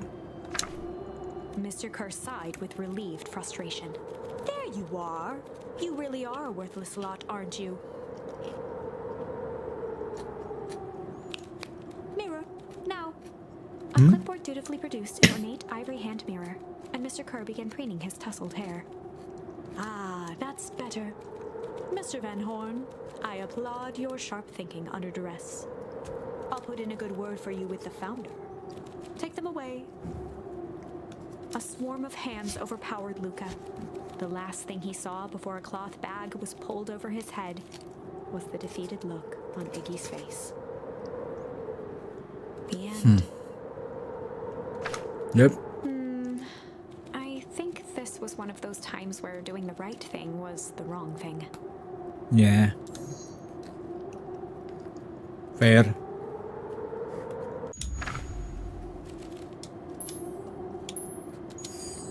Luca had no choice but to accept Iggy's request. With a quiet blink, Luca watched a teardrop sail down into the howling void. As his fingers slowly gave up, he met eyes with Iggy.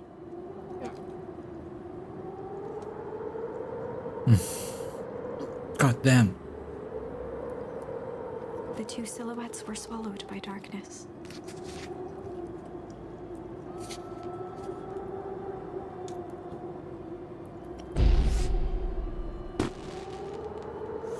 Oh.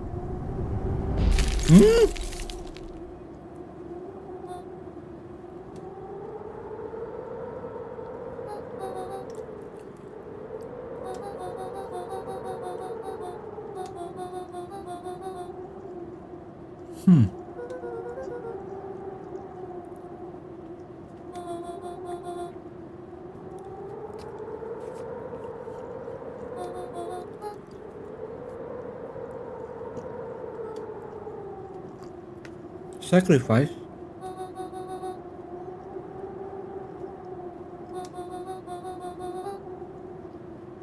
Hmm.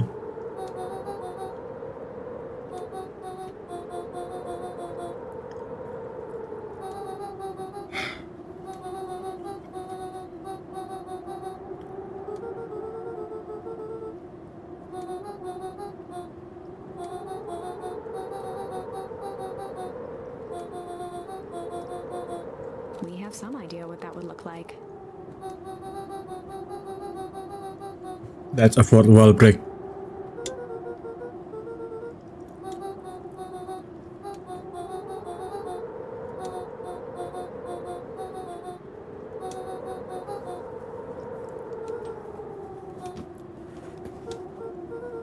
A fierce twinkle flashed in Nat's eyes. Oh. With a chuckle, Nat turned and walked west. Dumbfounded, Luca followed behind him, trudging through the snow. Every step taking him further away from everyone and everything he knew, and closer to destiny. To be continued in Oh. Beacon Pines, Pines Harder. Oh. Revenge serves Very funny. cold. Second time's a charm? Wait, that's it? This ends with a crummy cliffhanger just when it was getting good? I was even starting to like Iggy. No way. I refuse to be associated with some never-ending parade of sequels. Let's go back and find something more definitive.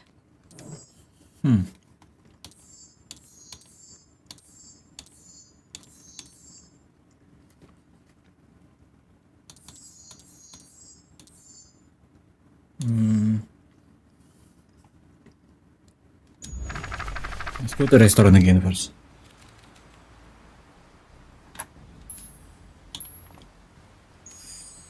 This is a story about struggle. Luca could hear. Okay, he felt time to his skip hands all of moving this again. Luca swung. He heard the crack of with a muffled yell. Luca was he. Chapter everything's the next one. Only this.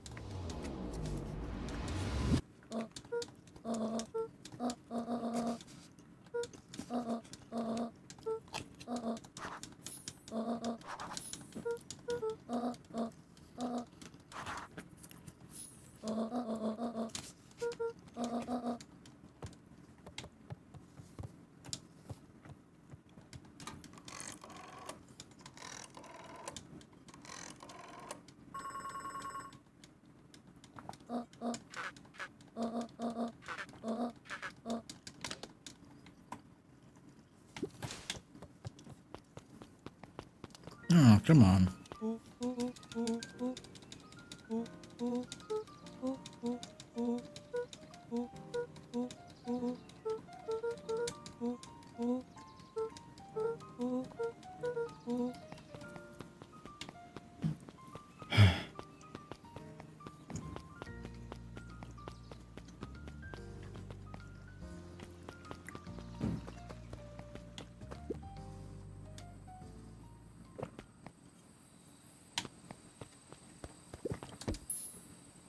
Oh, yeah. Tied a bent nail onto the line. If all you have is a hammer.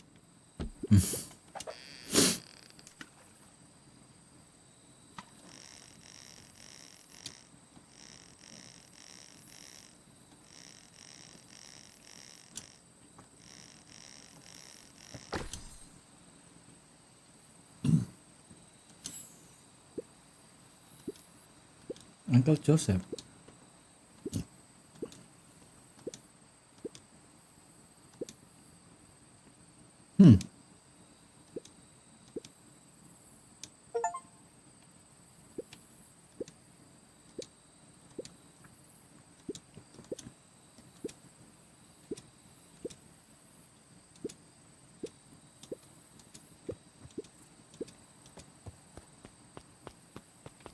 Okay, finish that one.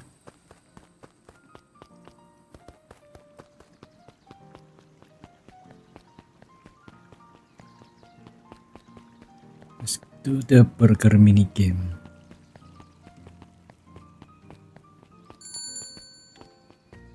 Luca squinted at the faded photo of him and his mom at the diner. Memories of that day came flooding back.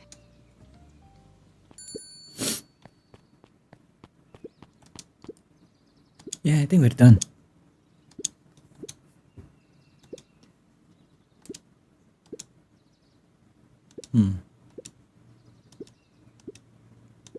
Uncle Joseph? Not great.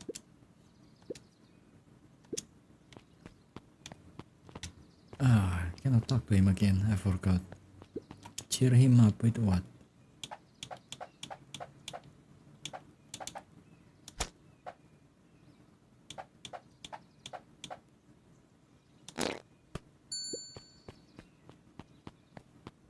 No appetite, right? Mr. Nuncreed reached down and patted Luca's shoulder with an enormous hand. What happened to him? He used to be this nice. And then he tried to kill us. God damn.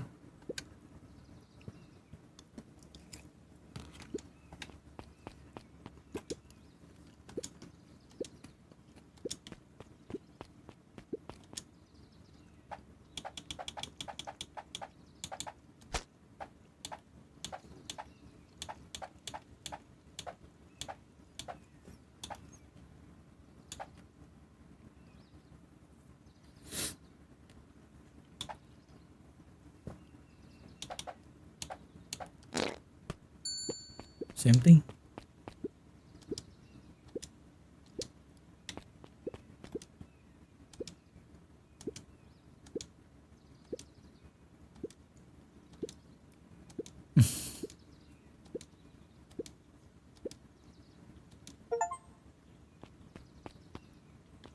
Yeah.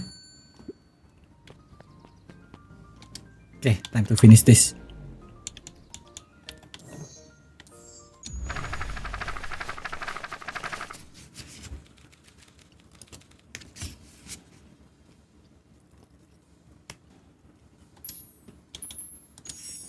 They'd run the classic. Luca and Rollo ducked behind a barrel, leaving Beck to her task. With a few Go back. crisp snaps, she roused Mr. Tolliver.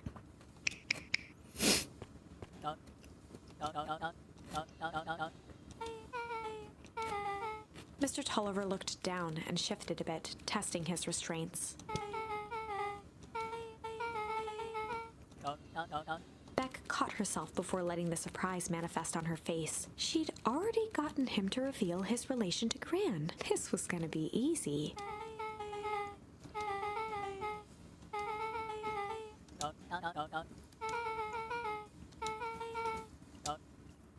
Mr. Tolliver wriggled a bit in his restraints. Oh. Beck quickly removed the ropes.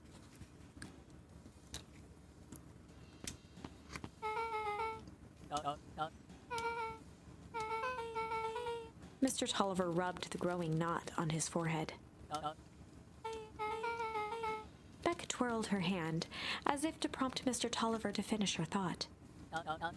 Beck shook her head and clicked her tongue. Mr. Tolliver let out an amused huff in agreement.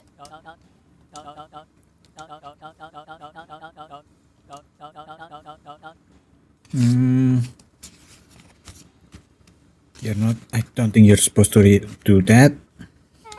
Because that gave them.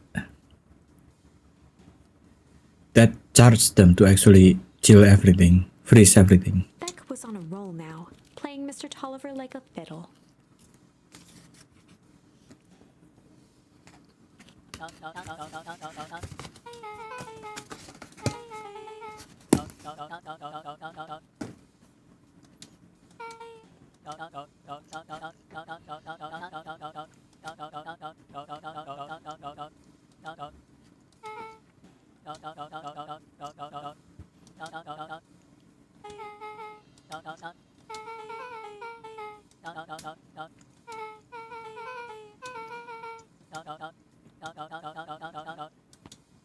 Heading for the stairs, Mr. Tolliver hesitated and turned to Beck with a puzzled look. She grinned and gave him a peppy wave. With a shrug, he continued up the stairs, whistling a jaunty tune.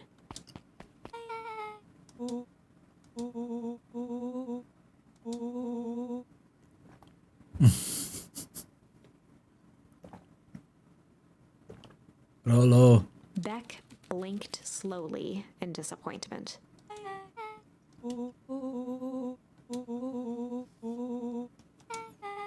Fair enough. She turned to the table and began tearing small scraps of paper. Beck marked each scrap of paper and leaned back.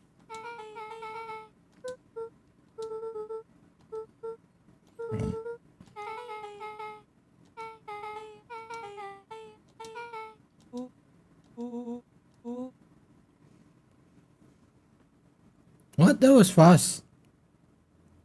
Luca and Beck looked at Rollo with amazement. Yeah.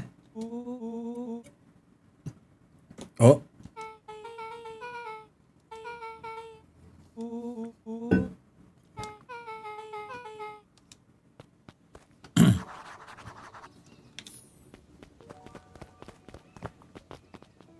Hmm?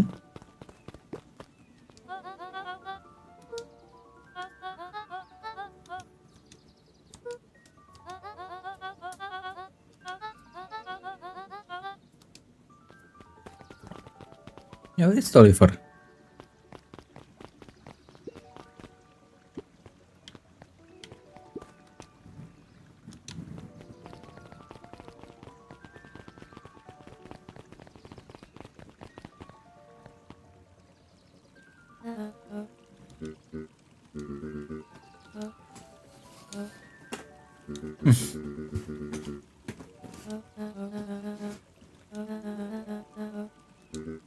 Gus looked around nervously.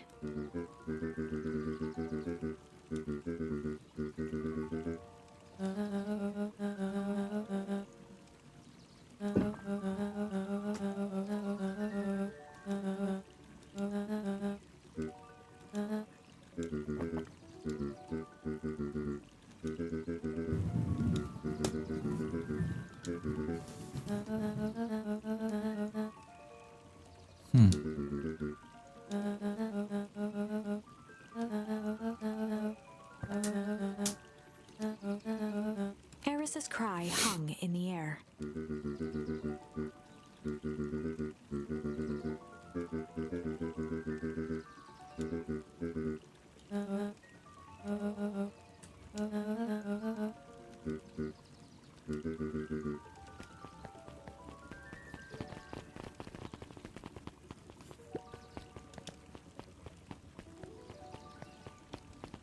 It is getting late. He's not wrong.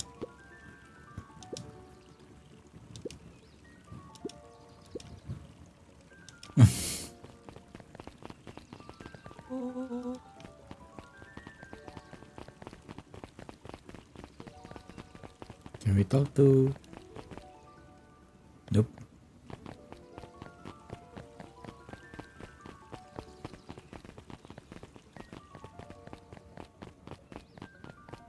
The hell?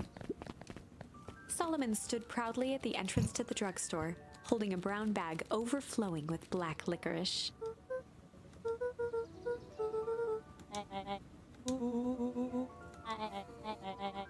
Solomon shoveled a surprising amount of licorice into his mouth.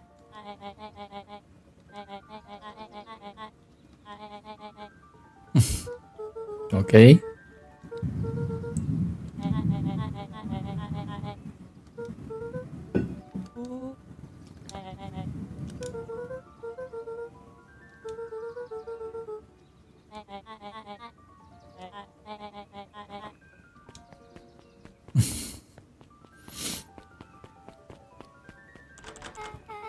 What a kid.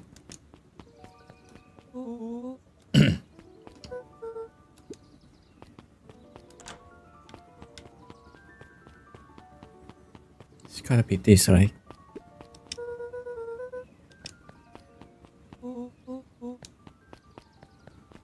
Beck cupped her hands on the glass to peek inside.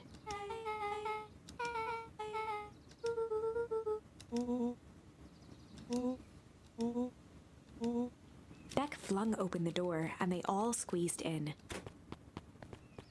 It fit? They fit? Luca Well, I guess cracked they're his kids. knuckles and entered the letters into the keypad.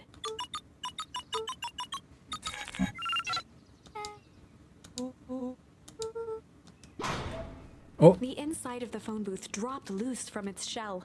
Without even the space to panic, they closed their eyes, held their breath, and accepted their fate. Suddenly, the chaotic descent slowed to an effortless landing. It was unclear where they ended up, but at least it was solid ground. The air was stagnant and smelled vaguely of okay, chlorine. that's smaller than I thought.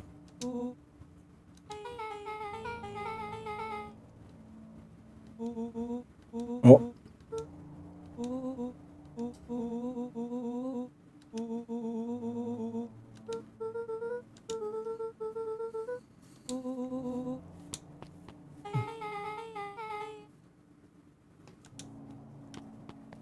I guess if you predict everything, including the wrong ones, you're bound to get something right. That's the one I hit then.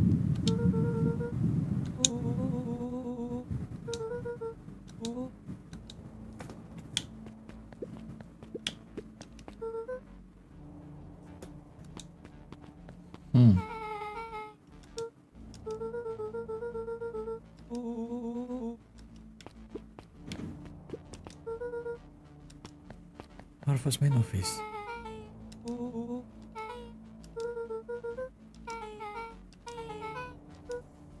True.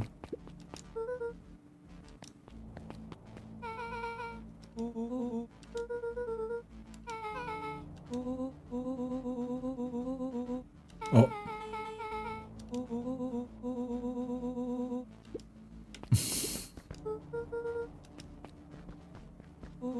Press the biggest one. Rollo's hands hovered over the field of blinking buttons.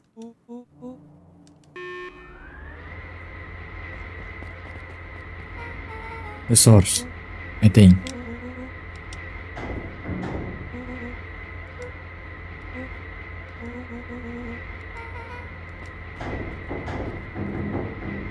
Whoa!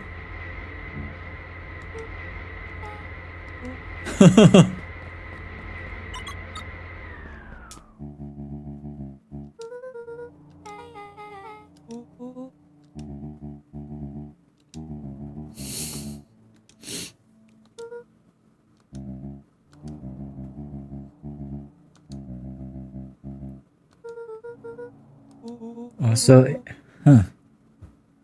maybe he didn't kill us, but because the story and Joseph waited for a moment in silence.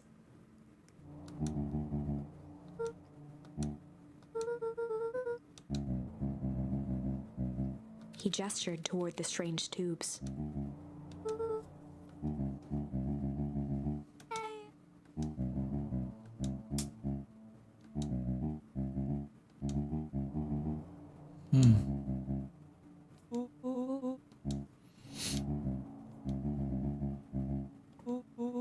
Nuncreed let out a growl of a sigh.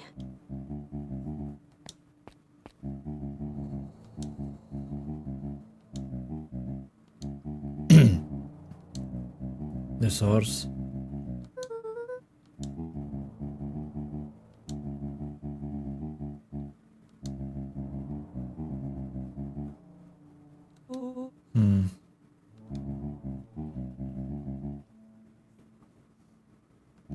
What?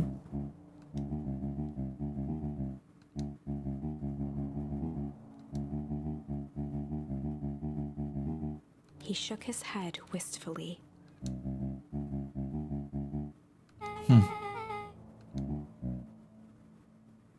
Buying time? Nuncreed took a menacing step towards the children. So he did kill us then.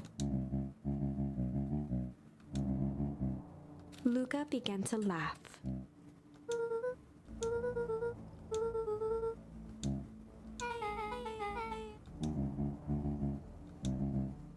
color drained from Nuncreed's face.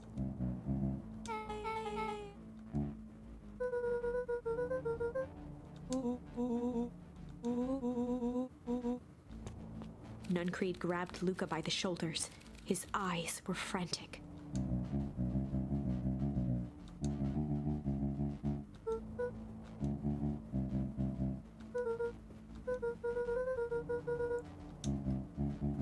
A jolt of realization struck Mr. Nuncreed. Yeah, the source.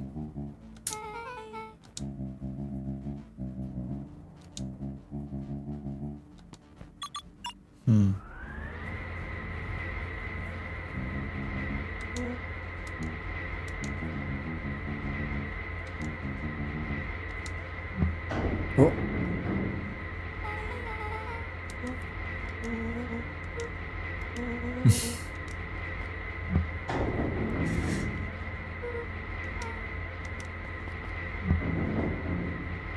You know, Beck doesn't have to. I guess you have to. Okay. Chapter 8. The Cold, Hard Truth. Beck leapt up, allowing the suction to yank her into the dark. God damn you, Nuncreed. Dimness eclipsed around her like the shutter of a camera, as she seemed to cover great distance in mere moments. Her only points of reference were glints of upcoming turns, which approached with frightening speed, only to carom her gracefully along. She heard the tinny, distant echoes of Rollo's glee. Once she stopped fighting against it, the ride was impossibly smooth. Then, all of a sudden, as if minutes had passed in an instant, That's the whole for. light blazed into view.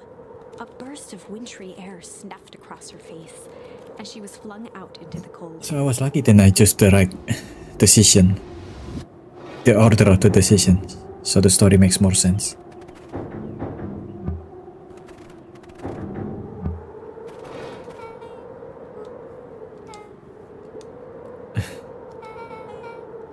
Some fruits? Did you? You know what? Never mind.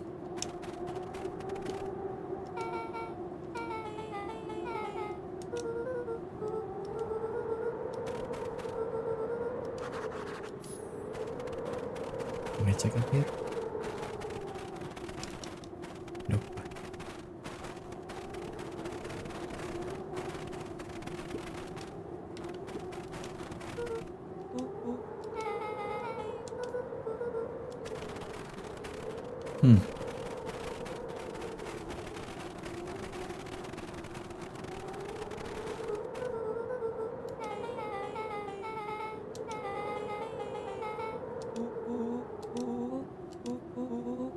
Oh.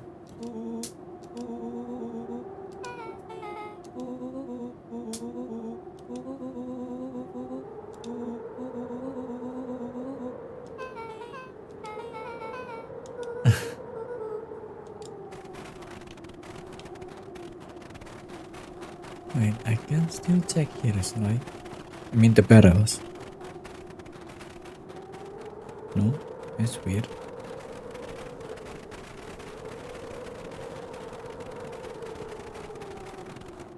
As they rounded the corner to the frozen town square, they spotted Mr. Nuncreed inching cautiously toward a pit at its center. He held his arms out gingerly, as if approaching a beast in the wild. Upon closing the distance, Luca recognized what Nuncreed was after.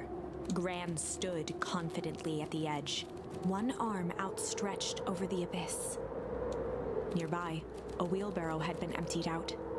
She held a lit torch, which flickered in the bitter A wheelbarrow has been emptied out. Oh, I see.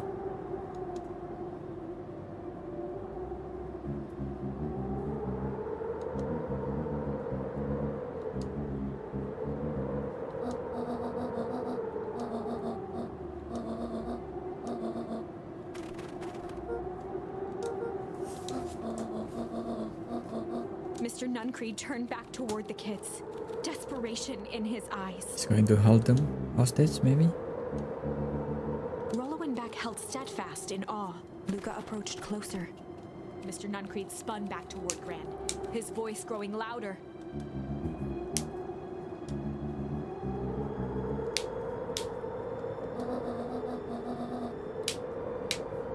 Yeah. Fair enough.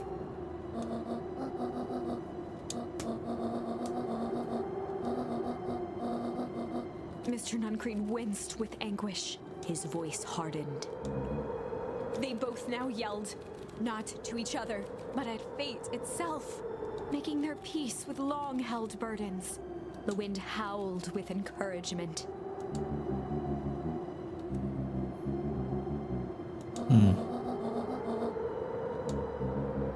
They menaced at each other, both catching their breath.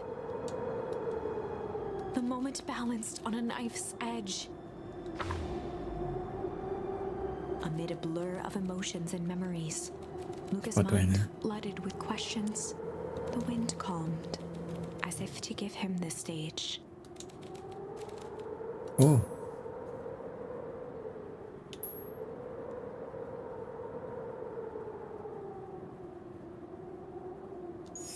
And in the stillness, he began to hum. After the death of his father, Luca had trouble sleeping. Each night, his mother would sit at the foot of his bed and hum a gentle melody. It was the only thing that could calm his mind. The only thing that, however briefly, could make it all seem okay.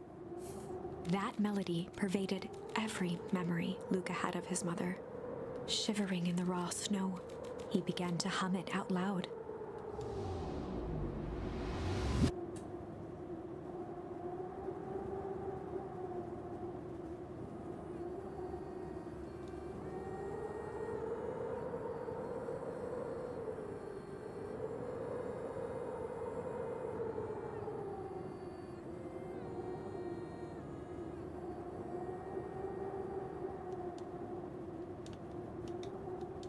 Gran lowered the torch, listening closely. As recognition slowly set in, her heart sank. Those countless nights of consolation, the incomparable loss they shared together. She let the torch fall to the snow and sizzle out. A few steps toward Luca was all she could bear before dropping to the snow herself. Through a flood of tears, she began to hum along, note for note.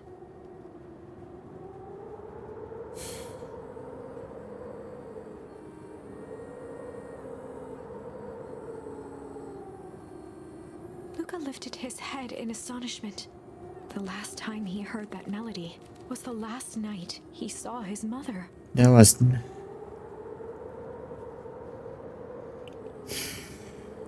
not Gran. That was her. She was her mother all along. God damn.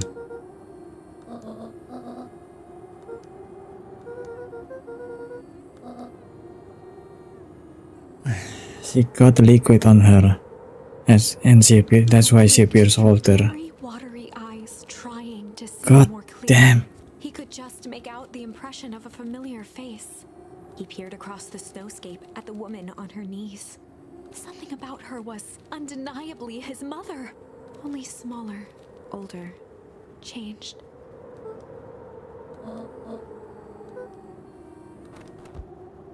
Luca sprinted as fast as he could toward his mother. They held each other close, and the cold retreated from their bodies.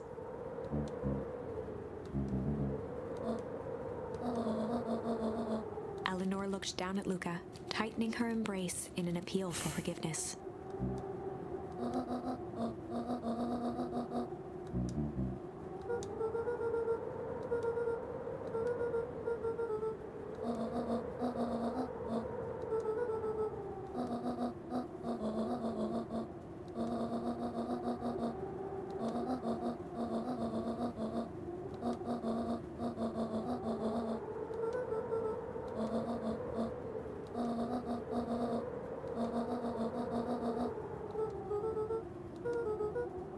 Joseph slumped into the cold, wet snow.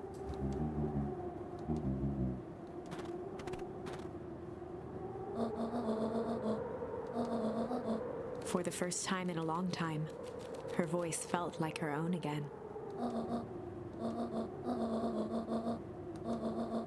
Luca gazed down at Nuncreed with pity.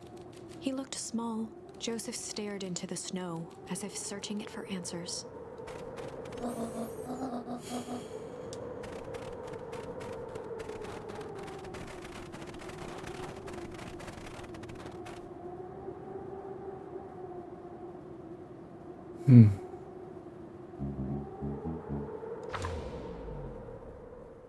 Chapter 9. The Devil You Know. 7 months ago, Eleanor Van Horn crept down the maze of sterile hallways under perennial harvest. She stopped in front of the large steel door marked Deep Engineering. No turning back now. She raised a trembling hand. The stolen keycard worked as promised, and the door bust open with mechanical efficiency. She was immediately hit with the smell of disinfectant. It was some sort of laboratory. In one corner was a desk covered in papers. Across the room stood a tall metal pod with hoses protruding from its base. She rushed to the desk and began shifting through the piles of papers. They were experiment reports on something called Tempus liquamen. There were dozens of them, every one stamped failed. Eleanor heard the sharp echo of footsteps approaching. She was out of time. Her eyes scanned the room, eventually landing on the strange pod. Muttering a curse under her breath, she dashed over and dove inside.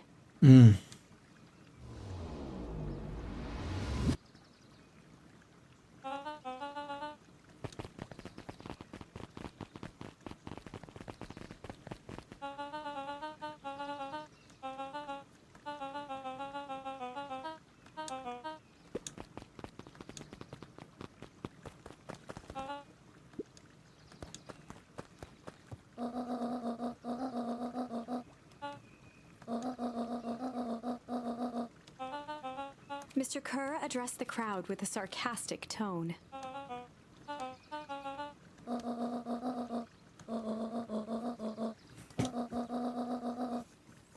Oh, they leave town and then they bring them to the new town.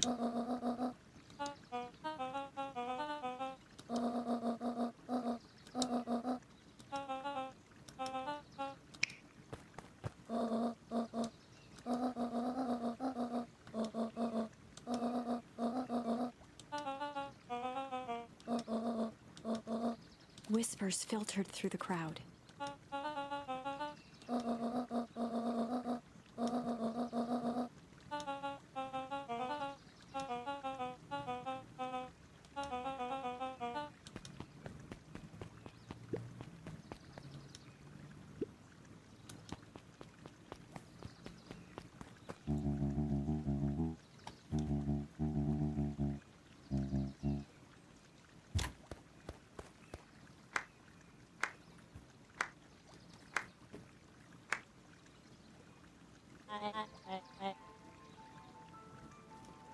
He's not Solomon.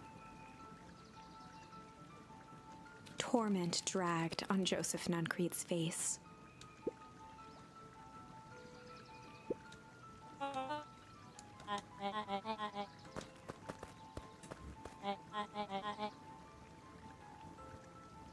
That's the founder of the city, I think. He paused for a moment, plucking a piece of fuzz from his sweater and discarding it to the ground.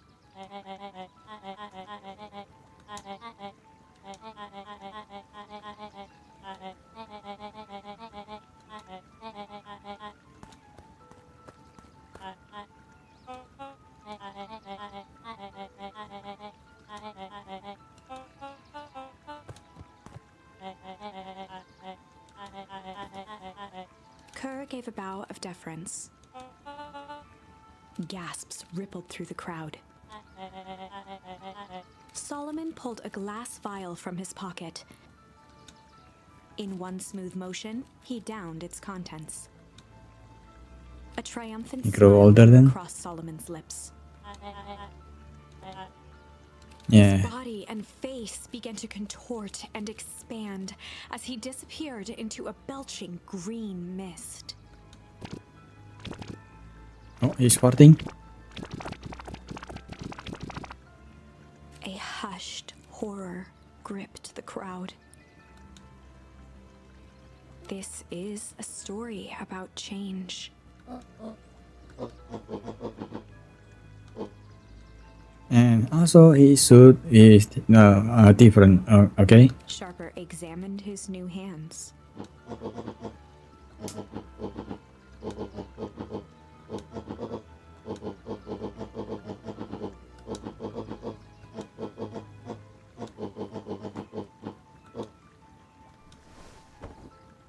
Sharper Valentine Festival.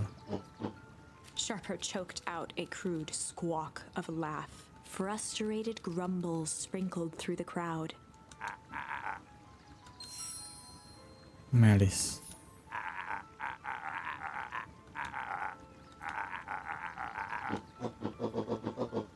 Is that? William Kerr gave a subtle nod to the clipboards. That?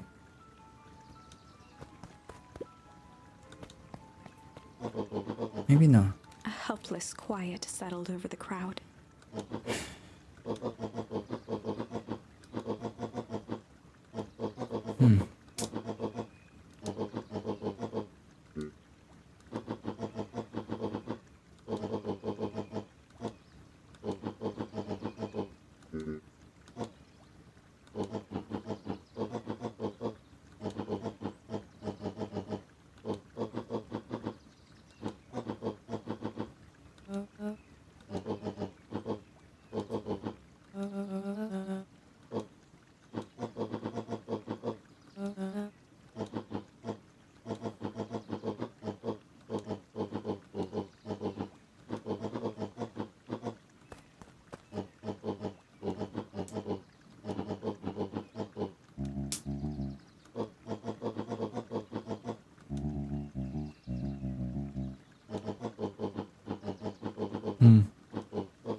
God damn.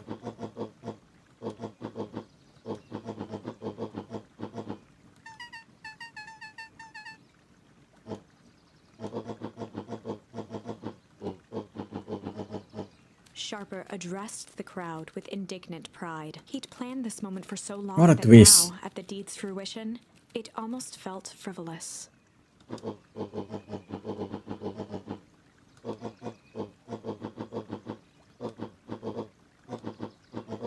Mr. Kerr flourished a preposterously elaborate bow.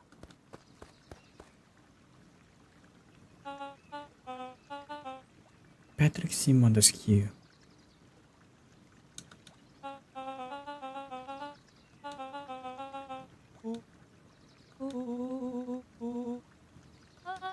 Patsy.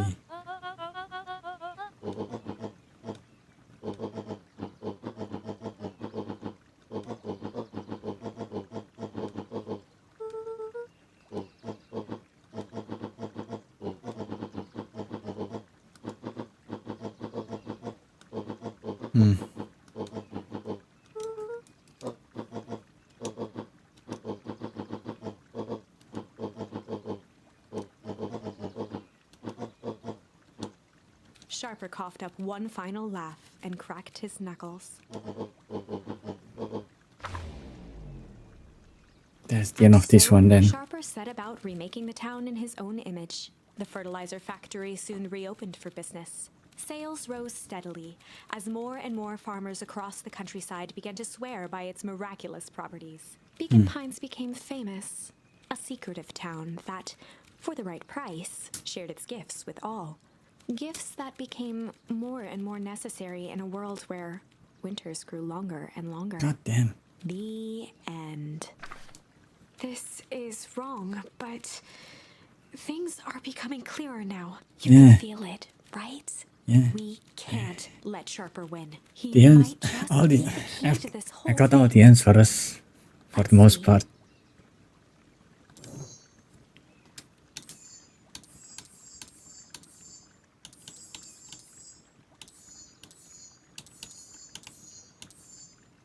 I think this one is just that. And in the stillness, it was all just too much. Falling to his knees, Luca whimpered softly. The tears crystallized as they hit the snow. Gran stared at Luca for a moment with warm sympathy, remembering why this was all necessary. She stiffened up and brandished the torch at Mr. Nuncreed.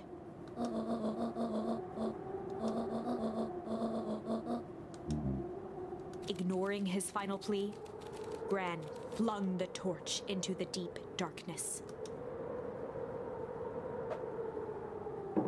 She smiled and exhaled in relief. Mr. Nuncreed moaned in resignation. The torch echoed as it ricocheted down the hole, punctuated with a thunderous thud. Patsy. Patsy. That's a good wordplay. Before Gran could finish, the ground shook her to silence.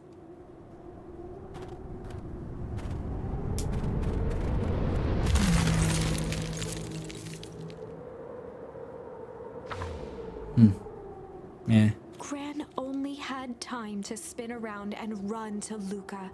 Her attempt to shield him, an honorable but trifling act. Unflinching love, pitted against an unthinking horror, there was no contest. Her warm embrace froze in an instant. That is where they remain, fixed in place, forever.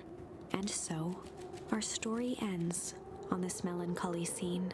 In a town brought low by its secrets, sits the frozen statues of a misguided band of meddlers. The end.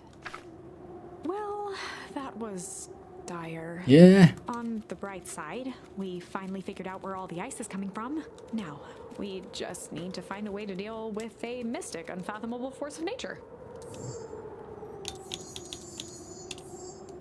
Okay. Let's try this again.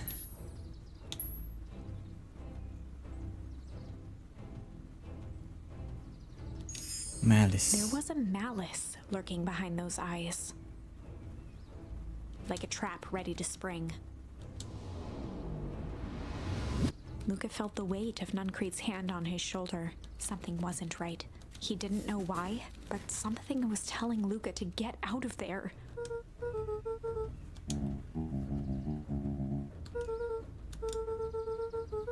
Luca twisted free of Nuncreed's grasp.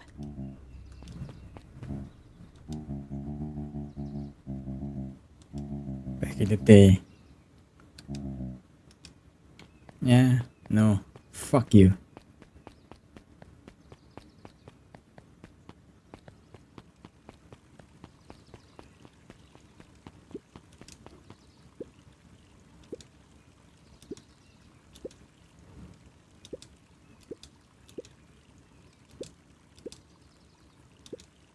The two scurried off, eagerly formulating a plan.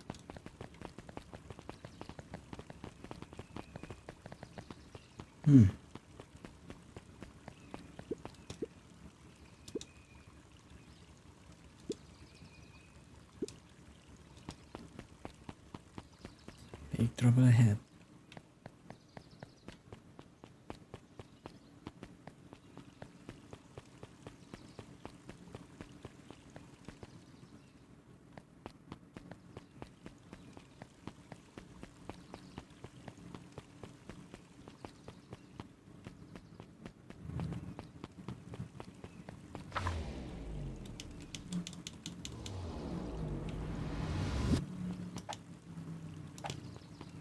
Okay, rehouse it is.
He aired a long holler into the woods. Luca felt his eyes getting heavy and plopped into the beanbag. He conceded to its lumpy embrace.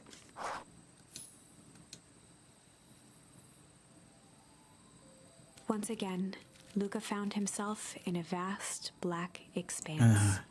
Another This one of time, this dream. He knew exactly where to go. He took a single confident step forward. The world flickered and pulsed. He found himself standing in front of the frigid air of a blazing campfire. The source. He plopped down cross-legged and gazed into the cold flame, I wonder why waiting.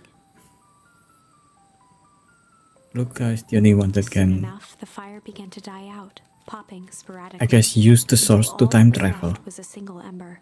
Luca stood up and dusted himself off. He plucked the glowing ember from the cold ash, examined it, and slid it into his pocket. A keepsake. The voice of his father spoke behind him. "You made me proud, Buckaroo." Maybe his father Luca did turned something. to face him. "Dad, what is this place?" A warm grin grew across his father's face. "A place where everything that has been and everything that could be all wait together." Singularity. Luca found himself staring at his father's face, trying as hard as he could to memorize every single detail. Wait? For what? Another voice spoke out as Luca's doppelganger stepped forward. "That's up to you." Without Guess knowing that's the guy why, who became the hero. Luca began to weep. Is any of this real? Are you real? Luca's father bent down to smudge away a tear. "Of course. I'm as real as the part of you that misses me." Luca turned to look at the older version of himself. "And you?" The doppelganger choked back tears. "I'm as real as the part of you that's angry he's gone." Does that make sense? Through his tears, Luca laughed. "I think so." His father pulled him in for an embrace. I guess it might be it might just be one voice actor but doing "Time voices. to go, Buckaroo." Luca was startled from his dream by a banging. Oh. A commanding voice rumbled from below. Just as Luca sprang to lock the entry hatch, the door knocked open. Oh. Chapter 5. Dangers Big and Small. Luca stumbled back. He heard the rope ladder creak under significant weight. Keeping his eyes fixed on the hatch, he inched backward to the balcony. As his hand grasped the door handle, Luca froze. A large figure clumsily wriggled up through the hole. Wait. Rollo?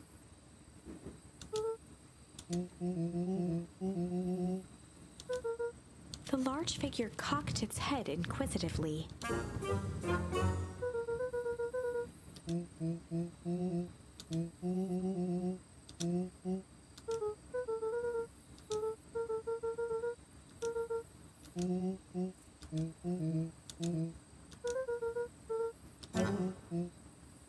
Luca's jaw dropped. He peered more closely at the man standing in front of him.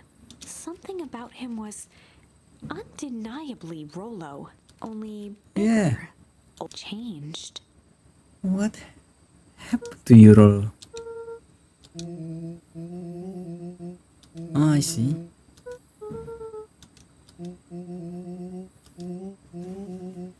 Cold.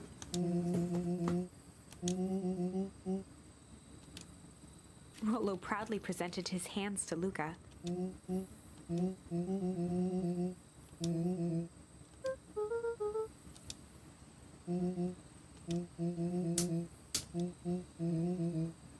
Luca moved to the side and pointed Rollo to his reflection in the balcony window. His hands shot up to his face.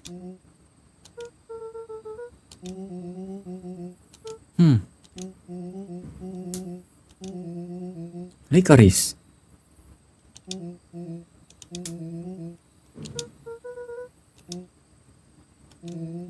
I guess he is a tiger.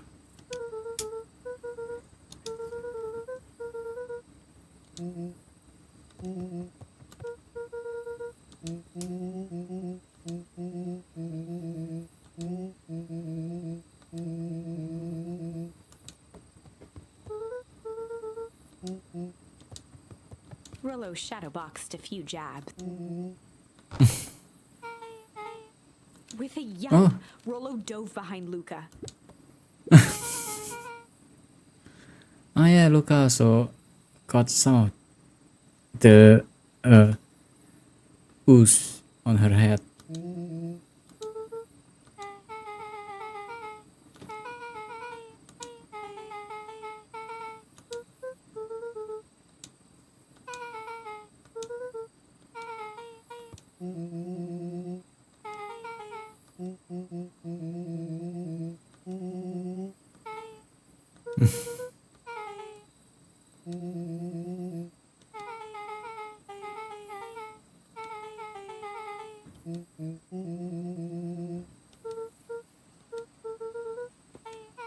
She shot a nervous glance at Rollo. Beck's eyes narrowed.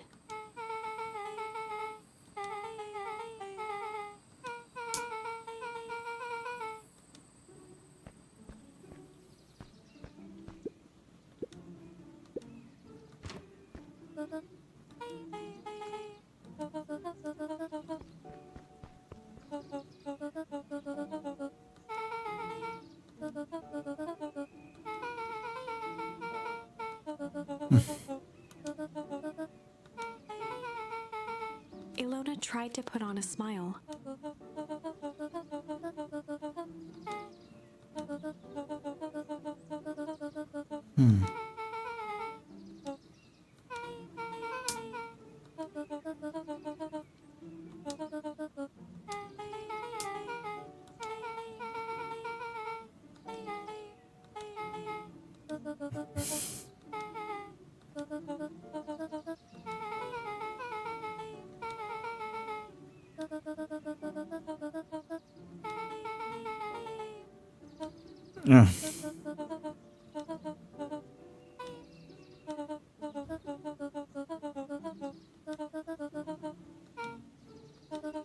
She sighed, and after a moment, looked down at Beck sympathetically.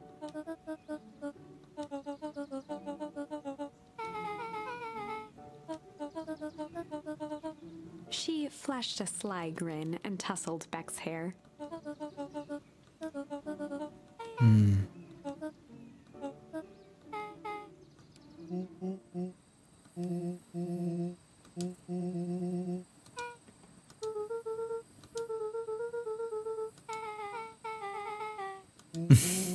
Yeah, it's a good look.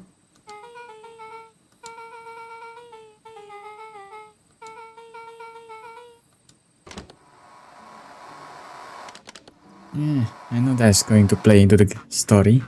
It's Chekhov's radio, I guess.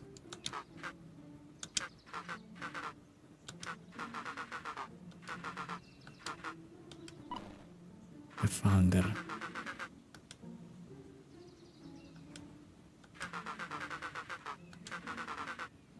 Nelly Mute will seem to be integrating nicely.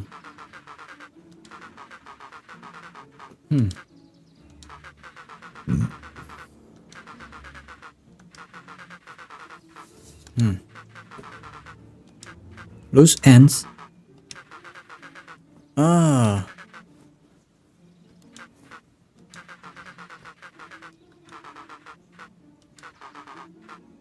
Father Prescott. Oh yeah, my father.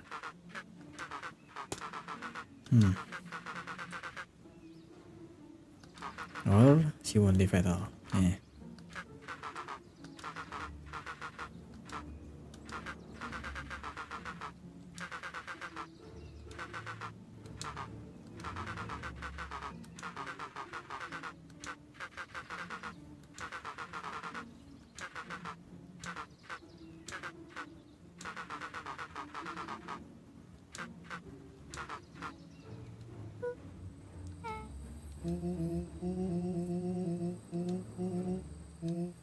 Luca gave Rollo a quick elbow to the ribs.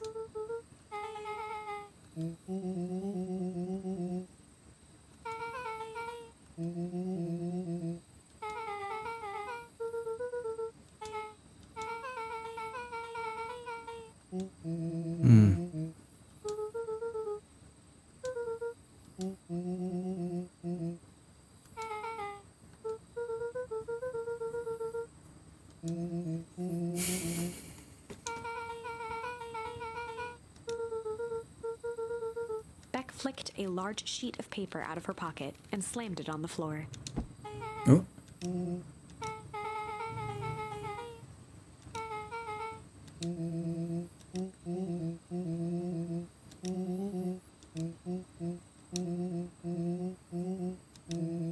Rollo started to wiggle with Plan? excitement. Guys, yeah. Okay, Chapter chapter The 6, the Heist. heist. They spent the night's end huddled around that small map, formulating a plan to infiltrate the headquarters of Perennial Harvest. It would There's be the no small firework. feat, a modern facility equipped with all manner of technology, not to mention the swarm of clipboards that would most certainly be scattered throughout. By the time the sun began to peek through the car window used as a makeshift balcony door, all were in agreement. This could just work. The final day before the festival would be used to prepare. They'd need to pool every resource at their disposal, pull every favor with a thread. Even enlist some unsavory characters around town with important tasks only they were suited for. Iggy. Luckily, there was enough ill will and mistrust toward Perennial Harvest that alliances could be found at a bargain. Luca, Beck, and Rollo rubbed their eyes as they exited the treehouse. They hadn't slept at all that night. There was no time.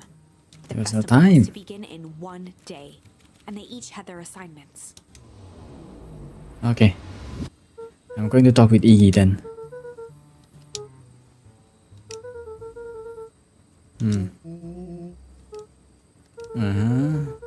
He waved vaguely at Rollo's sizable figure. Beck snorted an involuntary giggle.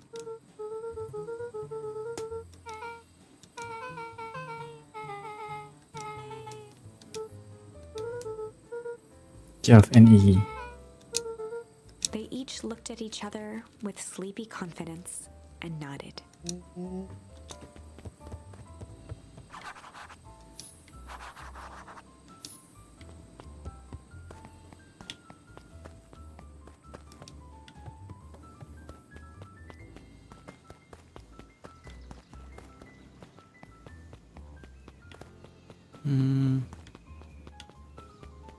Yeah, I don't think Jeff will be there.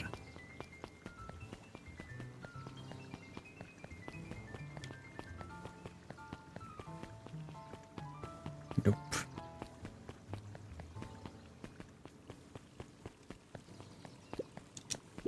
Any spoiler?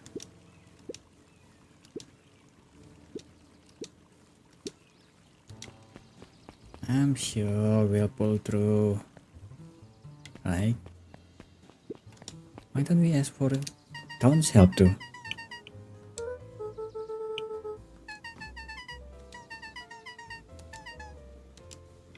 What makes us happy? Yeah. The clipboards is weird.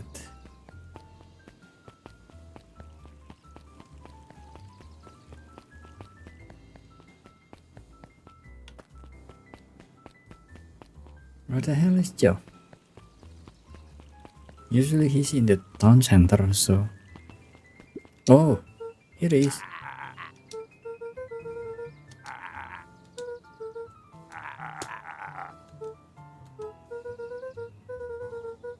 Jeff wheezed out a long snicker.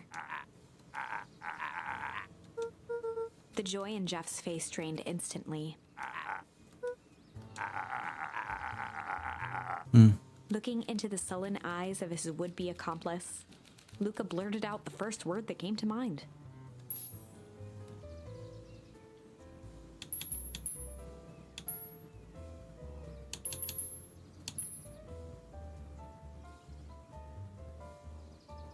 Jang.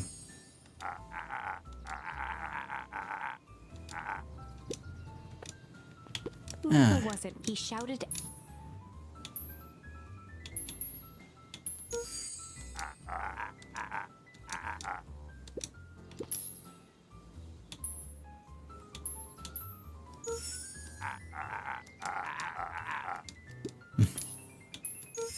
Jeff's brow perked up.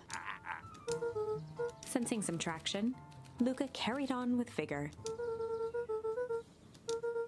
Jeff's scowl faded with a sigh. One good stomp of the foot was all Jeff needed to drive his point home.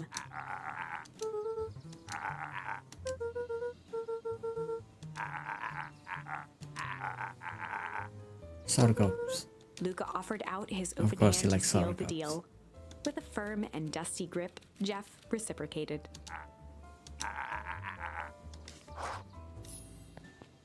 Okay, got that one done. Yo, any spoiler? Nope.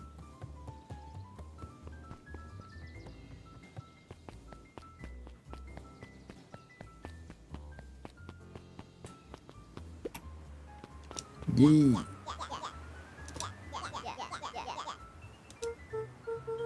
Iggy raised an eyebrow suspiciously.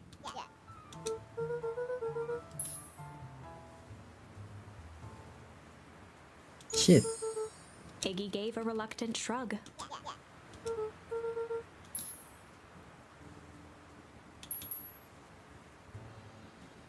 Strange. Iggy considered the point.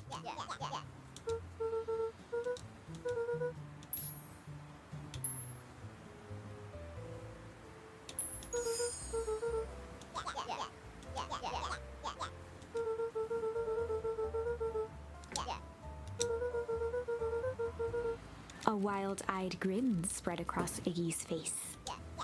Easy. Iggy glanced over to Tish, who nodded in agreement. With a quick nod, Luca was off. Iggy gazed up at Tish with a smile. A single tear ran down Tish's cheek. Oh, Chapter 7. Into the Hive. A good heist requires preparation, and thorough preparation takes time. Something they had precious. that's why all the bugs is not here. It's because it's in the other town. So far, In the original town. Jeff, Iggy, and Tish all agreed to do their part. Beck radioed Luca that night with a simple and covert message. We are locked and loaded on my end. And Rollo, after a lengthy confession, managed to persuade Roxy and Fitz to help. He stowed away in mission control for the night to avoid attracting attention. Rollo, being uniquely suited for the role, would be the first to breach Perennial Harvest. The outfit provided by Jeff wasn't perfect, but a convincing disguise is 10% wardrobe, 90% confidence. Rollo, confidence. Rollo took a few vigorous breaths and shook out his arms. Oh.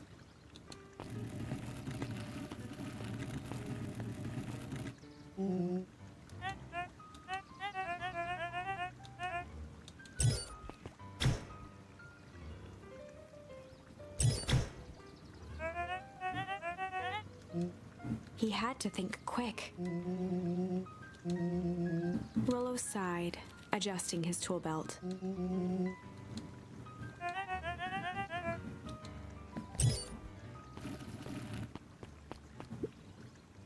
With a stroke of his mustache, Rollo proceeded into the Perennial Harvest headquarters.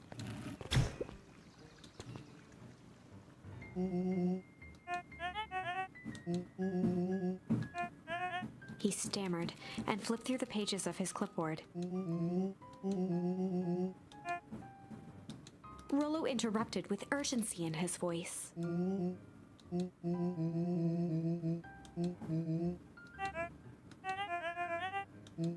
Rollo panicked.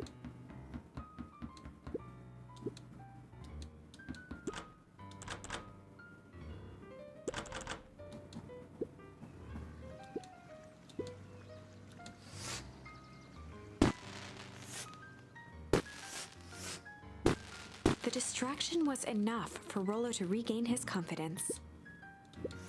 The clipboard fumbled around in a frenzy.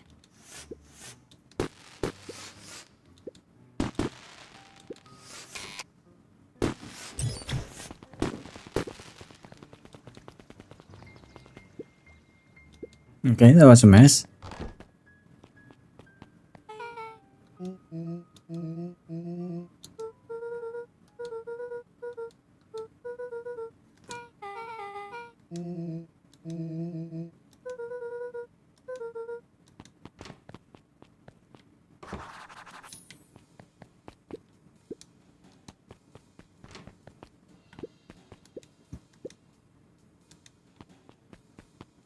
What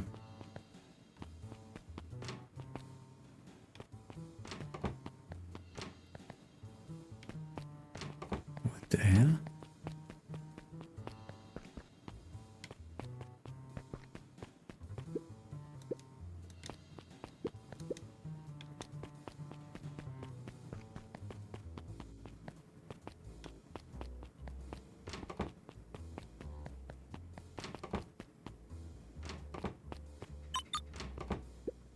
Solomon stopped in his tracks. A veneer of confusion flashed across Solomon's face. His words rushed out dramatically.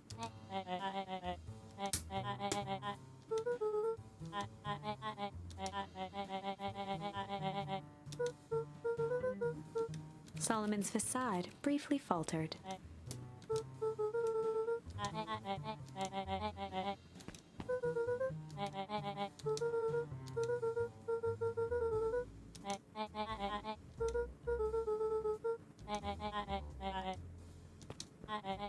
Luca happened to notice a plaque above the door.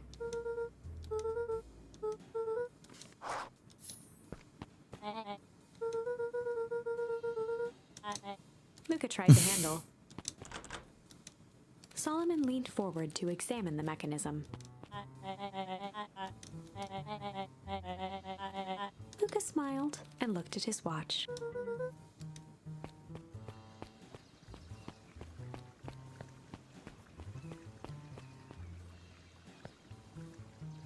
Oh, okay.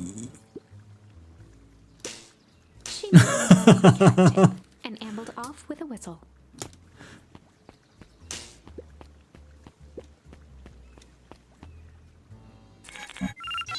The light on the keypad changed from red to green.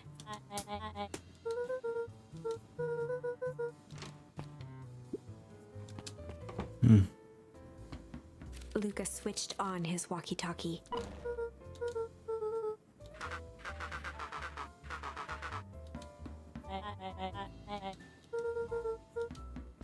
On the computer screen, a green cursor blinked in a password field. Luca pecked out his best guess: underground secrets. The screen blinked to life. Maybe the memory Columns from of the other green run numbers glowed on a carries. black background.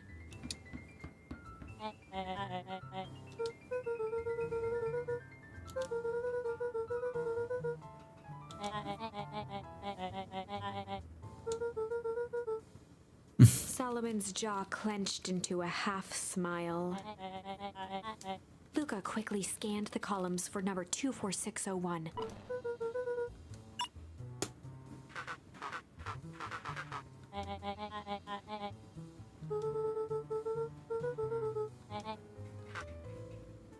Once again, Luca scrutinized the numbers on the screen.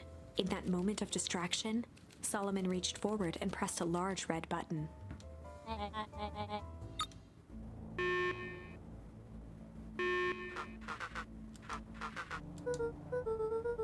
He quickly skimmed the screen with his finger.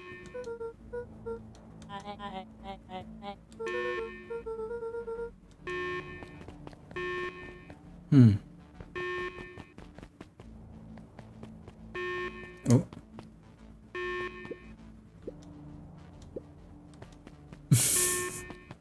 Wait.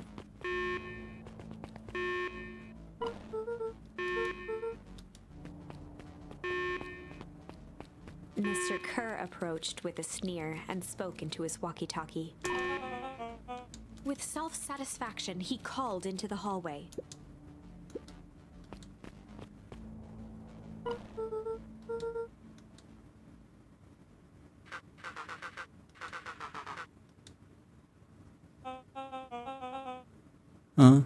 I see.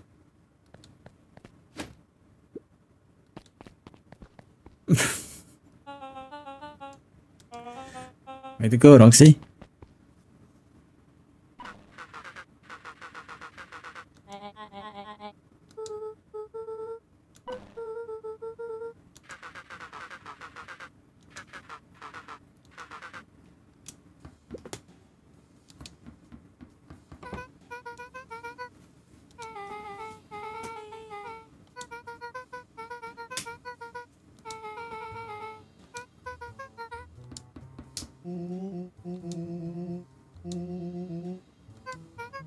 Nellie leaned over to examine his teeth.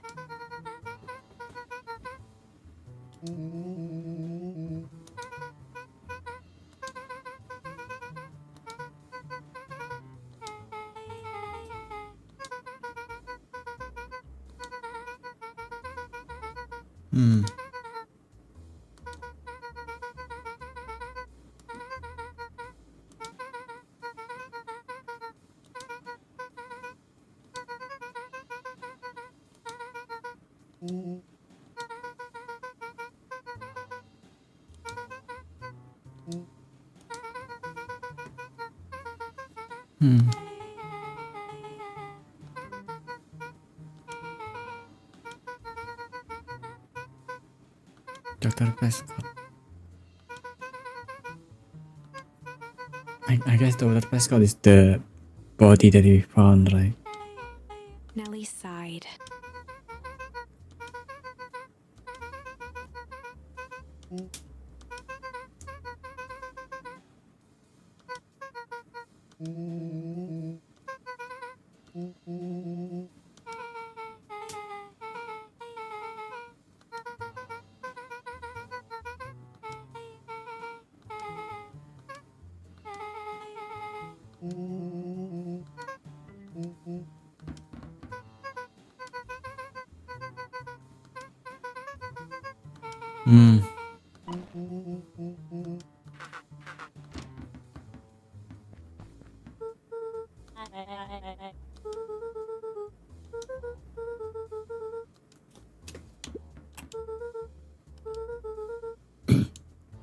Mal is acting.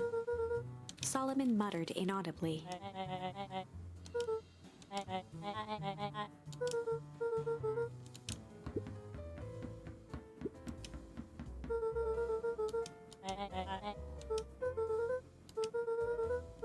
With a subtle, quivering lip, a smile crawled across Solomon's face.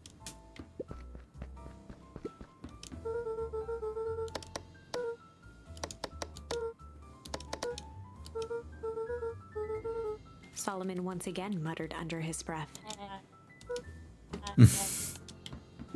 Luca tugged on each of the cabinets. Lock.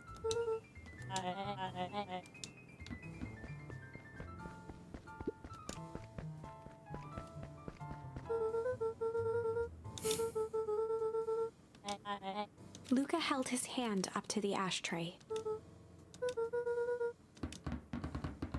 They heard the trampling of frantic footsteps from the hallway.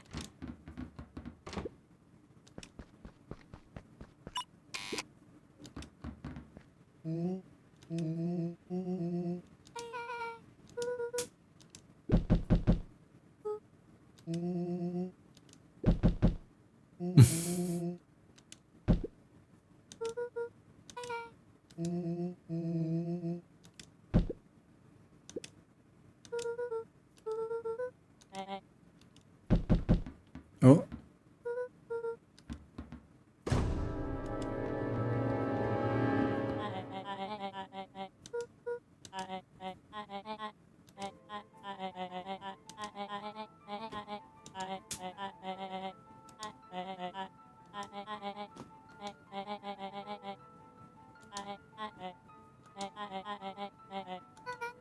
Her eyes searched the floor in thought. Solomon watched eagerly, waiting for the flicker of epiphany.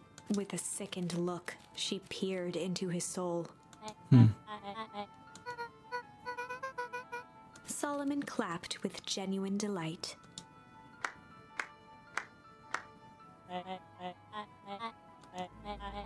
Solomon glanced down, examining his youthful form.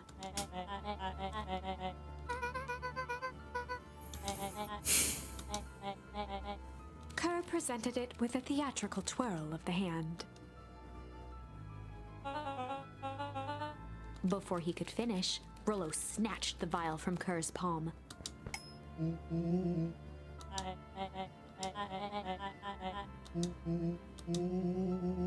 Rollo casually tossed the vial to Luca. Luca jiggled the vial mockingly.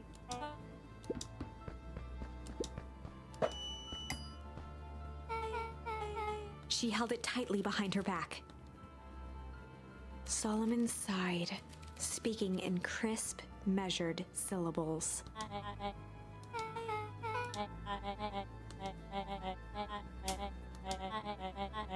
He pursed his lips with feigned sincerity. A deep uncertainty washed over Beck.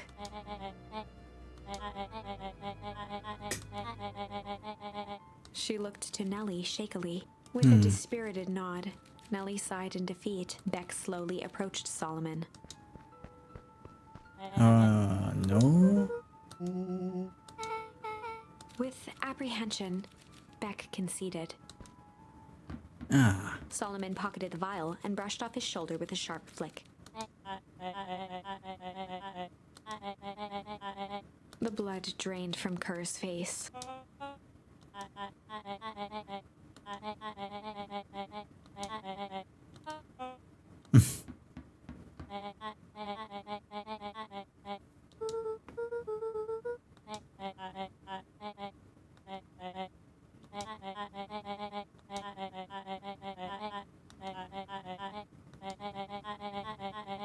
Solomon shook his head with gratification.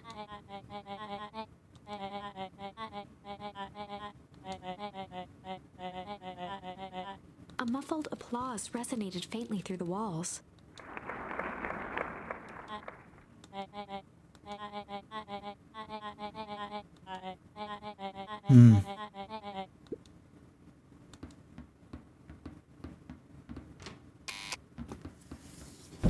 I don't think there's any other place that we can return to.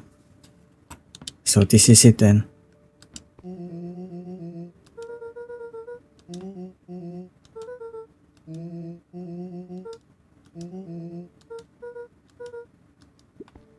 Nellie was staring at the floor, deep in thought.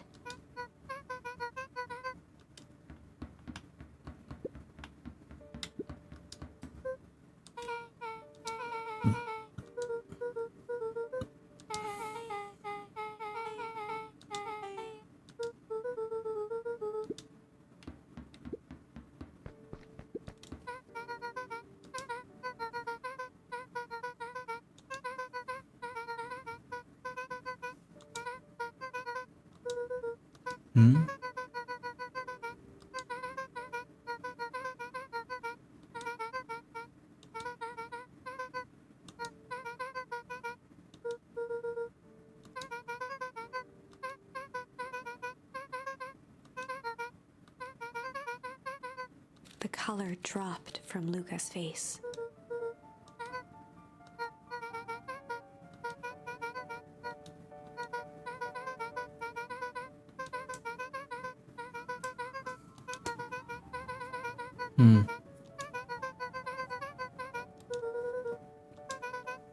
Luca was overwhelmed with emotion. A sudden explosion. The eyes, yeah. God damn, I forgot about that. Comeuppance. Ears still ringing, Gran picked herself up off the ground. Through the dust and smoke, she looked over to see Mrs. Fratelli helping Hiram Tolliver to his feet. She'd had to beg, borrow, and steal to acquire those explosives. How many nights had she spent visualizing how she'd use them to make things right? And now, her one shot at destroying the source, that damned hole that swallowed so much of her life, was gone. Traded for this jagged hole in a wall and a foolhardy shot at rescuing Rollo. With Fratelli and Tolliver at her side, she stepped through. It was a strange feeling. The last time she'd stalked this maze of hallways, it was in a different body. They quickly rounded a corner to find a group of clipboards guarding a door. Something worth guarding is probably something worth seeing. She leapt forward, brandishing her cane. If her last chance at vengeance for things lost was truly gone, she would just have to fight to keep what she still had.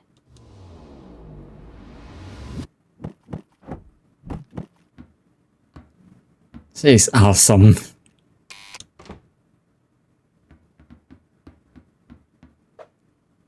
Oh, cool. Little tour.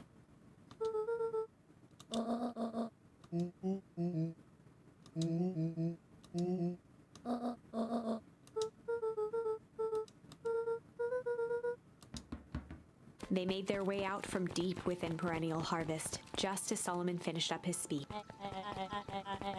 Solomon pulled a glass vial from his pocket. Iggy. In one smooth motion, he downed its contents. Oh no. A triumphant smile grew across Solomon's lips. She switched it, huh? With a mischievous look, Beck elbowed Luca. Remember when I had the vial behind my back?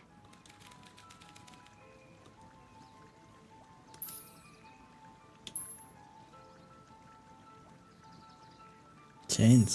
I might have tweaked his wonder potion with a little change.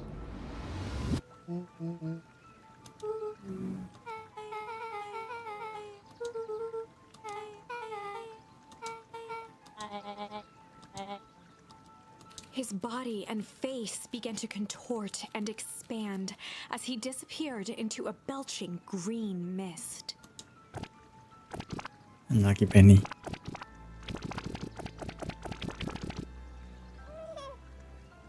Oh.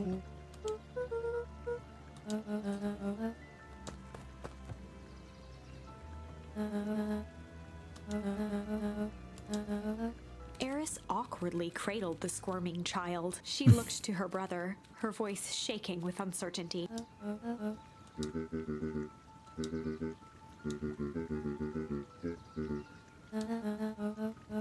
She looked back down at the infant with equal parts kindness and terror in her eyes. With a shake of her head, Eris addressed the crowd with a stern scowl.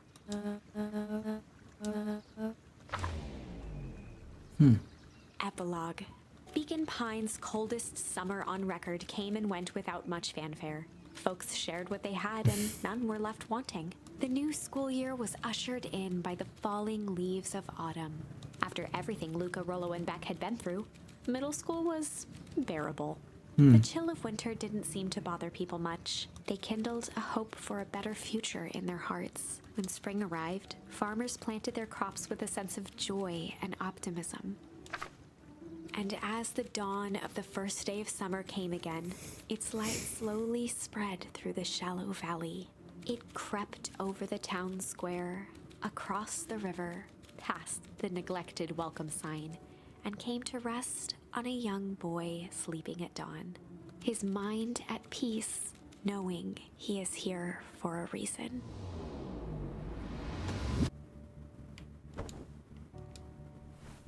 Okay. Oh. Got walkie-talkie.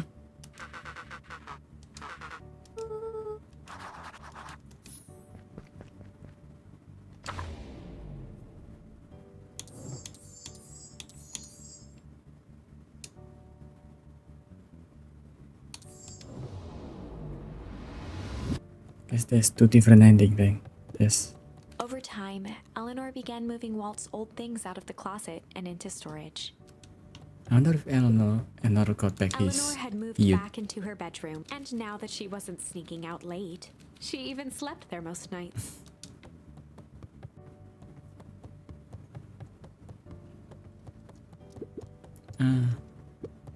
She didn't. Kinda wanna see her, younger, a younger version of her.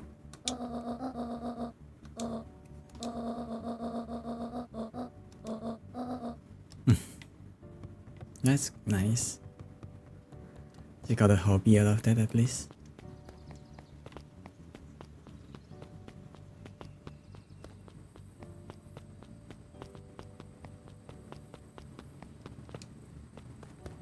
Huh. The graveyard is gone. I guess now that we know that it's fake, that makes sense.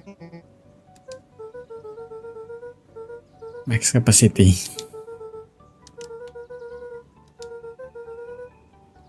Iggy is also there, right? And I forgot her name. The Rhino girl.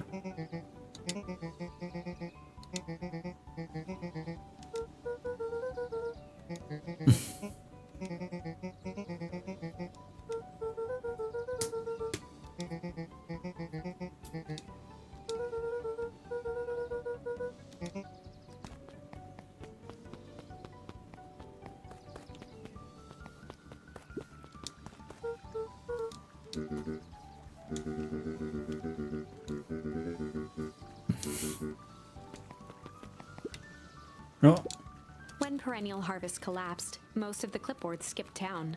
But some stuck around and dedicated themselves to making things right. that's nice.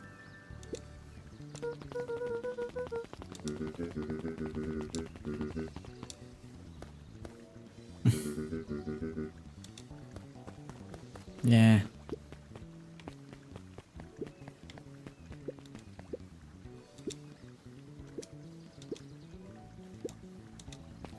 Ah, yeah, that's nice.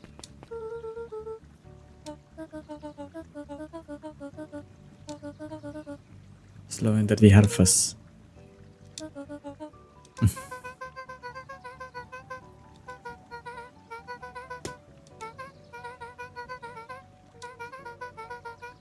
Yeah, that's good.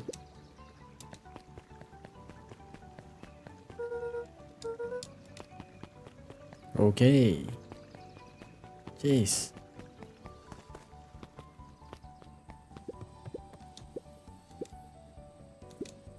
Really?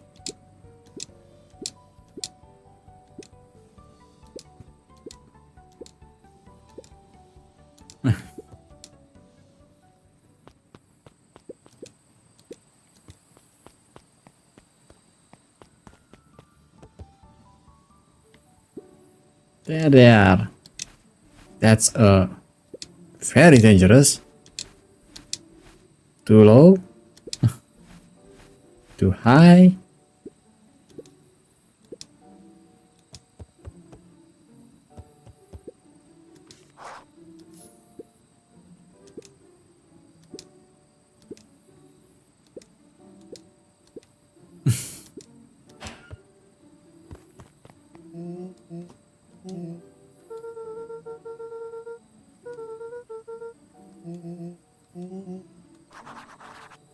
Checking it back at her house.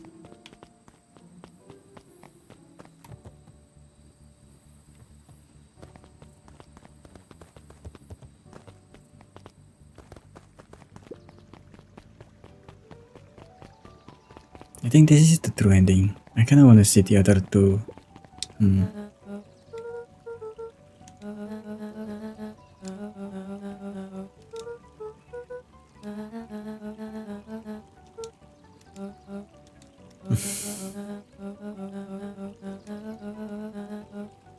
Ah, I see.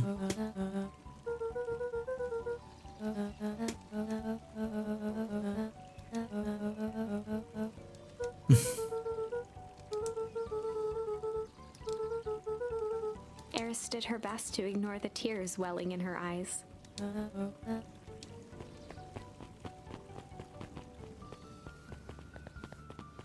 Let's change diner.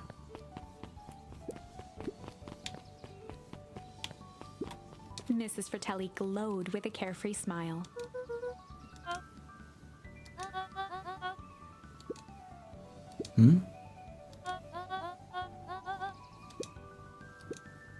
Mrs. Fratelli sighed with a zen-like calm. Is he going? Is he going? For the first time in years.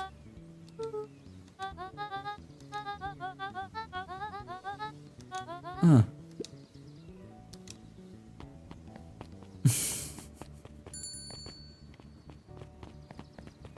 Hey Dan.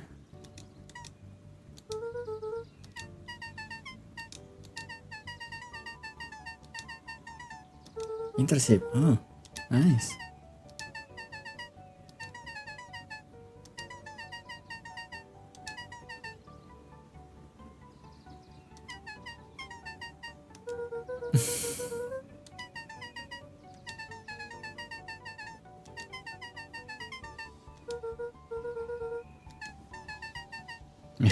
I guess that's true.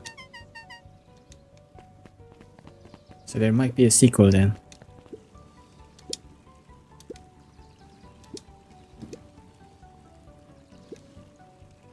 What?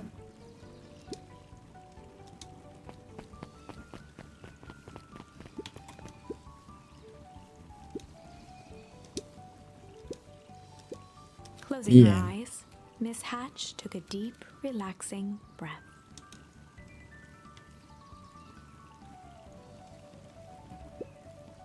Hello.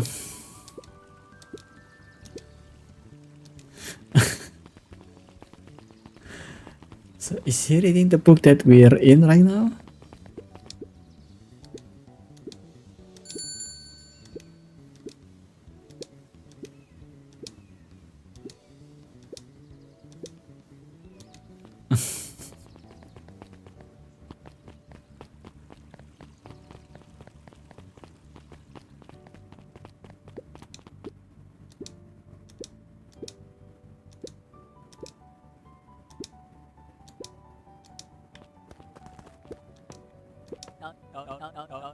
He playfully waggled an apple.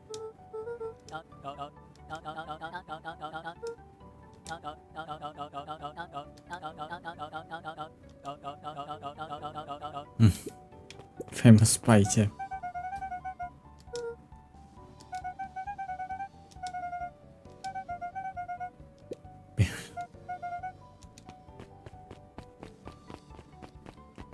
Hey, you're doing something weird there. That's always nice.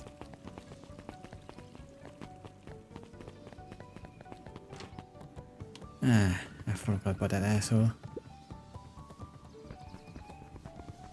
You're still doing homework? Luca peeked over Piper's shoulder, laid stealthily inside a large volume of mathematics. Ooh, Was the comics. first issue of Hank Atomic. Nice.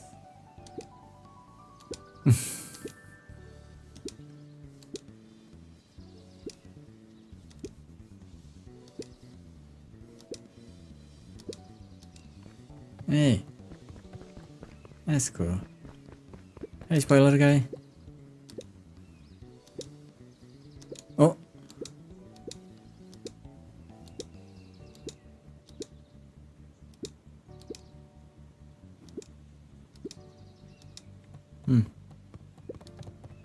Over the school year, Kato and Bert had become close friends.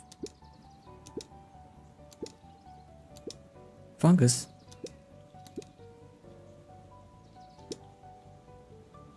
It typically went on like this for quite some time.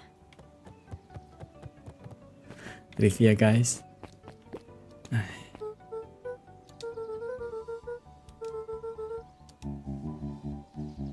Mr. Nuncreed shook his head.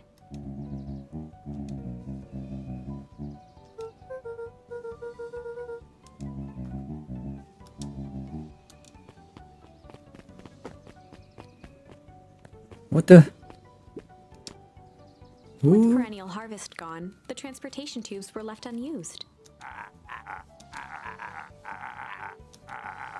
Well, Just well, maybe not completely unused.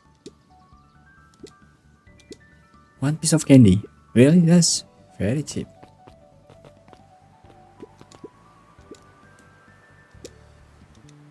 Cool.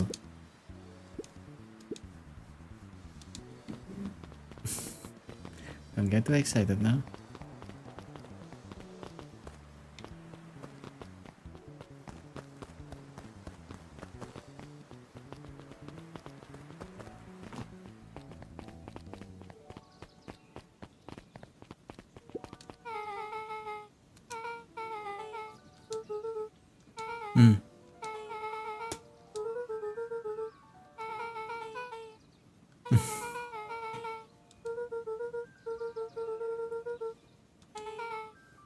Yeah, yeah, I mean it's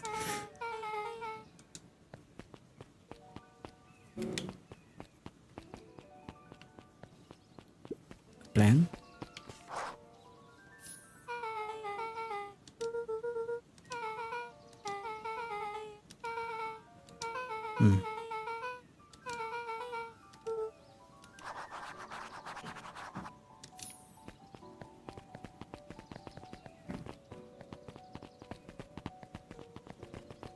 Old Beacon Forest. Ah, I see. We're going to my dad's real graveyard then.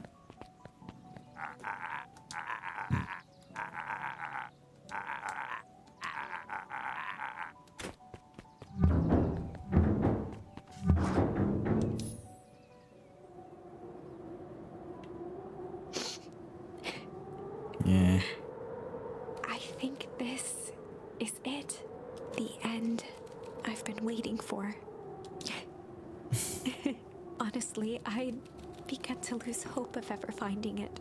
But then you came along. I don't know exactly how to thank you. It's hard to explain how much this means to me. It's funny, now that our time together is finally ending. I'm at a loss for words. Let's just watch the end together. Yeah.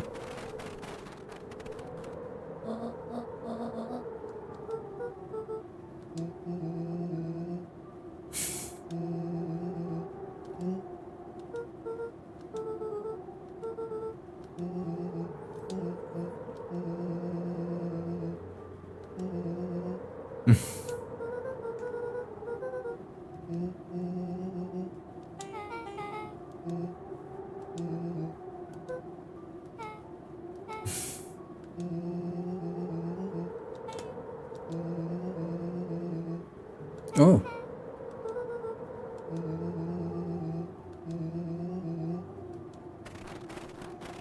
Reading hang atomic from the start.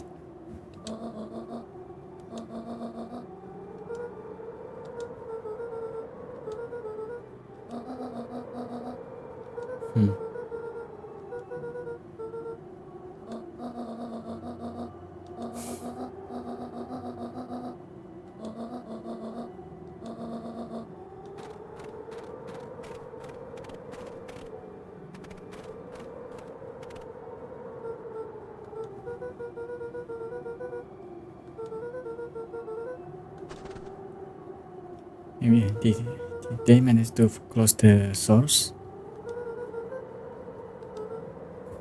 Yeah.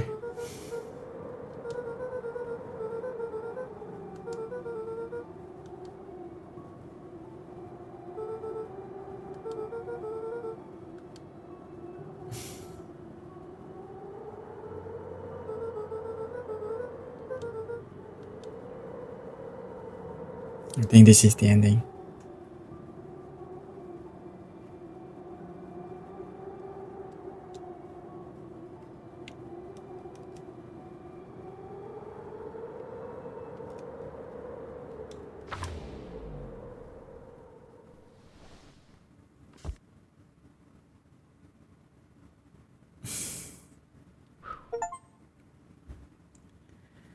What a nice game.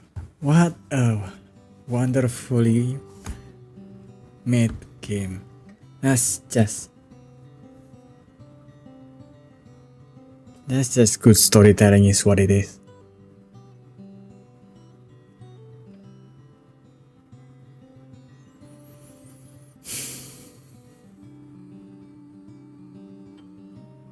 I haven't checked the two other things in the game, two other endings, which I think is just bad endings.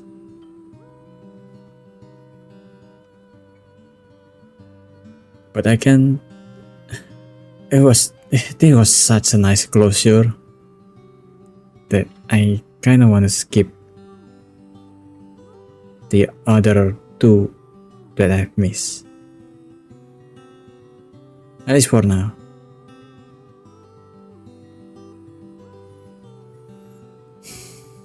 Almost 6 hours. Ah, so nice.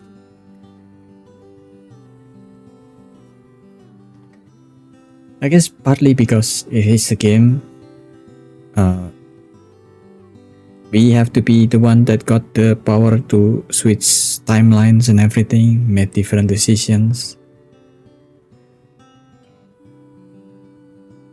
But I do kind of wish that there's a more in-game explanation on why we're the one that are able to do it.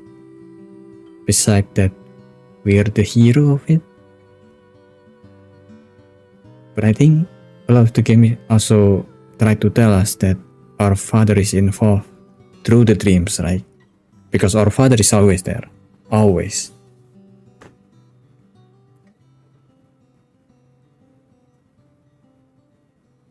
Also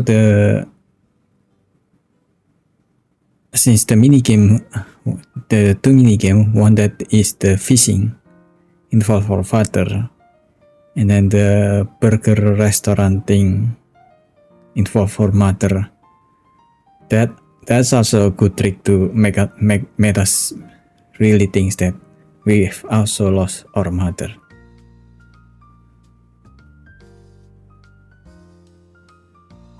That was such a well written game.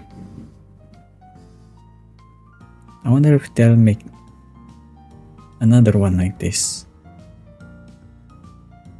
because I do kinda wanna see it.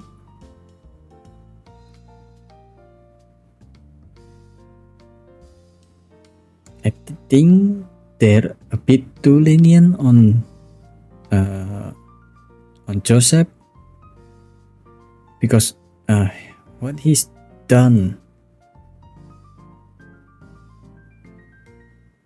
at least should make him go into prison. And what he didn't do in the other timeline is even worse, because he did kill us at some of those at some of the other endings. He did kill us. You know, because we know too much. So I don't think at least him should just got off scot-free, because at least Kerr is going to prison. And for the founder, for that guy, we at least got his he at least become a baby, so it's hard to, you know, begrudge him at that point. You know what? Let me check. Why not? While we're here. While we still have time. I might have tweaked his wonder potion with a little junk.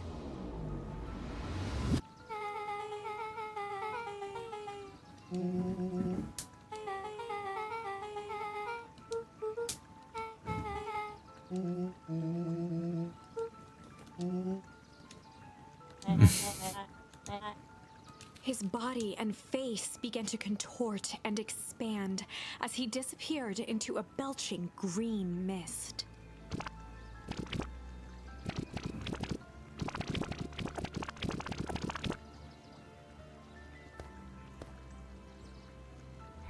What the fuck?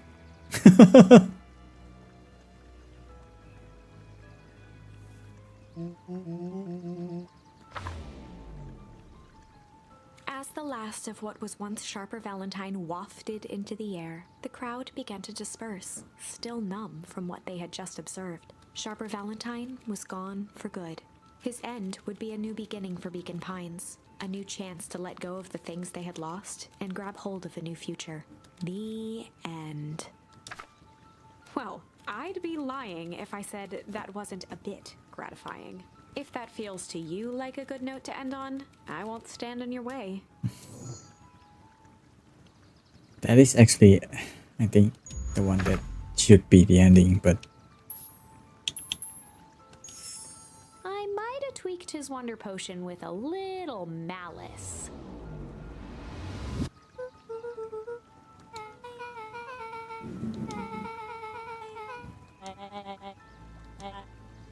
His body and face began to contort and expand as he disappeared into a belching green mist.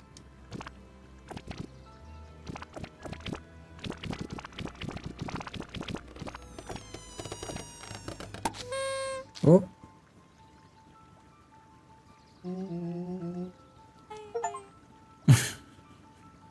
Pop goes the weasel out with a bang. The crowd gazed in stunned silence at the now empty stage. The quiet was broken when William Kerr sprinted off stage and into the distance. Oh. He was never seen around Beacon Pines, or anywhere else for that matter, again. Watching the silhouette of Kerr disappear over the horizon, Luca began to laugh. First, a low chuckle that became uncontrolled, heaving laughter. Through his tears, he was vaguely aware that the crowd had begun to laugh with him. The end. That was unexpected. Yeah. Perhaps a bit of an absurd ending for my taste, but who am I to say? I'm only writing the damn thing. Yeah, that was nice. I think we've done everything we can do in the game.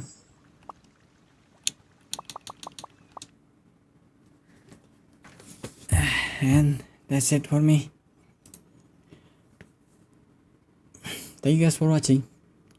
See you guys next time. Maybe next